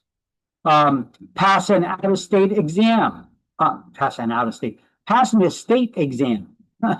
Licensed candidates now have the option to take the real estate exams remotely, as well as at one of the testing centers that PSI has.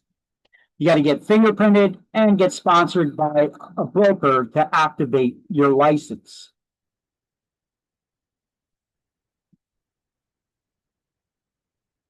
So these are the qualifications for licensure. Put that in that Word document. I have a question. What counts as a furnished evidence of good moral character? Is that like a letter from like? Don't lie. You're right. Don't lie about having a high school education. Don't lie about being a. Oh, okay, got it. Okay. I mean, that shows that you got good character. You're being honest, right? Otherwise, I have the same question. How would you prove that? you know? What do you need to get? Statements from somebody? Yeah, got it. Thank you. I know where you're coming from. It was a good question. All right. CE requirements.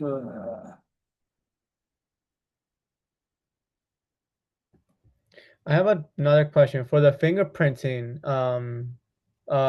scheduling. We can do that like towards when we're taking It the doesn't matter if you want. It don't matter, you know. They'll tell you don't do it until you pass the state exam because, I mean, it doesn't do you any good until after you pass the state exam. And the fingerprinting is only good for like 3 months anyway.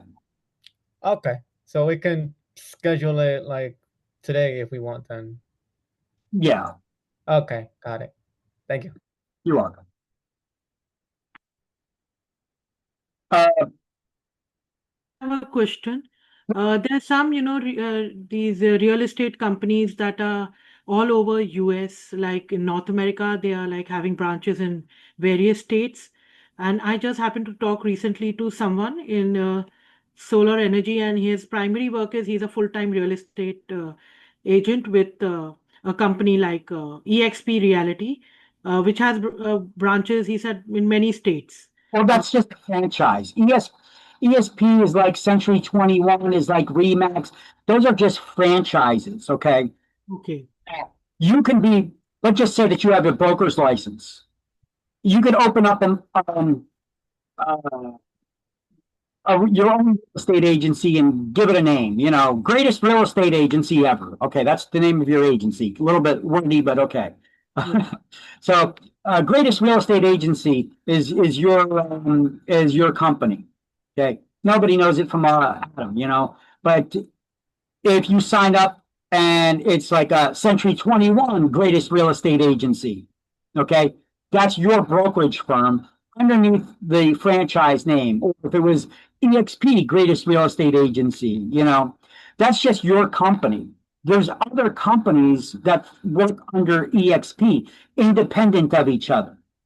That's why, because for franchises, if you ever look at the signs, they have to have wording on them and all of their advertisements, so it's not misleading the public that this is all one big great agency. Each office is independently owned and operated.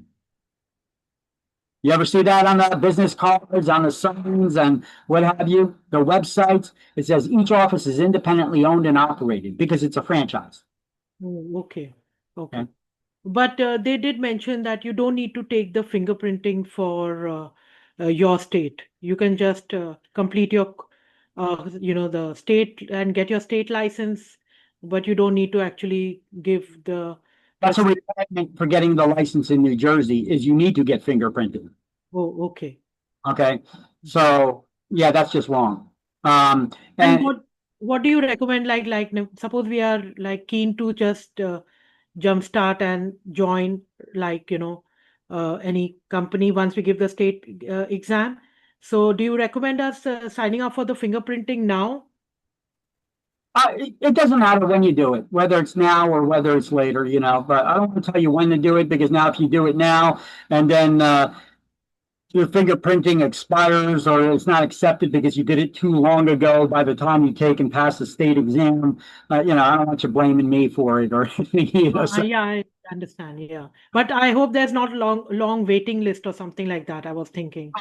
Sometimes there is, sometimes there isn't. It depends on, is it like a time of the year where you get a bunch of nurses that are taking testings and getting their licenses, or maybe teachers that need to get recertified and get fingerprinted again, or, different jobs even, they have requirements of fingerprinting. And is there going to be, is it the beginning of the school year? Is that coming up and people are needing to get their fingerprints done again?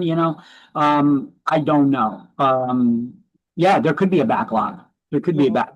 So I mean, you can look it up and see available dates on their calendars right now. If it seems like it's pretty open, just wait. Yeah, it's better to just focus on this and get it done first. Yeah. Okay. Okay, so here are those licensing qualifications once again that are not written out, but they're here in the book. The book lists one part, which is fingerprinting. They didn't put that down there.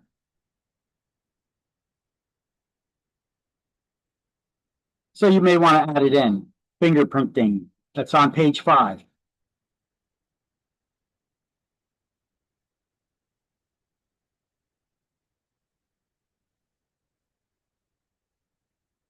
All right. Now here's the requirements to get a broker's license. Very similar to the salesperson, except for a couple of things. Be 18 years of age or older. Prove high school education or its equivalent. Furnish evidence of good moral character. Serve 3 years full-time as a licensed salesperson. Huh? How old do you need to be to get your salesperson license?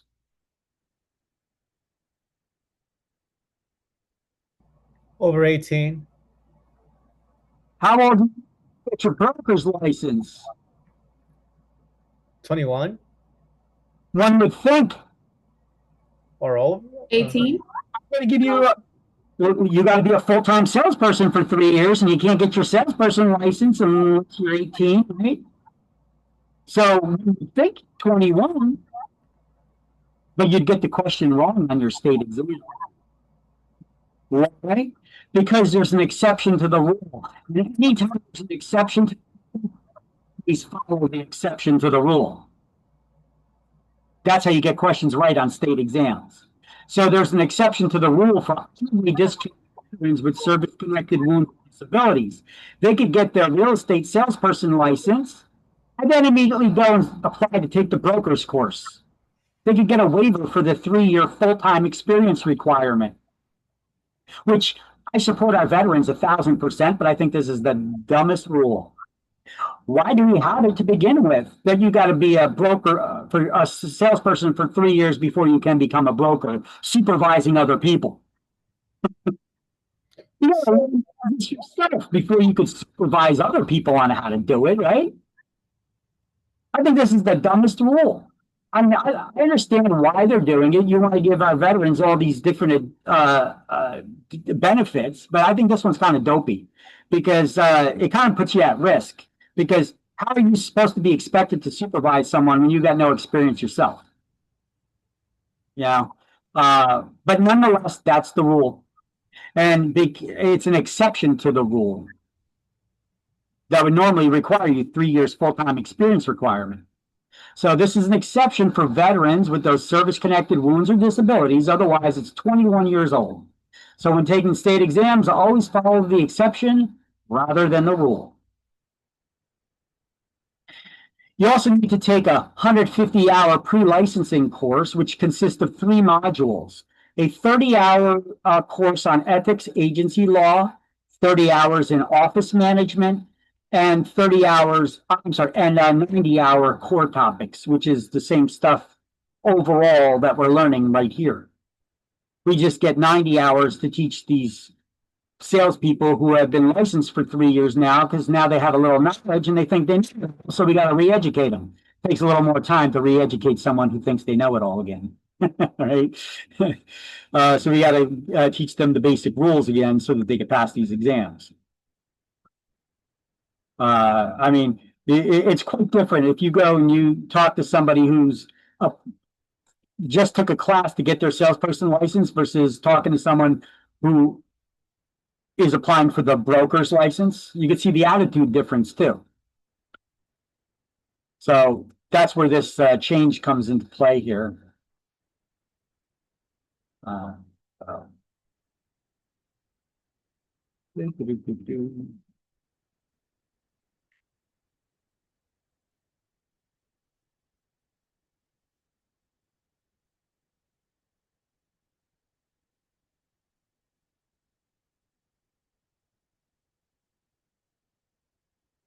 So let's take these notes here now. 18 years of age or older, this is on page 5.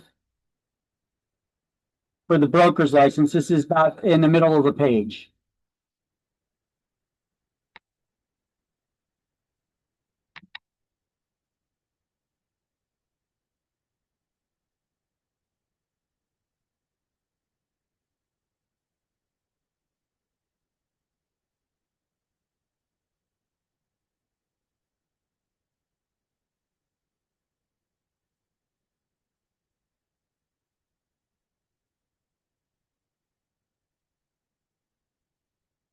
So you may want to make those notes there too. Yeah, this is an exception rather than the rule. But just remember, you always follow. Anytime there's an exception to the rule, always follow the exception. That would be the correct answer on the exams.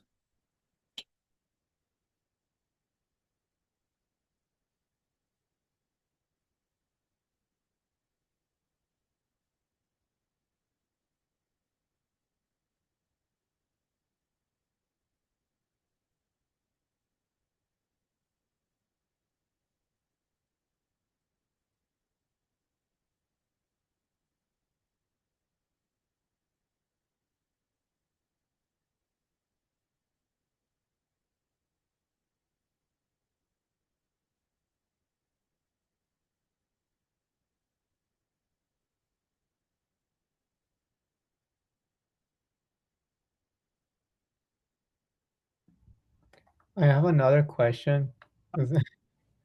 So, is it possible to do real estate in different states as well, or does it have to be to like a real estate agent to conduct only real estate in New Jersey, or can they also? You could be licensed in multiple states, Oh, but you got to follow each state's requirement for renewing your license. You know, New oh, Jersey, every gotcha. 2 years, you got to take 12 hours of CE. Is that same CE class going to apply to the other state as well? Well, it depends. Was it approved in the other state or not? You may be taking a lot of classes just to maintain licenses. You know, depending on how many states you're licensed in and what the different requirements are for those states. Got it. Yeah.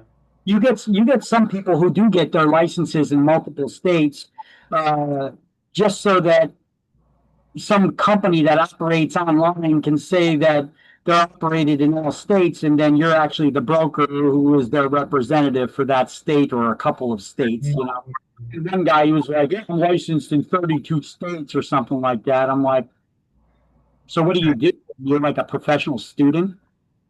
You know, I mean, you're always in classes just to maintain the licenses. He's like, yeah, pretty much. He's like, yeah, but I get paid for that. I was like, oh. Understandable. Thank you. I guess there's a job offering out there for everything, you know. But yeah, so that I guess. But just remember, New Jersey has no reciprocity with any other state. We didn't discuss that yet. That term reciprocity, it means that if you're licensed in New Jersey, other states will not recognize your license here, and vice versa. New Jersey does not recognize other states' licenses. So let me give you an example of reciprocity. So I always tell people, if you're going to get licensed in New Jersey and New York, it's always smarter. It's always the better deal if you get licensed in New Jersey first, because it's the harder exam. We have more rules than New York does. So get licensed here first, take the course here. And then you could take your completion certificate, which is your school transcript. You bring it over to New York and apply for the waiver for their education. And then they give you a little pamphlet for the few laws that you need to learn for their state laws. Okay. Like in New Jersey, who issues you your license? The Real Estate Commission. In New York, who issues the license? It's like the Department of Law and Public Safety or something like that, right? Like you need to know the nuances, the differences. And then you take their exam, and then you get licensed in New York. Now, once you're licensed in New York, you could show that license to Pennsylvania, and they'll just give you a Pennsylvania license. If you take a New Jersey license over to Pennsylvania, they're not just going to give you their license, because New Jersey doesn't have reciprocity with any other state, so I guess they don't honor anything with us like that, which is weird, because it was harder to get the New Jersey license than it was the New York one anyway. So that's just the kind of, some states have agreements like that. New Jersey doesn't have any agreements with any other state, because we're the nanny state and we want to have ultimate control over micromanaging everything and getting paid fees directly for everything. Okay? Any other questions? Got it. Thank you. Thank you. You're welcome. I change this now? Everybody got the notes here? All right. So license exceptions for veterans, you get that 3-year full-time experience requirement waived in order to get a broker's license if you're an honorably discharged veteran with a service-connected wound or disability. So the 3-year full-time experience requirement is for brokers or broker salesperson's license can be waived for that honorably discharged war veteran with a service-connected wound or disability. In that case, they can get their broker's license at age 18 instead of 21, right?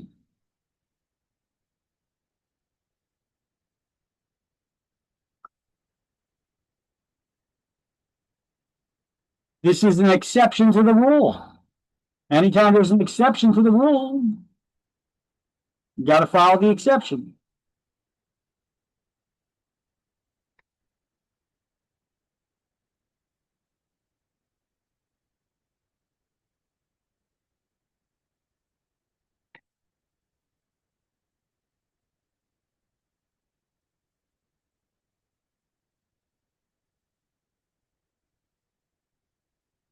As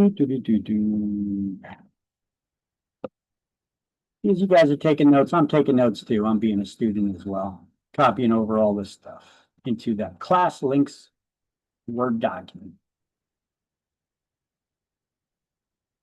So the rec can agree to waive the education requirement for qualification for the salesperson's license, but in any case, they still need to take and pass the New Jersey real estate salesperson exam. If you're a licensed broker from another state, someone previously licensed as a New Jersey broker within the past 5 years in New Jersey, they let their license expire, they could go back to get the salesperson's license and have the education requirement waived. Someone who has taken equivalent real estate courses in college, meaning that you majored in real estate.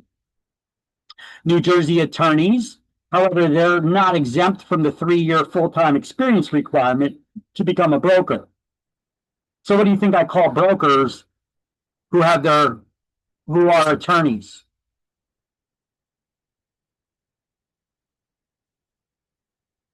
Liars.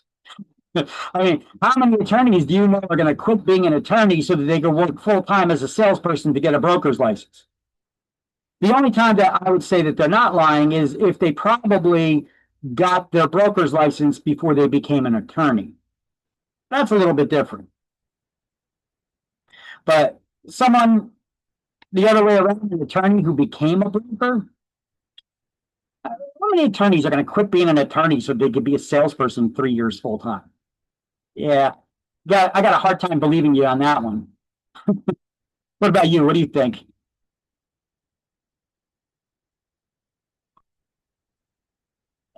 All right, so this is for the exception for the 3-year full-time experience requirement.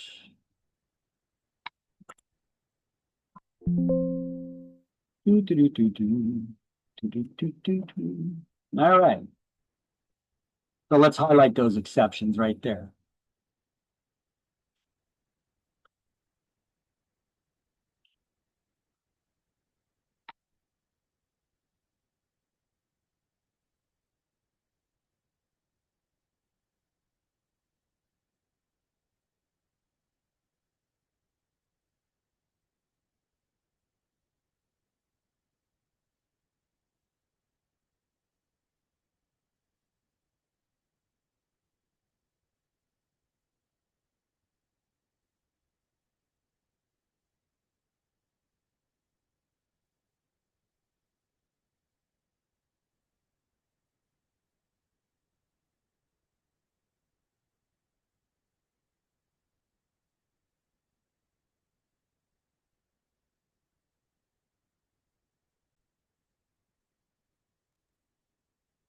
All right, so the experience requirement for a broker's license that can be waived, we already went over this on a previous slide, but there's some other things here at the bottom. It says New Jersey statutes 4515-12.1 states that no license will be issued to anyone convicted within the preceding 5 years of forgery, burglary, robbery, or any theft other than shoplifting, criminal conspiracy to defraud, or any other like offense. And then there were some other sections here to the law on licensed applicants with certain criminal convictions. Licensees convicted of certain offenses and licensees indicted for certain crimes, respectively, explicitly referenced offenses that qualify the defendant for registration under the New Jersey Sex Offenders Registration Law or similar law in another state or jurisdiction. A new provision, 19.3, was added to say that no provision in the licensing law shall supersede the provisions of the Rehabilitated Convicted Offenders Act. Huh? What happened to all that integrity stuff? To me, this sounds like that they're willing to give sex offenders a real estate license. With regard to NJ 45-15-12-1, contact the New Jersey Real Estate Commission with any specific questions.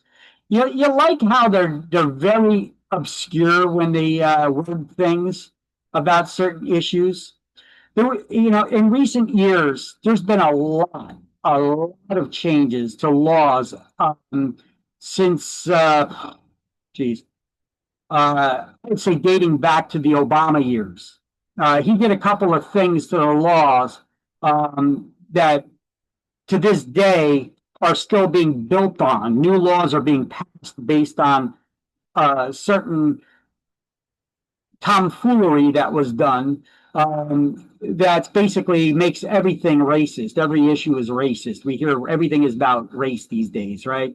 Well, we're still hearing about this, and politicians are passing laws to these days based on their agendas more than actual issues. And you're going to see that more when we get to chapter 4 and we talk about discrimination. But politicians here in New Jersey are just like those in Illinois and California and some of these extreme states that pass some wacky laws.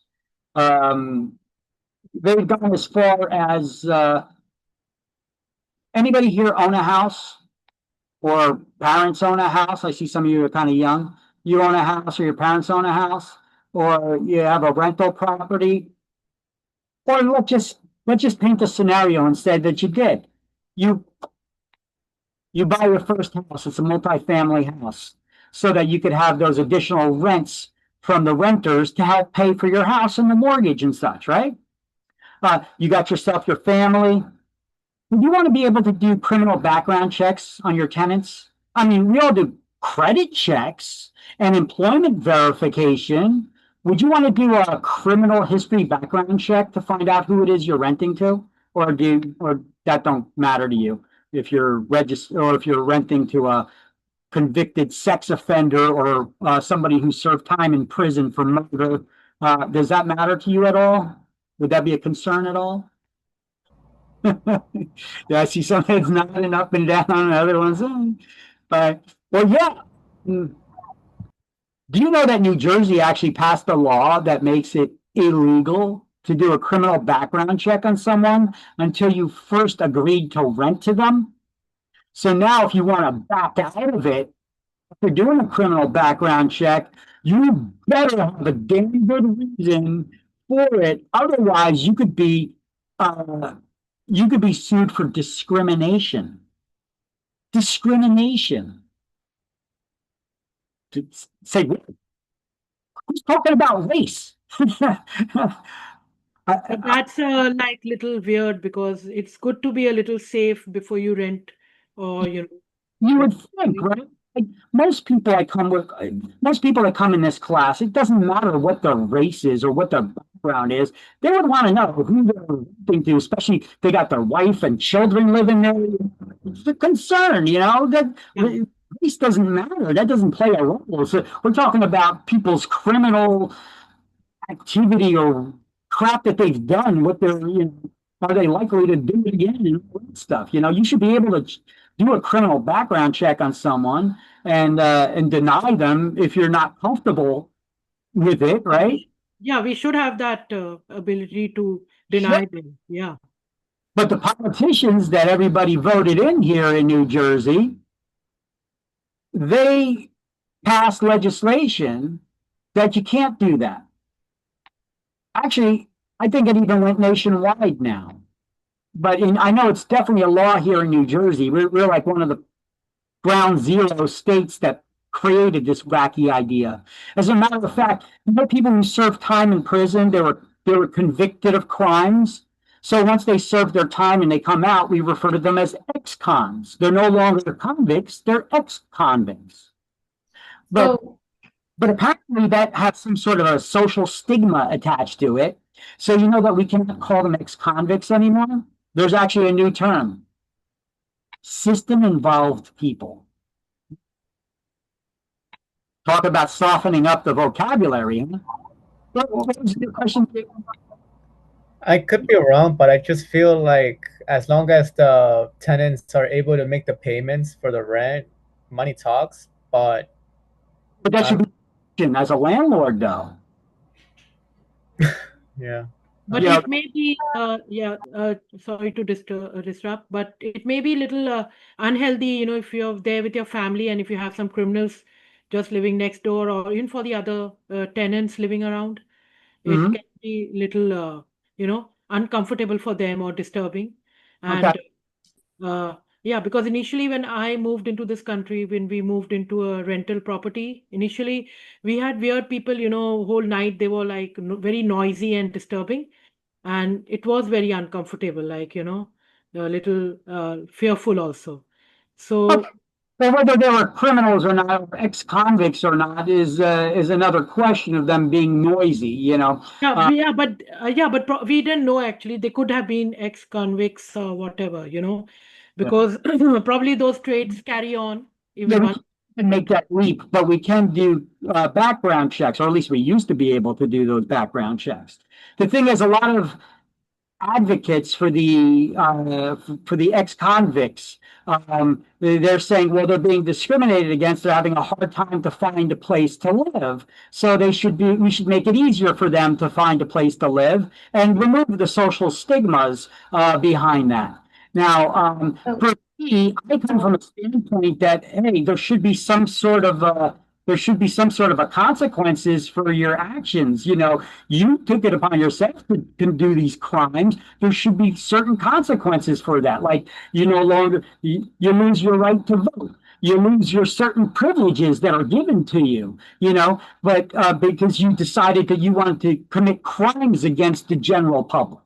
Okay. Now, some people come from the standpoint where they served their time, they did their time, so they should be able to get those rights back. And actually, they can. Now they can apply to get their rights to vote back, even if they're an ex-convict.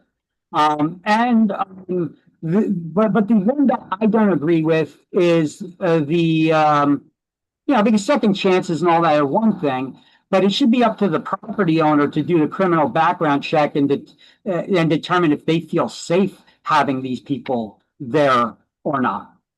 Yeah, freedom could be there. Yeah. Yeah, I'm trying to ask a question there, but you haven't. You gotta be a little more forward. yeah, I know.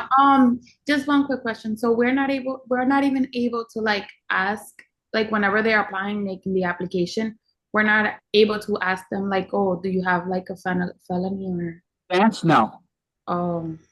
In advance, no. You have to first offer them what we call a conditional offer to rent.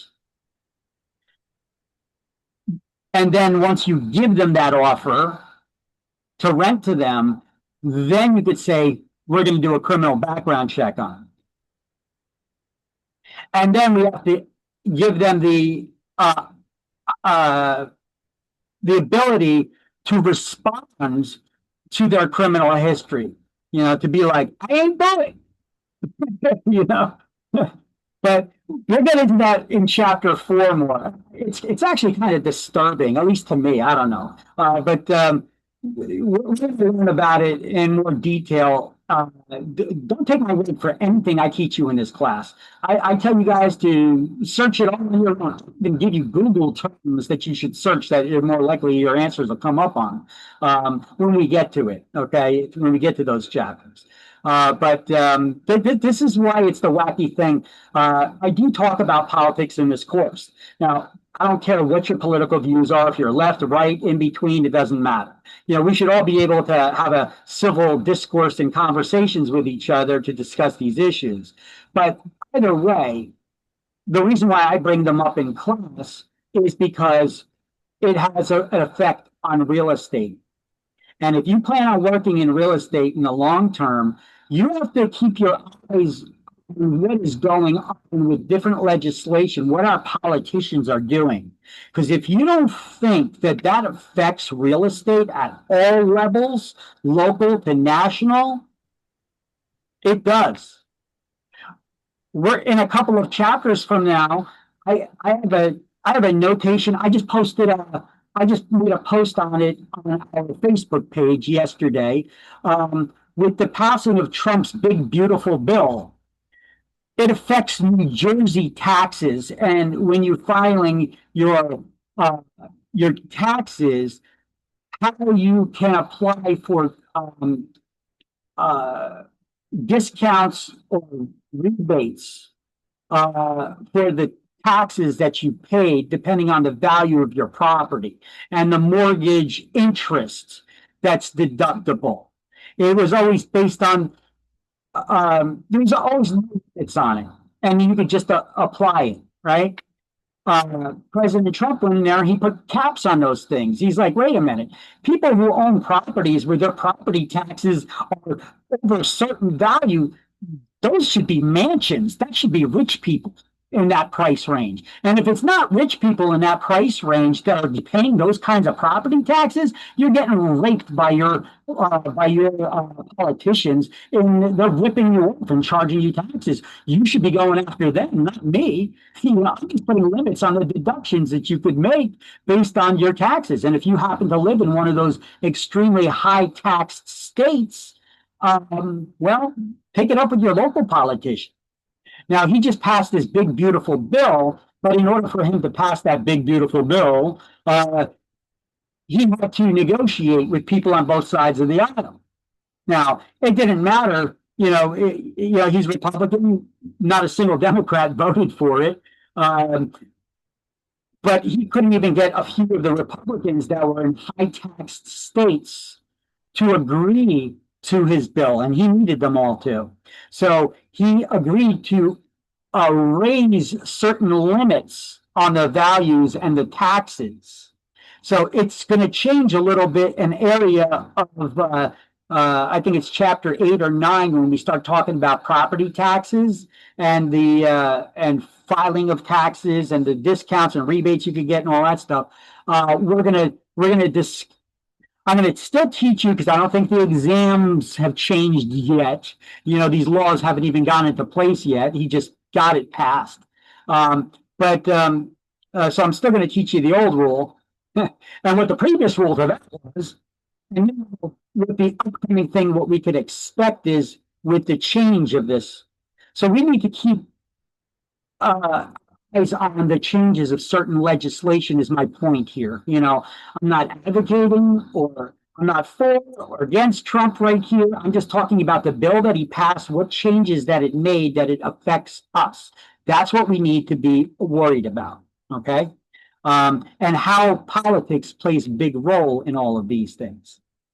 Everything from where bus stops are to if you sell a house and you have sprinkler systems, should you be required to pay for inspections and insurance and a tax?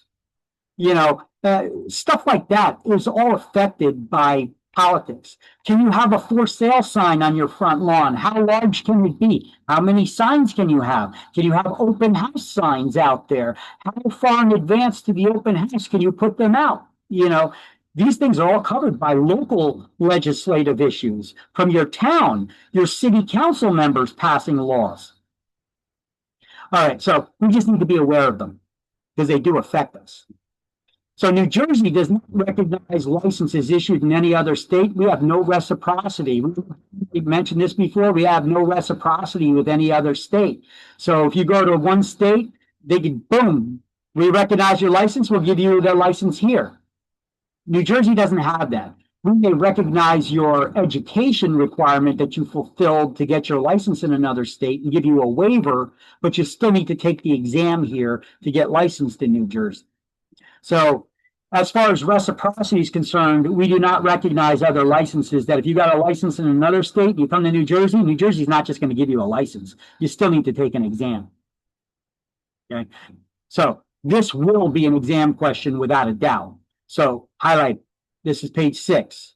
New Jersey does not recognize licenses issued in any other state, no reciprocity.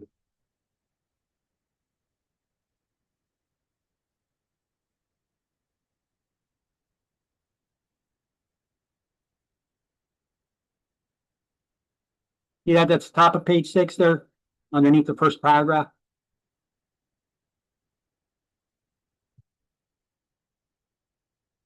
Okay, so what is full-time? I said in order to get a broker's license, you need to be a salesperson full-time for 3 years. Are you punching in on a time clock or something when you're working in real estate? What is full-time? Pretty good question. Well, I got the answers right here. In a nice, neatly formatted section, one from page 6, one from page 16, because there's 2 different definitions of full-time you need to know. What is full-time for a salesperson trying to get a broker's license? And what is full-time for a supervising licensee who already has a broker's license?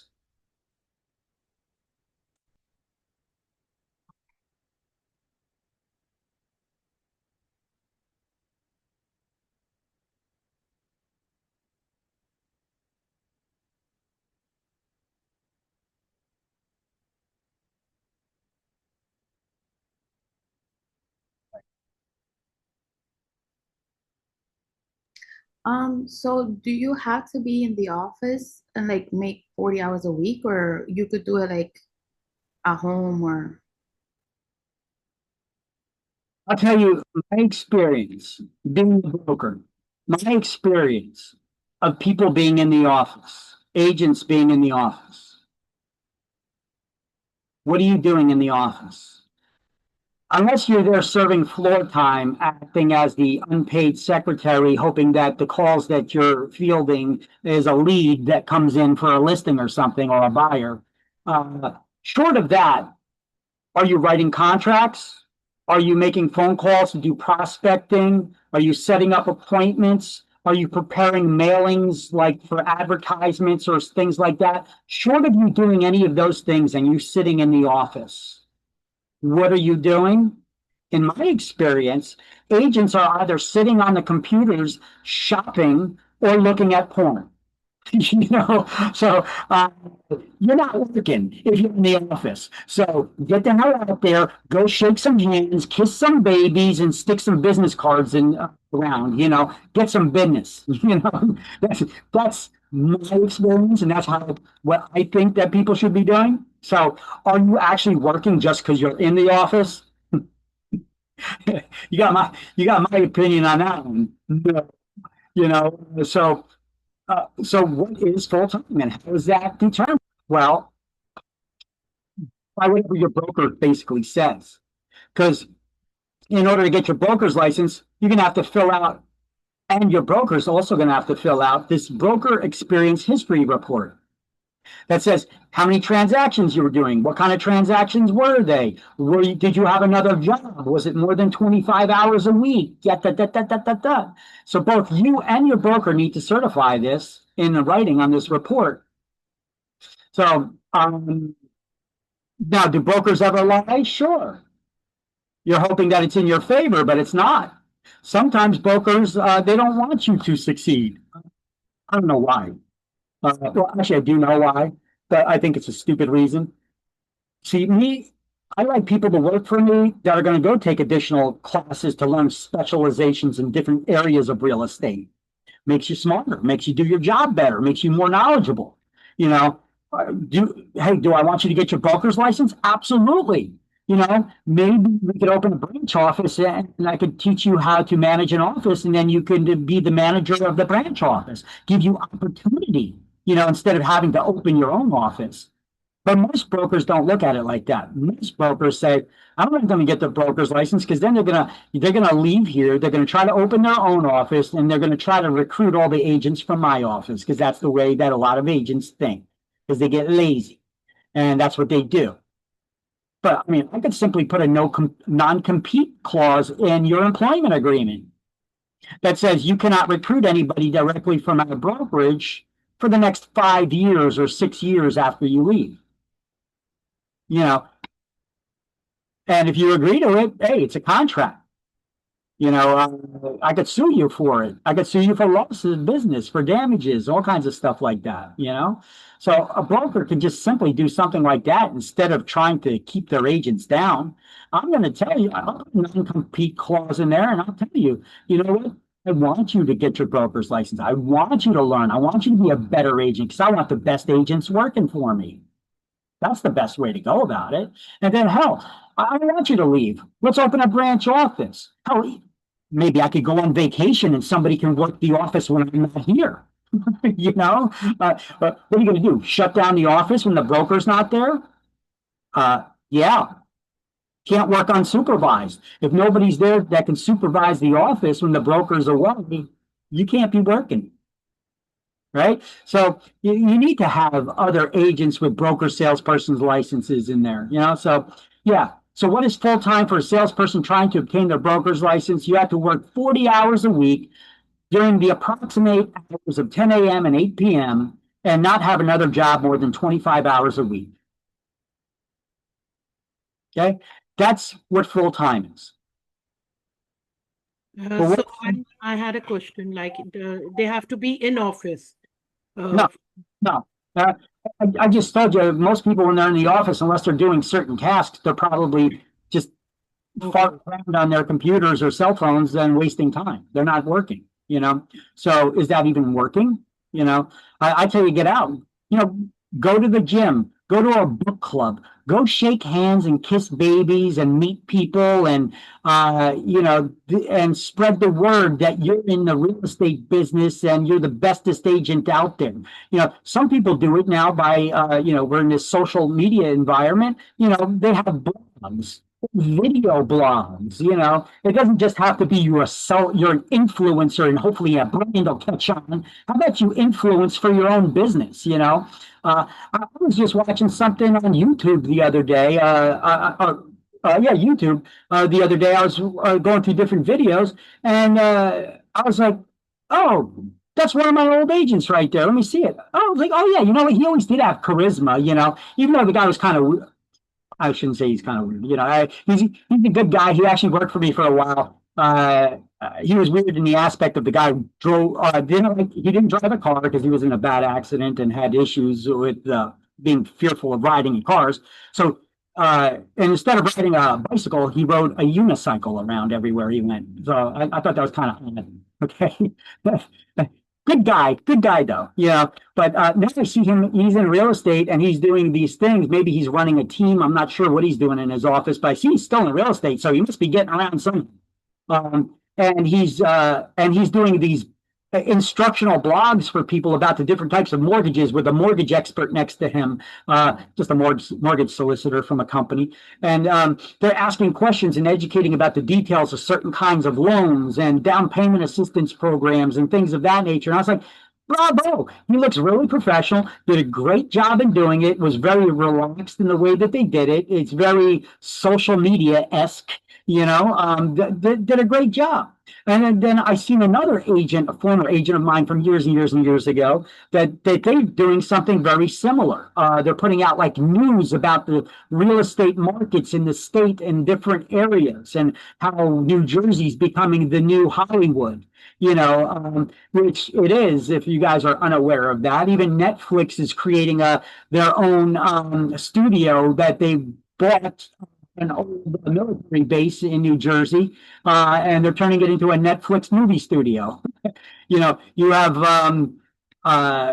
people leaving California at crazy rates because of because of what possible reasons could somebody want to leave the beautiful state of California?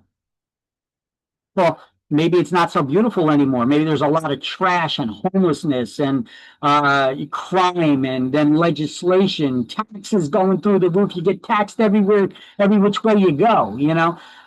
This causes people not to want to live there. They flee the state.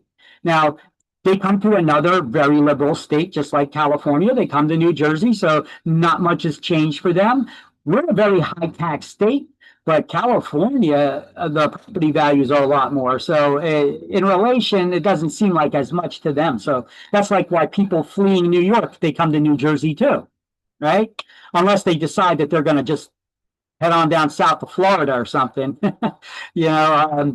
But politics plays a role in all of these things. So full-time for a supervising licensee to work as an office manager, you have to be physically present in the office 5 days a week during normal business hours, whatever they may be. But look, if I'm a broker, is my butt glued to the seat all day long? No. We got things called working brokers who are actually going out and meeting clients and getting listings and showing houses. They're not just sitting in the office all day long.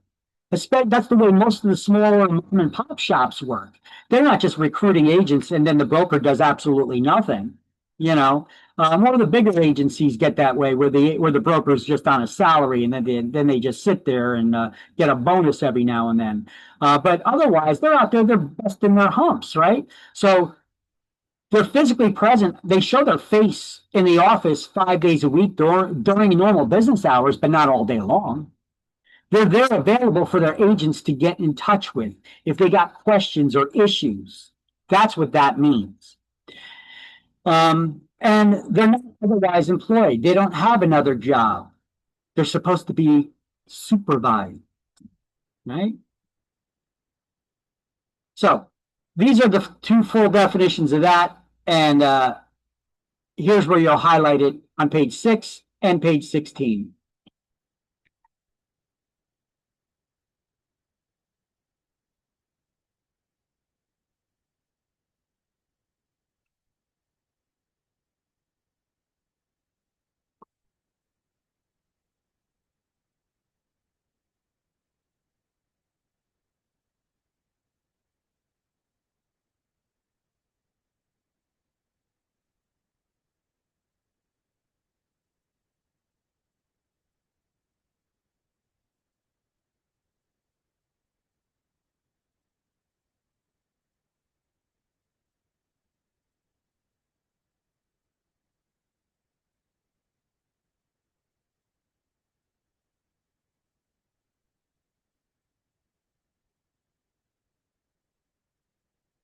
Is it just me or does anybody else hear rain outside?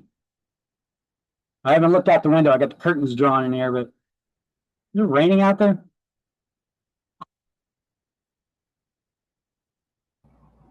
In my area, no. Even here, it's not raining. I could hear it running on my, tapping on my window and my air conditioner. I could hear the tick, ting, ting, ting. Here is not raining.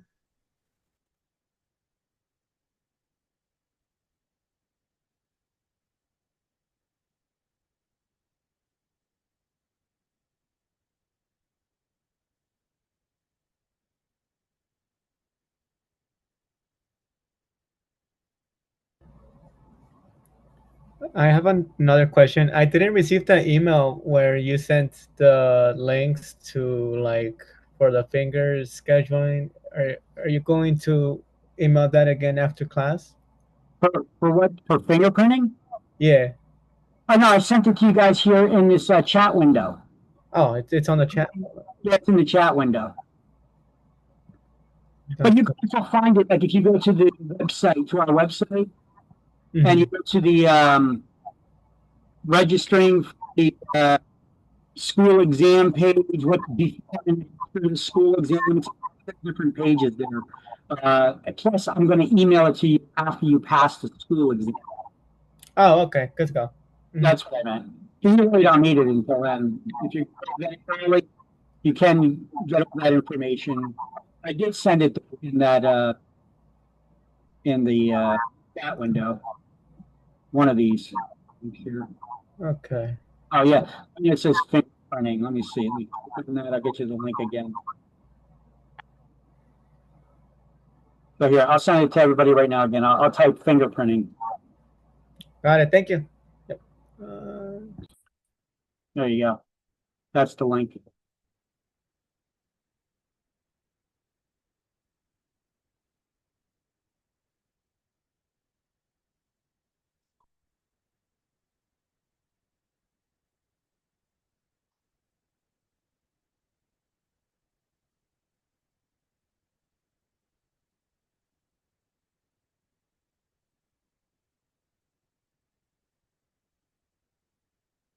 Hey, everybody got full time here?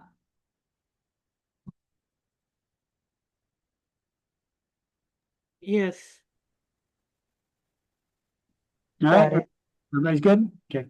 Once again, if people start saying they got it and I ask can I change the slide? If nobody answers, I'm gonna change the slide. So get on the horn and say, Vic, hold on, give me a sec, and I'll wait a sec for you, okay? So I just wanted to clarify, like for the, like you said, for the salesperson who wants to become a broker, Uh-huh.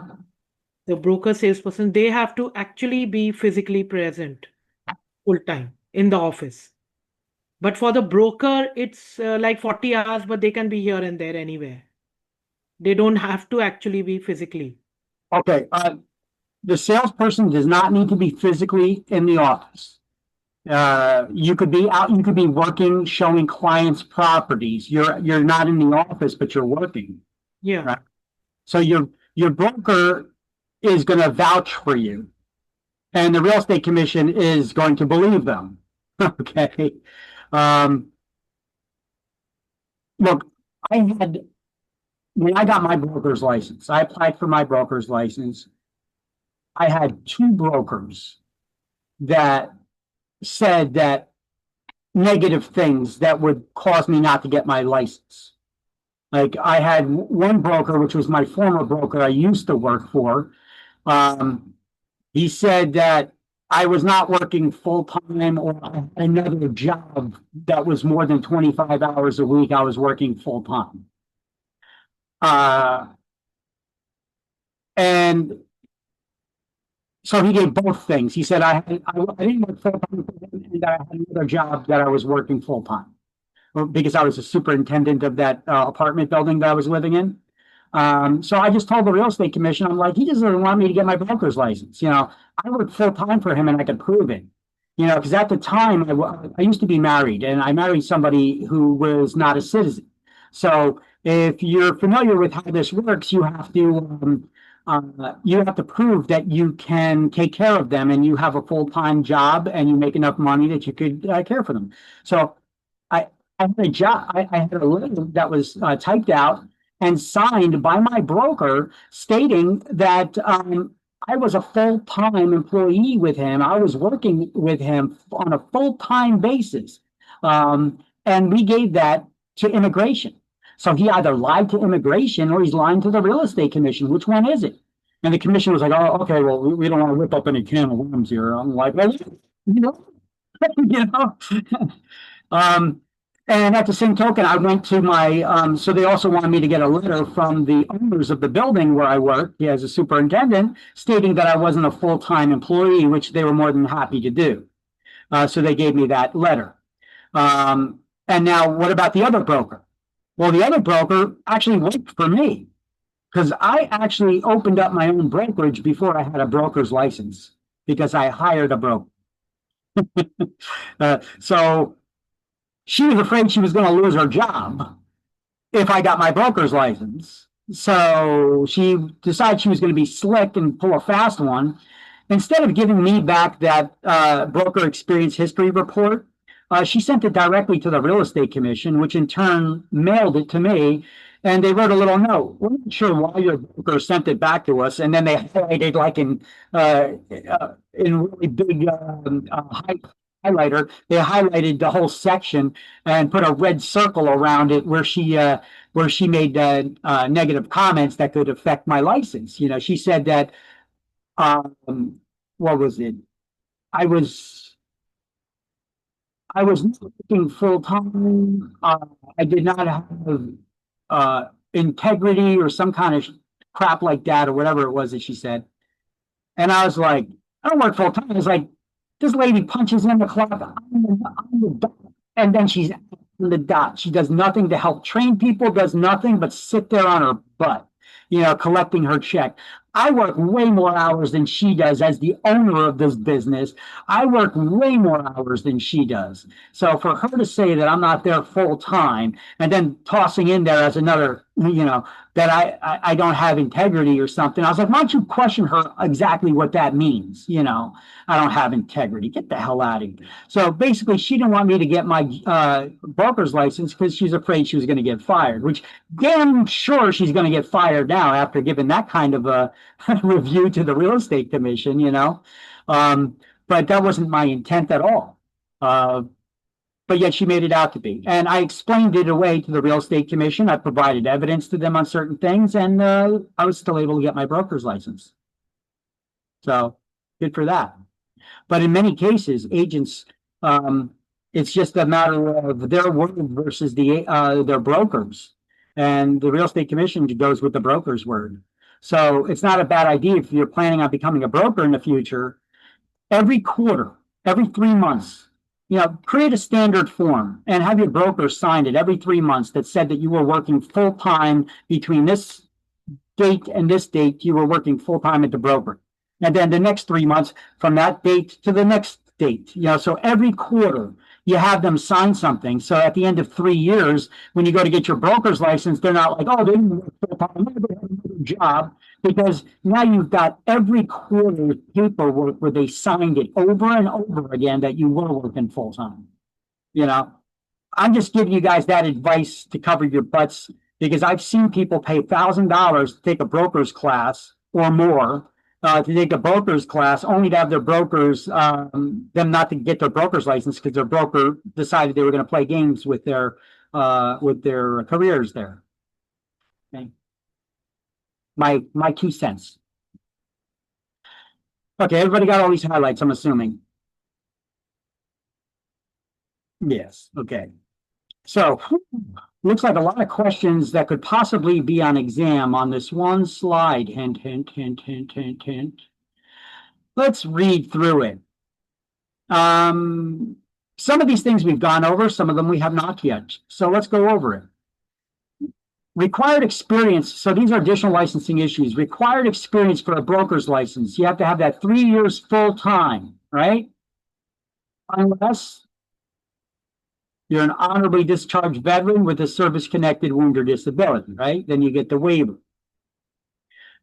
The time limit on the application to get your real estate license is 1 year from the day you pass your school exam and complete your education requirement. So a year is a year is a year. Can you get your real estate license if you're not a resident of New Jersey? You don't live here? Yes, you can. You just need to sign an irrevocable consent to service of process. In English, in plain language, that means you agree to be sued in the state. You agree to come back to New Jersey to get sued. So if you ever do anything wrong and the real estate commission wants to bring you up on charges, you got to come back to New Jersey and have it heard in New Jersey courts rather than in the state where you live. So they're not chasing you around the country. That's a reasonable restriction that they put on there. And you could get that irrevocable consent to service the process from this link right here on the Real Estate Commission's website, which is all their forms. So these are all the forms page on the Real Estate Commission's website. Here, I'll share that with you. The rec forms page. There we go. Share that in the chat window.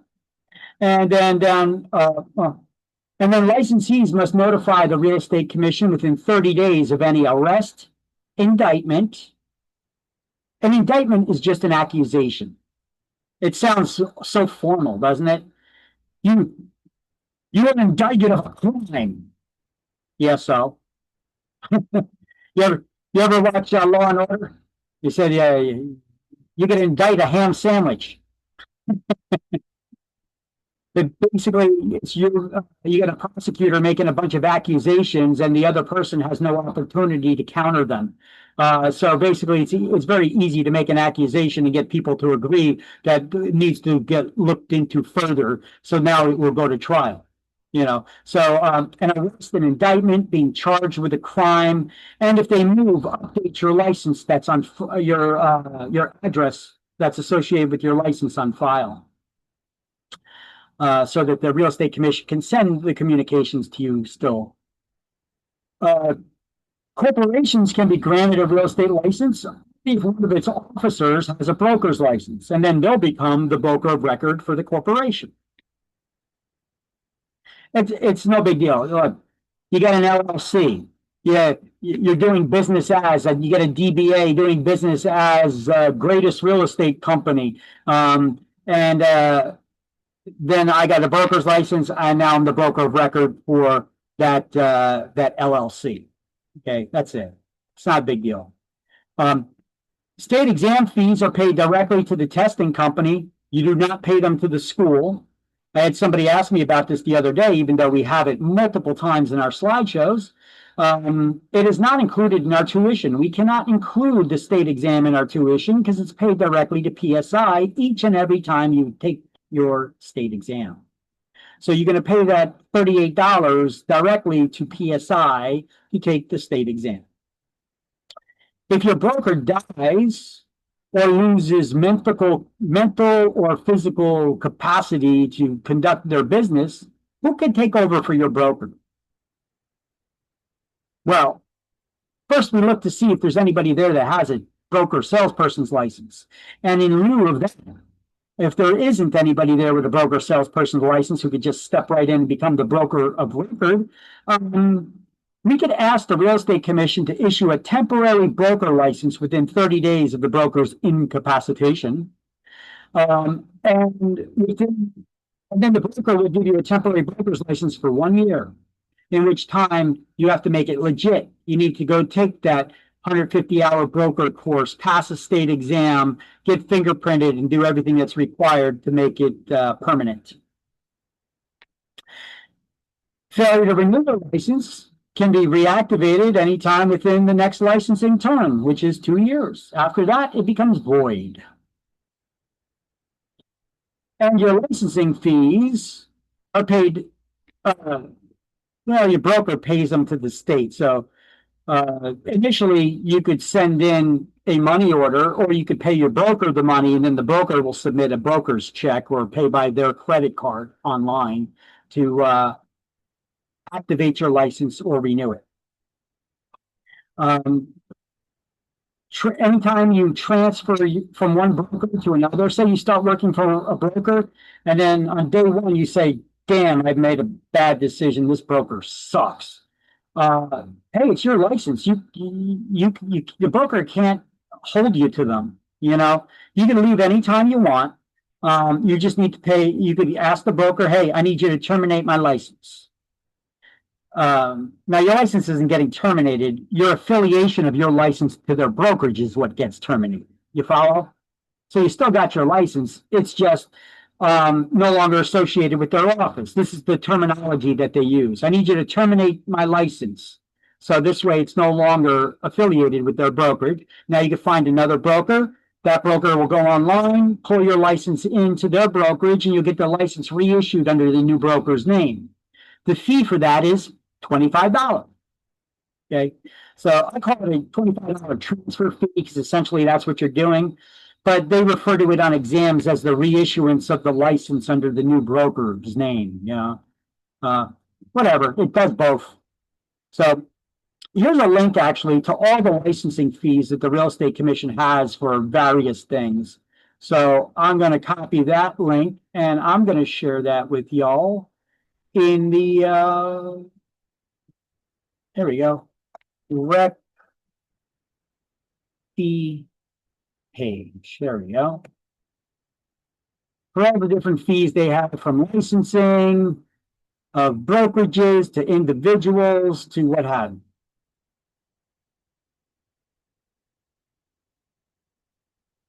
All right. So now all those things that we went on that one slide, we're going to highlight, in the next couple slides. So go ahead and start doing the highlights and taking the notes over here for everything that was on that previous slide. And if you should have any questions, feel free to ask.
Let me know when everybody's got everything done.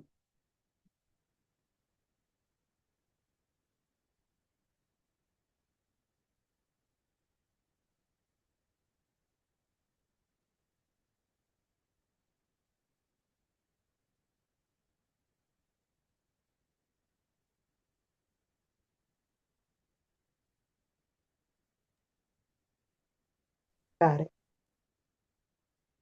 Okay.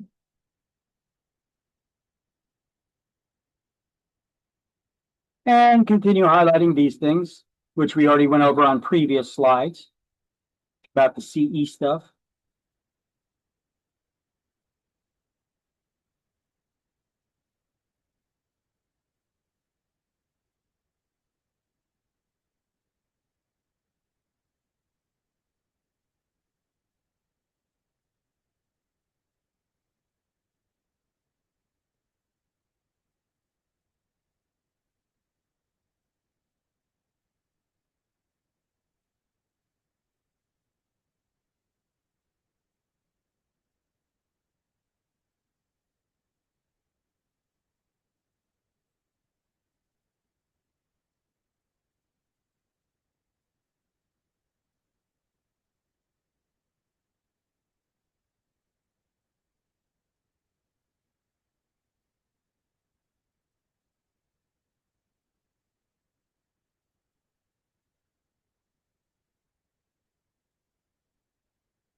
Everybody good? Everybody got it? Anybody still highlighting? Got to talk to me, people. Don't be like me in this class. Don't be ignoring me. Got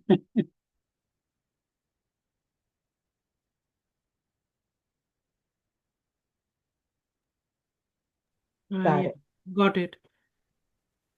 Yeah, you notice I whited out something that was here and I wrote 2 hours in this place.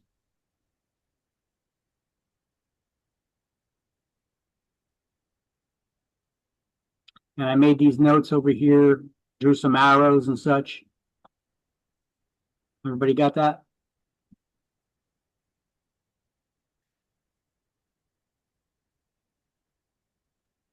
Yeah. Okay. And continue highlighting this. This is all stuff we already went over. We're just doing the highlights of it now because I remember I told you it was peppered all over the book and in no particular order. I like to have everything in one place with all the prices for the licensing and all that stuff, the requirements for the CE, you know, it's kind of all over the place. That's why my notes, I think, were more organized.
Okay. Everybody good?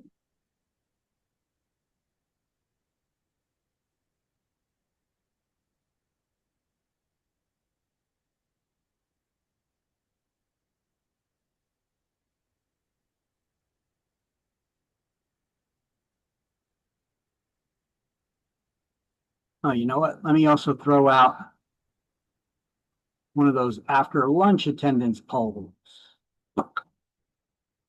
There you go.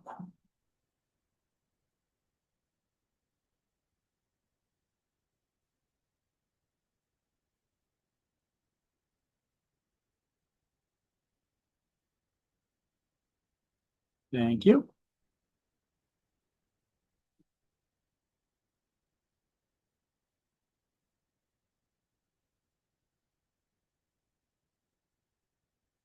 All right, are we good to change the slide, or is it somebody still taking notes? Or Yeah, done. okay, thank you.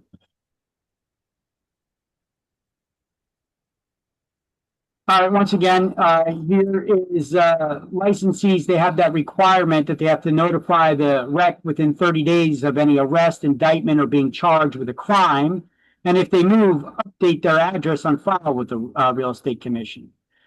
So here's some examples of where a person was charged with a crime, 30 days being charged with a crime. Their license will be held on a probation status and run concurrent with their pretrial intervention, and got a $500 fine because she didn't notify the Real Estate Commission within 30 days.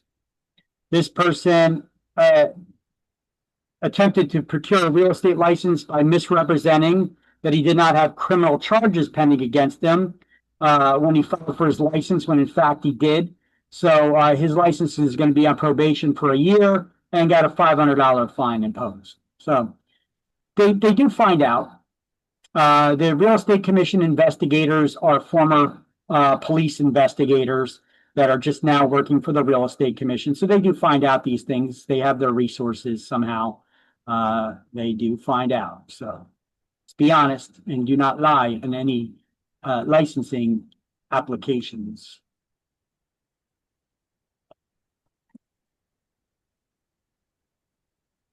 Brokers can change the license status from a broker salesperson or salesperson to a referral agent, and vice versa. The opposite is true.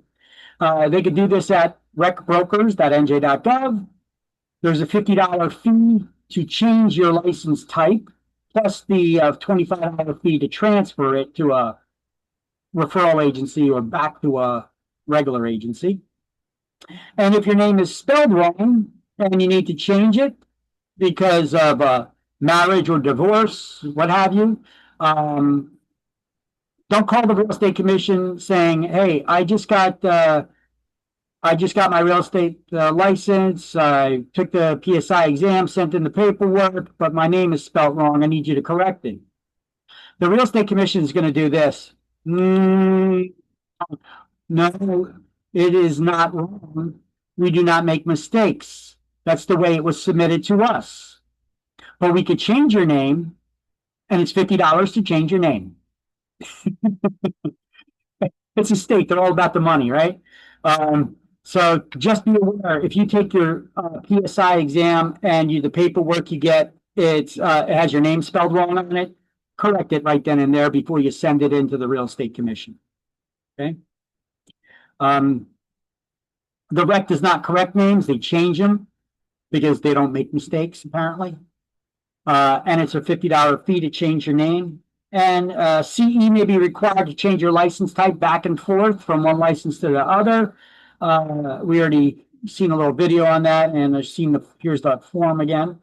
So change of license status.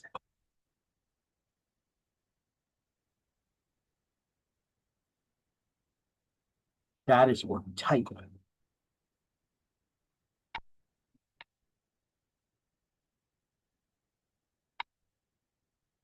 Change of name. How about that? Change of name, license status, or type of license. Yeah. That's fine.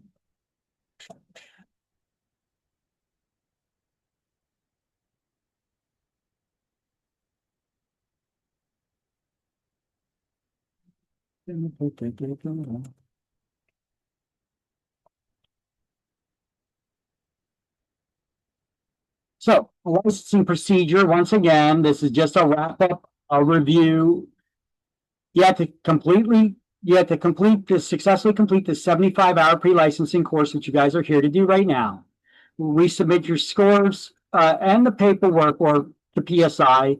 Then PSI, when you take their exam, they'll submit it to the state, or they'll give it to you, and you got to submit it to the state with the paperwork that your broker and you both need to sign, showing that the broker is sponsoring you.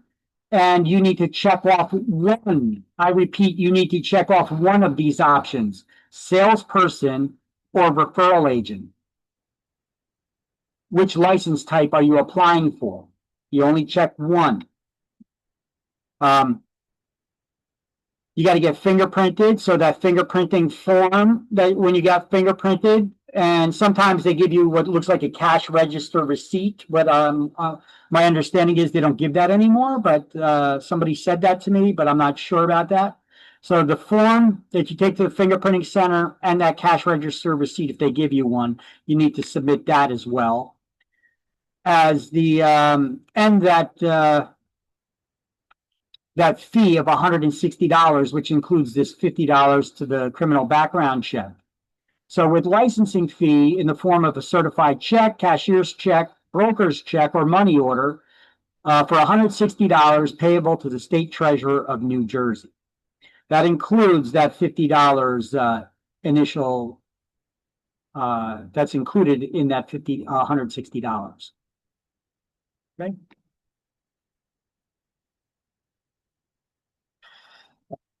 Excuse me.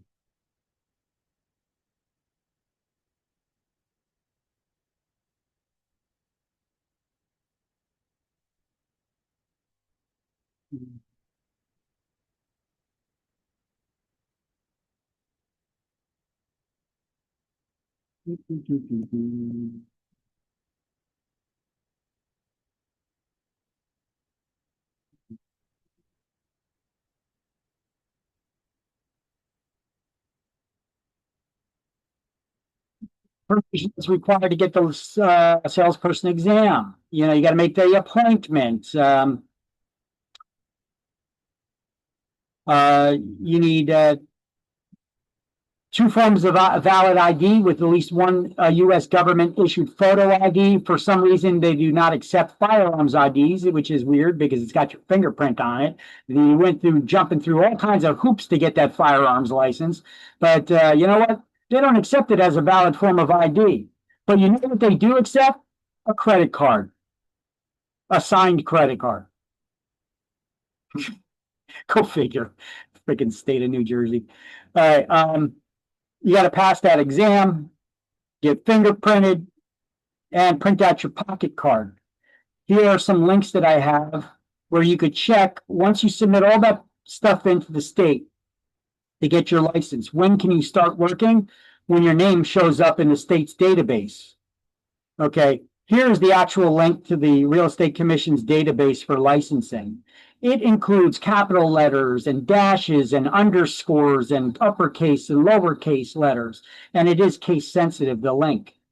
However, I created 2 links that I bought domain names and I just pointed them to this link right here. Takes you to the same place, easier to remember, njreclicense.com or njrealestatelicensesearch.com. Either way, they take you to the same place. As you can see, I'm going to click on the first one. And it takes you here. See that? NJREC license.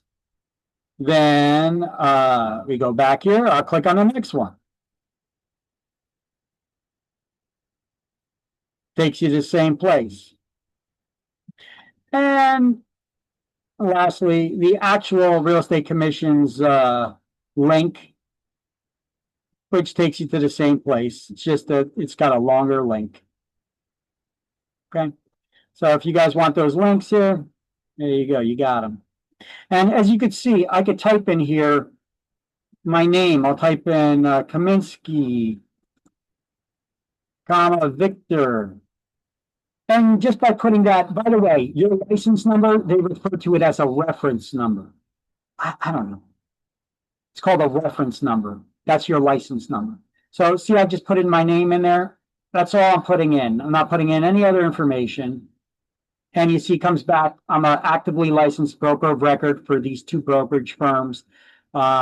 These are the employer reference number. That's the brokerage license number. And the reference number of the broker of record, which is me. As you can see, it's the same right there. Okay. So once your name appears in this database, you could work.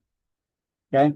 Now you could go to their other website, and you could have your broker print out your pocket card, and then you got to carry that with you anytime you're conducting business.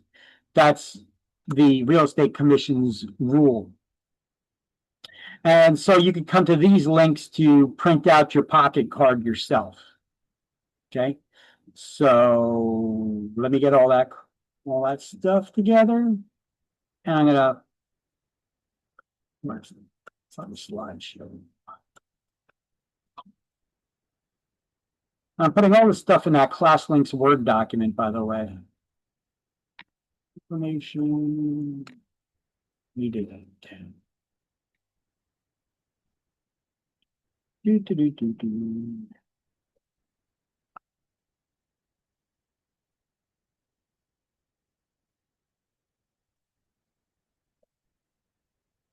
Information needed.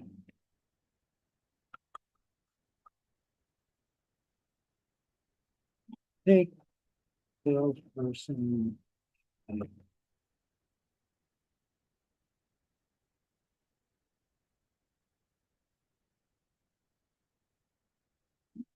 Can begin working as soon as your name is posted in the REC license database. And licensees must carry their pocket cards with them at all times if they're conducting business.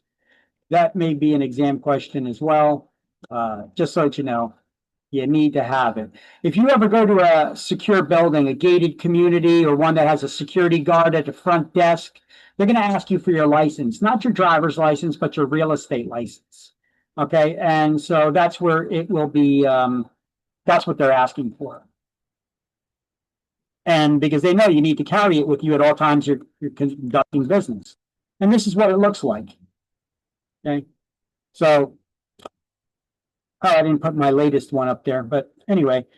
Licensees must carry their pocket license card with them at all times they're conducting business activities, and this is what it looks like. June 30th, 2025. That one expired.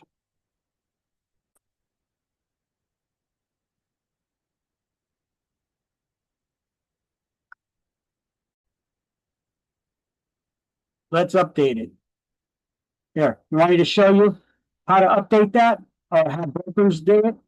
I'll show you. I'm going to go to nj.gov. Right, this is how brokers, this is a secret console that I know of. You log in, and when you log in, a menu pops up for brokers. And boom, it takes you to where you're supposed to be. There's much longer link. So anyway, that's the route that I usually take. So I'm going to log into my brokerage, and I am going to view print the licenses, my license. I could do the pocket card or an electronic ID card, or the full license that's displayed in the brokerage on the wall. So I'm going to print my pocket card. Click on that, open her up, and that's it right there.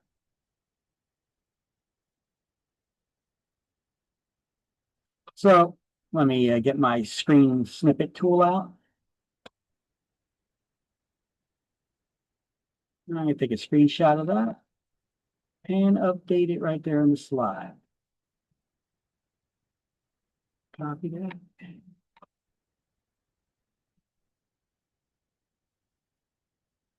Put it on the slideshow.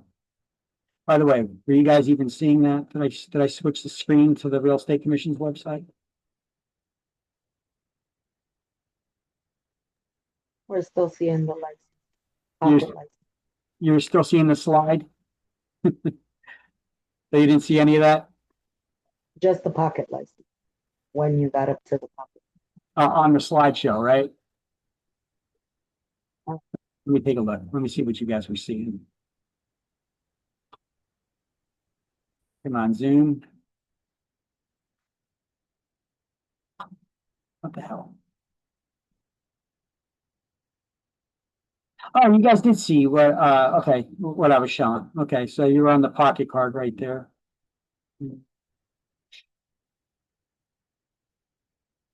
All right, so you guys did see this whole walkthrough, right? On the, Yes. okay, so you did see it. Okay, so that's good. And that's, you know, you can return to the main menu. But when you go get hired by a broker, here, let me see, you could do license renewals here. You could see the if they answered the qualifying questions. Like I could see these people questionnaire completed, requirements met. What is that? Oh, that's for a different brokerage. Okay. So close the menu out. Let me log in there.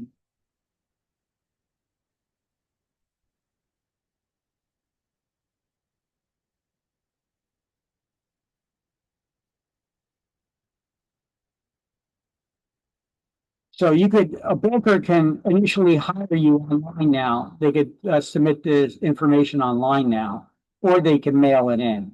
They could do the original application here online, or they could renew a license.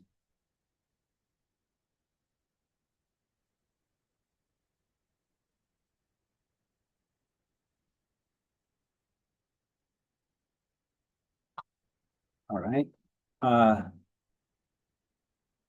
They could print the pocket cards, or they could terminate a license. Should we terminate somebody's license here? No, we're not going to do that. But it's as simple as that. You click on a license name. You click on one of the licensees' names. Let's pick any at random. Let me close my eyes. Okay, we just picked the licensee's name. Okay, actually, I just hired them. And then we put in the date and continue, and then that's how you terminate that's how you terminate somebody as a broker. That's how we do it these days. So just so you could see what it looked like. I wanted to ask, in the book on page 8, it says to register for state exams for a cost of $45. They lowered it. Wait. Yeah, they lowered it. Oh, they lowered it? It's Okay. $38 now. State exam is $38 for each attempt. Oh. Yeah, I'm surprised it's been lowered though, so I don't know why they have it here as 45. I mean, it's easy enough to look up. All we gotta do is use that link, right? Let's take a look at, let me see if I can pull it up in the chat window. Yeah, the fingerprinting for the website. Let's see. Well, so you guys can see what I'm doing here. We're gonna go to PSI site. Available tests.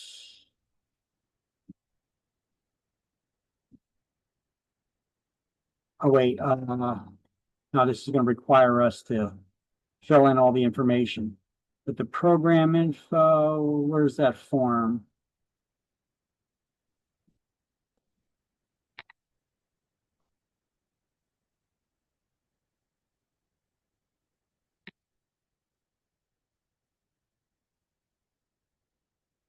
Dang it.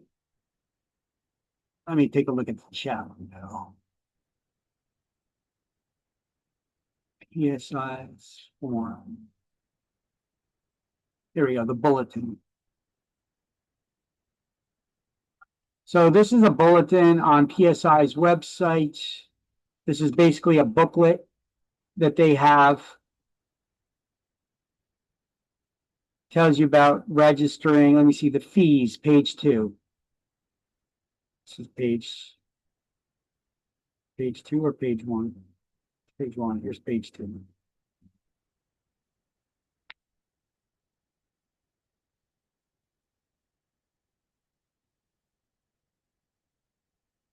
There we go. Examination fee, $38. See that? Hello? Yeah, I see it. Yep, I see it. Yeah, so it's $38 is the current exam fee. And fingerprinting thereabout is about 60. But they don't do the fingerprinting, so.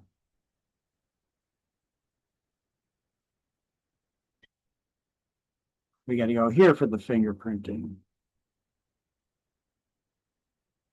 And here's the fingerprinting form with all the codes already filled in. $66.05 for fingerprinting.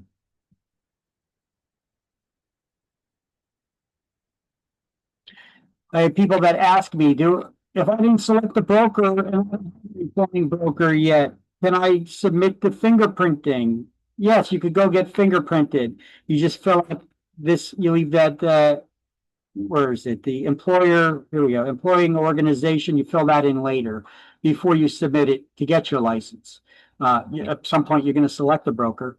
So you don't have to have them right now when you're getting fingerprinted. So that line can be blank. That's fine for now. All right, so that's what your pocket card license looks like that you need to be carrying around with you all the time. So licensees must carry their pocket license card with them at all times that they're conducting business activities. It is the law.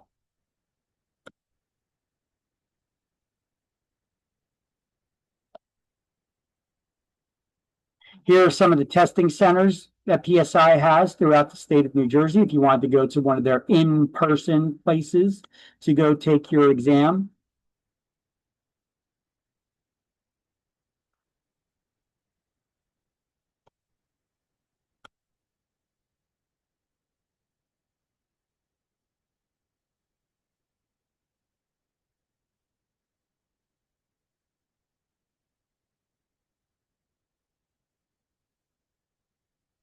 And what to bring. We know there's different forms of ID, at least two. This is for the exam, not the fingerprinting. Two forms of ID, at least one government issued photo ID that is valid. Primary ID with a photo could be a state issued driver's license, identification card, US issued passport, government issued alien registration card, Canadian government issued ID card. The ID must contain the candidate's photo and be valid and unexpired. Secondary ID may be one of the following: a signed credit card, social security card, or United States issued birth certificate with the raised seal. Student IDs and employment IDs are not acceptable forms of identification. It is so weird that they do not accept a firearms ID, which needs to be going through your sheriff's department and your local police department and all kinds of background checks. That's nutty. What to bring to your appointments, those two forms of valid ID, and the for fingerprint. Oh, this is for fingerprinting.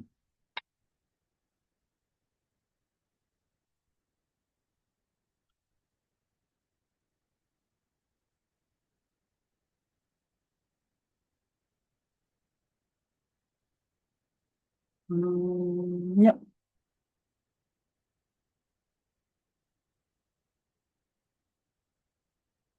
And the guarantee fund, there we go. The guarantee fund, that extra $10 that you pay, what is it for? Let's do these highlights, and then we're going to go to the next slide where I have another explanation of it, but either one is good. So I'll read it as you guys are highlighting it.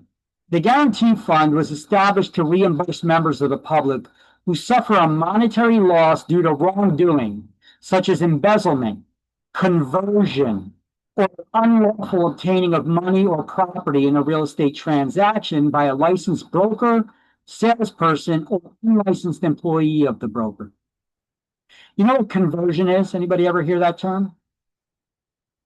When you are buying, you give a deposit to your broker. And when you're making an offer, you give a deposit to your broker puts it in an escrow account, escrow or trust account. This is it's the same thing. It's a bank account where we keep other people's money in for short periods of time to secure it. The broker's not able to mix their money in the escrow account with the client's money. That's called commingling. Now, if the broker takes your money and they spend it, they're converting it into their money. So that's what conversion is. Theft. You know, they're taking your money and they're spending it. They come up with a fancy name for that. Who sat around all day to come up with a name for that? We need a name for it. When a broker takes someone else's money and they spend it, they make that money theirs. Yeah, it's converting. They're converting it. It's conversion. There we go. Somebody got paid to do that.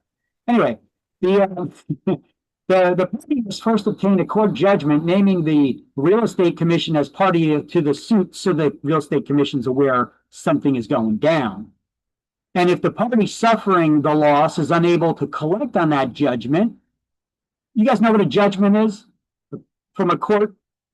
Where a judge rules in one person's favor over the other. They say, you owe that person money.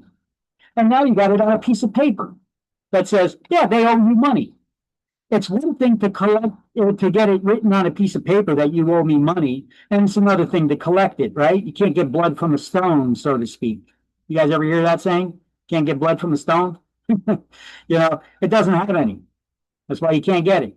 If I don't got money, you ain't getting any. Right? So if you can't collect on that judgment, even though you got a piece of paper that says that you owe me money, and you can't collect it because the person got no money, then you could apply anytime within 6 years to the guarantee fund for the payment. A criminal complaint has to also be filed against the offending party. No spouse of a licensee can bring action against the licensee under the guarantee fund, I guess because some idiot tried to do that. Well, what are they talking about? You have the real estate license. and you're married and your spouse sues you because you guys concocted a scheme on how you could collect a boatload of money from the real estate commission. You just claim that your spouse licensee stole the money and now you can make a claim. Well, you can't do that. So at the time of initial issuance of license, each salesperson contributes $10 and each broker salesperson $20 to the guarantee fund. And the money, like all money that is collected by the state, is maintained and administered by the state treasurer and administered by the real estate commission. Maximum payment from a single claim is $20,000 per offense. So if that buyer gave you more than $20,000 down payment that got missing somehow, that's all you can collect. So if there's not enough in the fund to pay all the claims against it, the commission may assess licensees additional amount at the time of their license renewal. I've been licensed since January 2004, and that has never happened.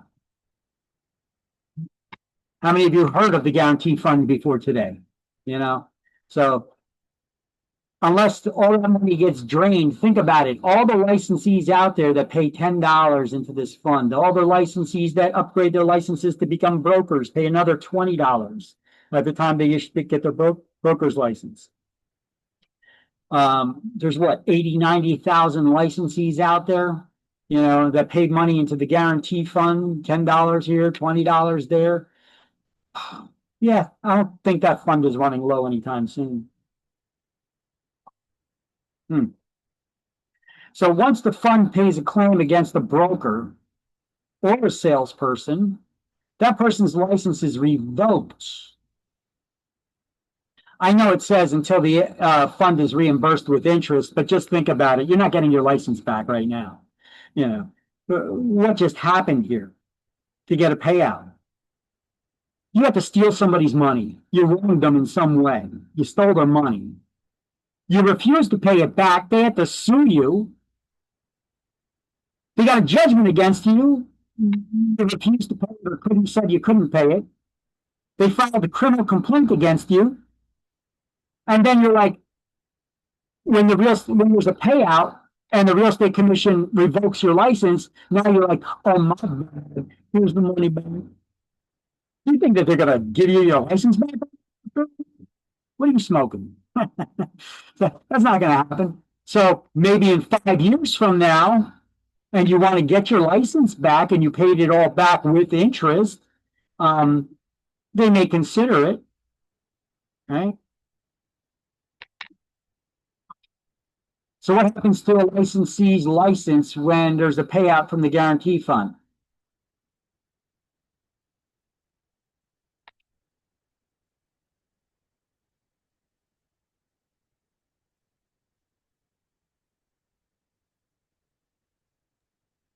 It gets suspended. License is revoked. It's not a trick question.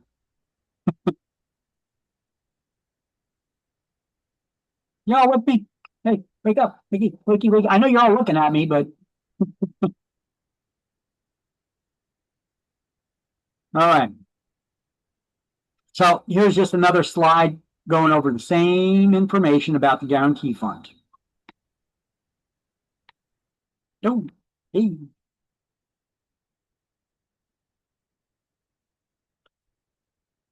What's that? Guarantee fund reimbursement. Yeah, okay. So I'm going to show you an actual example of a payout from that guarantee fund. Let me just copy all this stuff. The guarantee fund.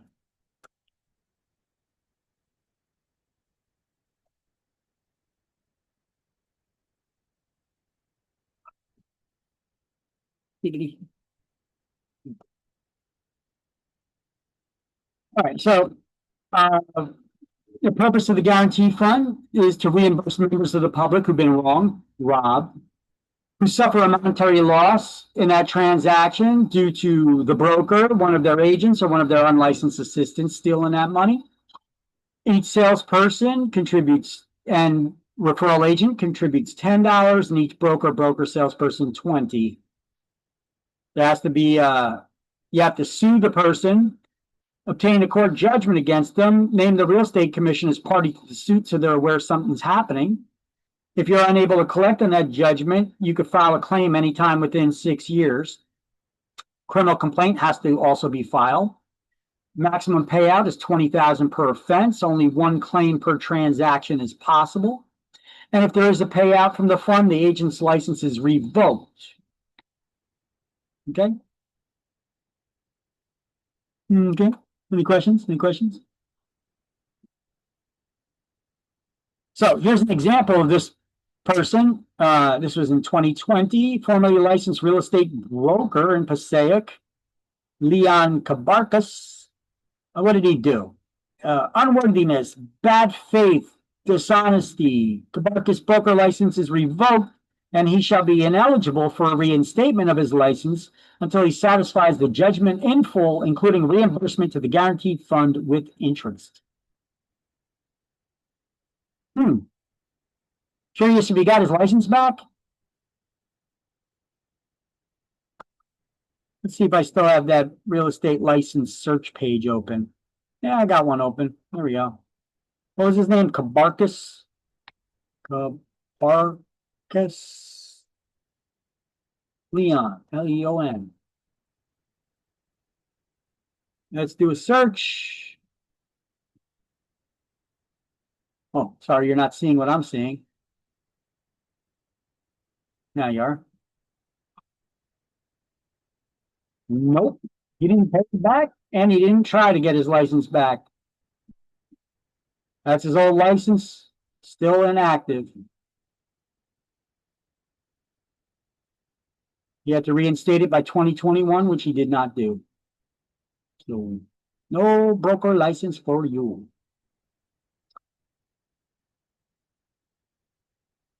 Okay, rental referral agencies. Ever hear of what? One of them? What is a rental referral agency? I mean, any broker can send referrals. Any broker can do rentals and commissions, right? But what is a rental referral agency? Well, there's a few of them out. That's all they specialize in, is dealing with apartment buildings and complex owners. They go to them and they basically say, hey, we're going to put together a nice web page for you. We're going to market the hell out of your property. And if we find a renter who agrees to rent one of your units, you're going to pay us a referral fee. Now, you're still free to try to find your own renters. And if you do, we got to check in with you on a regular basis and make sure that there's a unit still available. If we send over if we get you a renter and you agree to pay us a commission, that's basically what a rental referral agency is. So every person working for a rental referral agency who, for a fee, refers prospective tenants to rental units is required to have a real estate license and to enter into a written contract with each prospective tenant and landlord owner of the apartment complex. So no profit. Most real estate agents, we don't deal with apartment complexes. Okay, we deal with rentals for like single family, multifamily, or even small apartment buildings that are owned by somebody. You know, the larger ones, most brokers, most agents, they don't even get involved with them. However, they could enter into a listing agreement with them, right, or a referral agreement. So no property can be offered or a commission without the owner's written consent. Yes, you cannot offer somebody's property for sale or rent without their permission. That's common sense, right? I can't market your property for sale without your permission. You got to hire me first, right? Availability of properties must be accurate, because the owners of these complexes have their own rental offices. They can rent out these units themselves. So we need to check with them because we're marketing their property actively. So if we're advertising those properties, we need to call them every single day to see if one of those units are still available that we're marketing. Now, if we don't advertise them, we just have them in our in-house database that any renter that comes through our front doors looking for a unit, and we share that with them, well, we need to call every 3 days to make sure one of those units are still available, that we're not actively advertising. You need to know this. This is usually on exams. With rental referral agencies, if we market the property, we need to check every day to see if the unit's still available. If we do not advertise it, we need to check every 3 days. Here's one example of a rental referral agency that's close to us here, that Best Rent NJ. You guys probably seen their signs around and such. I usually don't name real estate brokerages in this class, but there's very few rental referral agencies out there, so I mentioned their name. There was another one I was aware of, but I forgot their name. I see these guys' signs all over, so I'm just mentioning them. Not promoting them, don't know anybody that even works for them. Okay. And any advance fees of $25 or more that are given, like to submit an application for a rental or something of that nature, we need to keep it in an escrow account. So we got to put that in the escrow account or trust account, whatever you want to call it.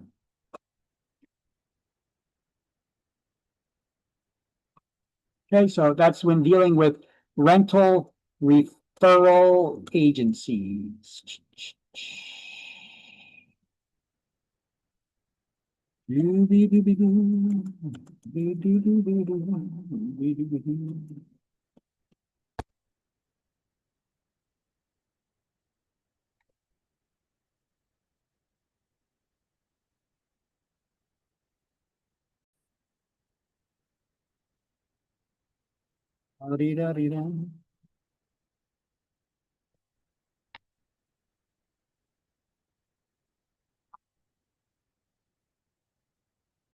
Okay.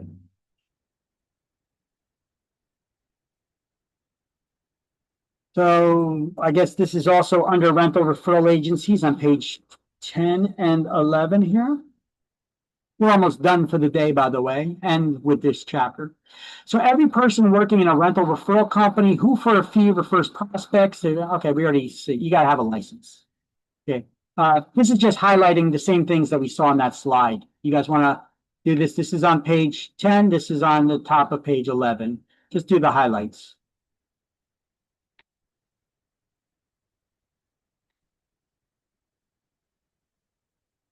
This is the bottom of page 10, and this is the top of page 11. And that concludes the chapter. However, we're not done yet. Just tell me when you got those highlights.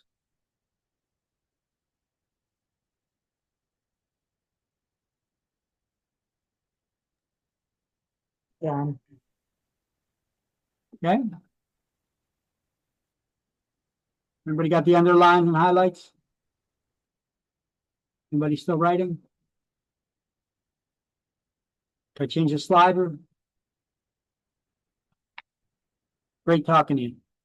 All right. So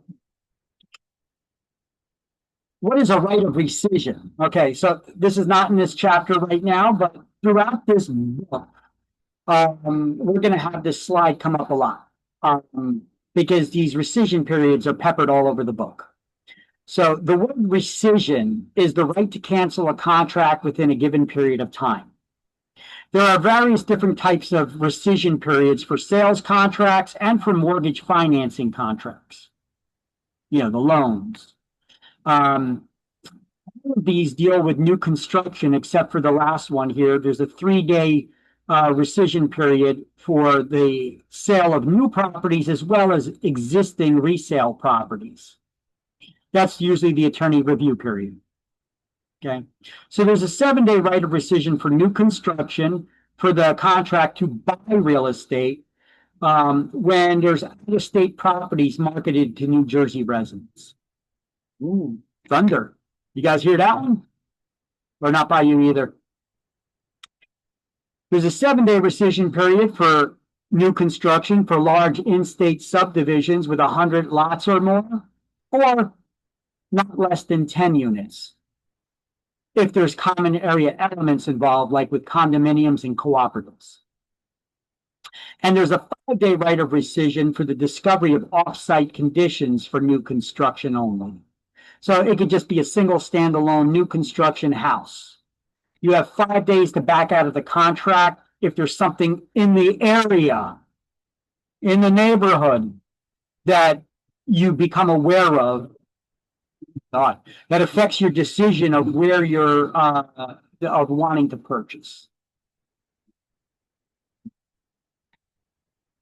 Crackling thunder.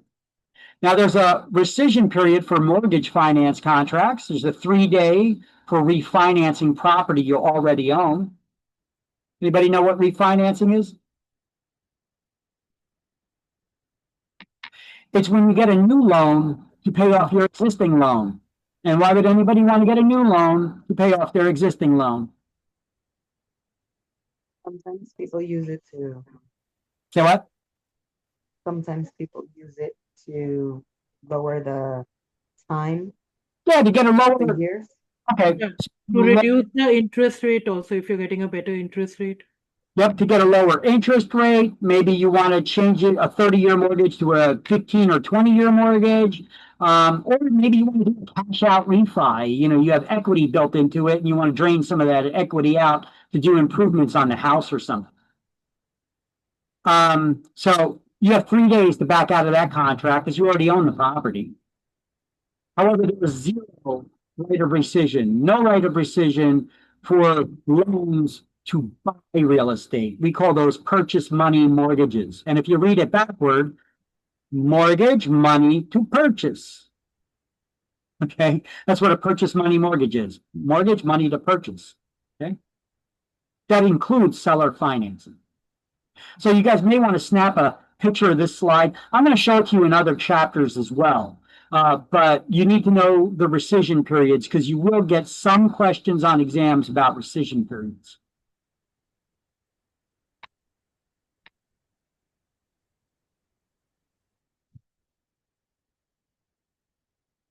You guys hear that thunder crackling? No, still not by anybody? It's pounding away over here.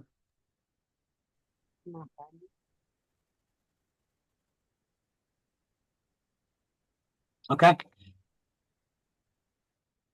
Okay, well, I'll play this video for you guys tomorrow morning if you remind me to. If you guys may recognize this guy, Ryan Serhant, he was on $1 Million Listing Agent or $1 Million Agent show on Bravo TV for years and years. Now he's got his own brokerage firm in New York. He gives you some tips here on understanding commissions and how to set your goals for how much money you want to make in your first year, how you could calculate how many transactions do I need to make, you know, and take care of them. So I'll play that for you guys tomorrow. We could also do some of these math problems in the morning tomorrow because our day is pretty much done right now.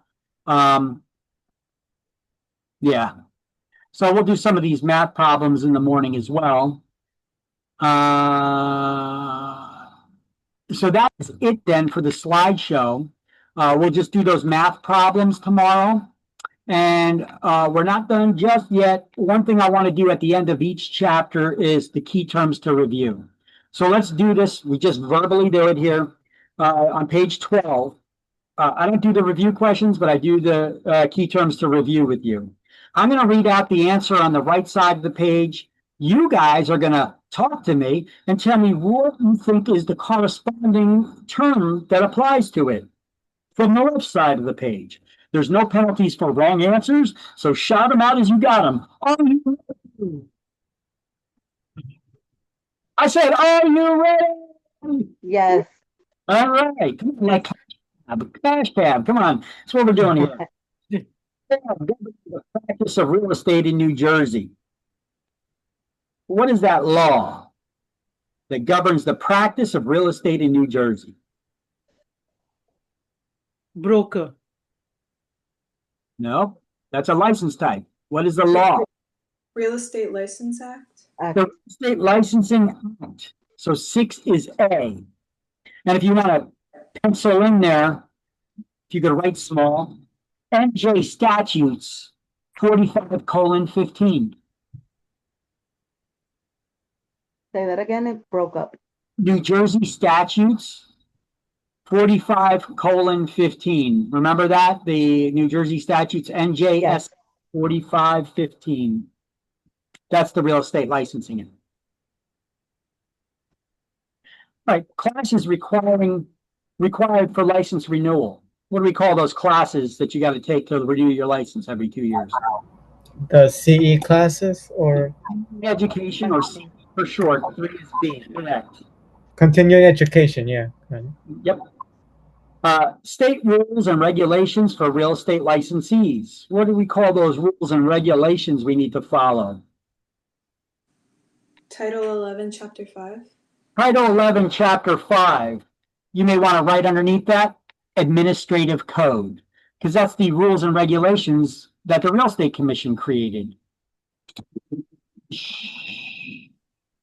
you guys hear that? Oh my God. I think the lightning may have hit between my house and my neighbors.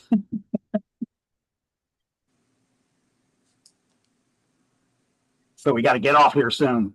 All right. Administrator of real estate licenses. Who is that? Who manages our licenses? New Jersey Real Estate Real Commission. Estate Commission. Correct. 5 is D, the Real Estate Commission. Member of a private real estate trade organization. Who is the member? The Realtor. The Realtor. 7 is E, correct. E as in Edward. Money paid another broker for sending a client or customer. Referral fee. We call that a referral fee. 8 is F as in Frank. 1 license to assist a broker in a real estate transaction. J. Oh, you better get this. Salesperson. Yeah, salesperson. That's a license you're trying to get, right? 9 is G. Reimburses people defrauded or badly served by licensees in real estate transactions. Guarantee fund. It is the guarantee fund. 4 is H, like in Harry. Individual license to charge the public for real estate services. Broker. Only a broker can do that. Correct. 1 is I. Licensee limited to presenting prospective clients and customers to the broker. Broker sales. Was that? The broker salesperson. No. A licensee limited to presenting prospective clients and customers to the broker. Even though a broker salesperson can do that as well, that's not what they're looking for right now. Here, let me correct that a little bit. Well, no, it's right, because it says licensee limited to presenting prospective clients and customers to the broker. That's all they could do, because they cannot work directly with clients and customers. A referral agent. A referral agent, correct. Or salesperson licensed with a real estate referral company. 10 is J. And lastly, fully qualified broker who remains under another broker's supervision. Broker salesperson. That's the broker salesperson. 2 is K. And that concludes this chapter 1.